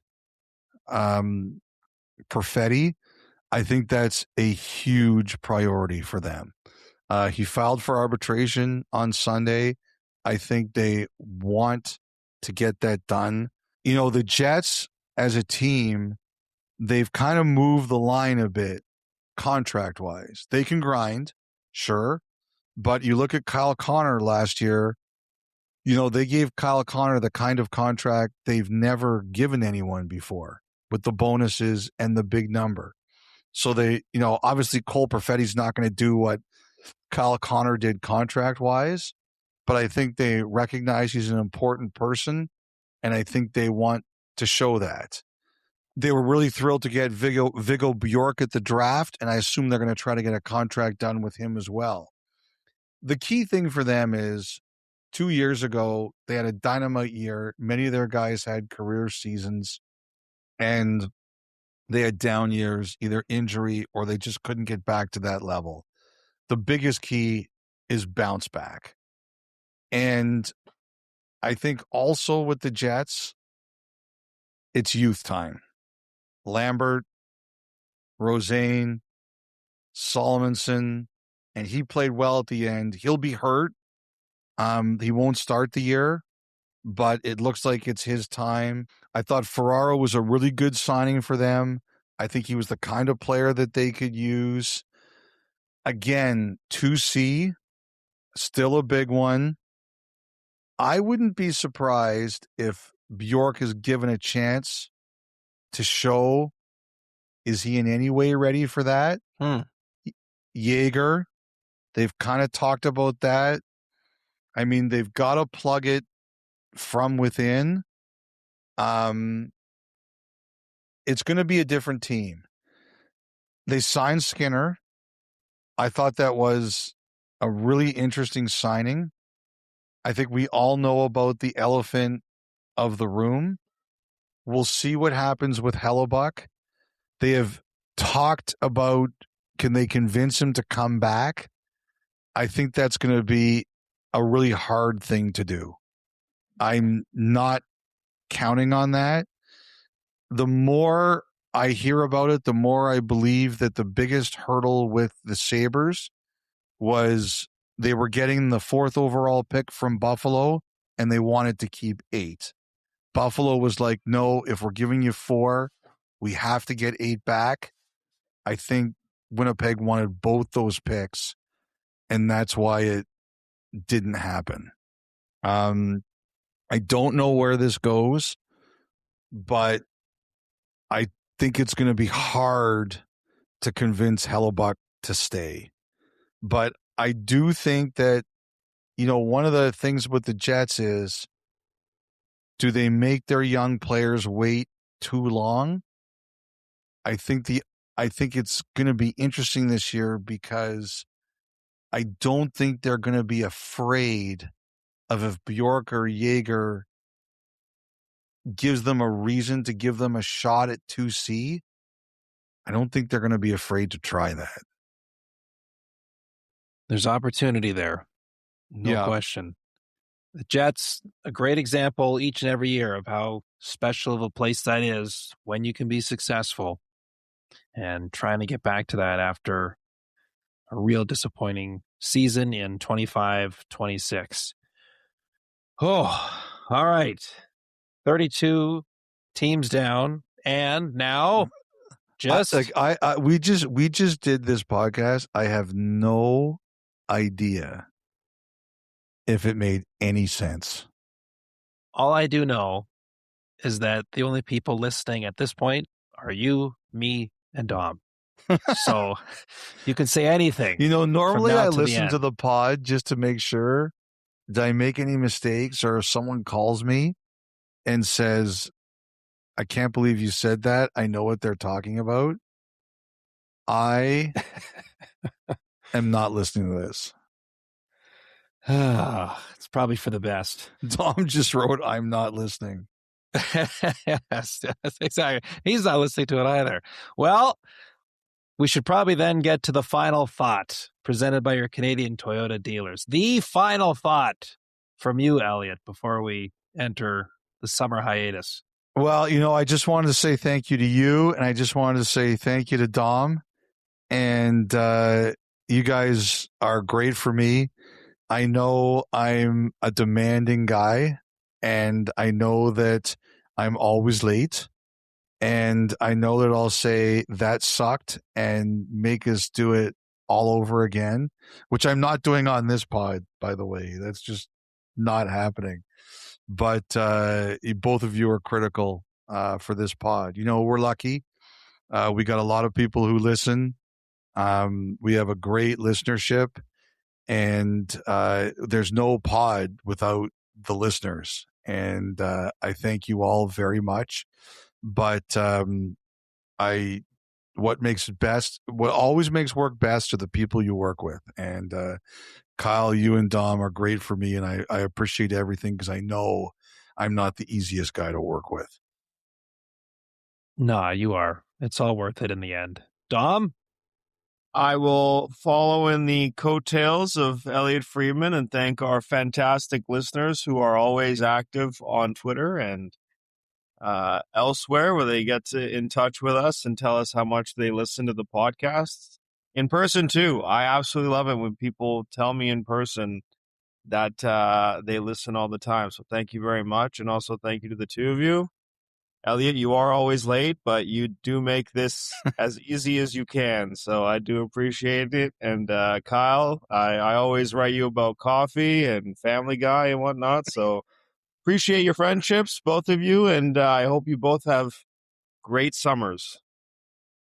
It's so great from an audience perspective how they keep us on our toes, how they recognize where there's a potential bit to exploit, and they walk right through that door, much to all of our enjoyment and entertainment. They are on the ball with all of this stuff. And so not only do they listen, they really do follow each and every week, which is so cool. I was thinking about Elliotte, how long this season was. So start of the season in Italy. This was a long year. Long year. Started the season in Italy, enjoyed some AC action, though we later learned that you, Elliotte, wants no part of AC in your hotel room at night. We made the annual voyage to the desert to quench our thirst for conversation with the league's best. We did some work and played some golf together in Edmonton and PEI. We got together in Toronto a few times to hear from the likes of Josh Doan and Connor Bedard and Frank Nazar. We put back shots of maple syrup in Moncton. And we also admired Dom's complicated shorts in the hotel lobby way past our bedtime. We paid Milan another visit for the Olympics. There was no gold for Canada in hockey this year, though, Elliotte, you did get your cigarette. We shared coffee on set during another trade deadline. We shared Elliotte's room while recording on the road at the GM meetings. We put up with each other for not one, but 3 playoff rounds this spring, Buffalo and Montreal and Carolina and Vegas, where the Stanley Cup was handed out. The grind overall, but the one thing I learned is that I look better in overalls. We went back to Buffalo for the draft, a city known for its wings, but Dom made the trip about pizza. And then we gathered on Canada Day, one last show on TV for the season, and now the final podcast of the season. And we enter this new era on Rogers with the NHL in the fall. Can't say where that journey will take us, but I wouldn't change a thing about how we got here. So thank you both. What a year. Thank you, Kyle. What a year. Have a great summer, everybody.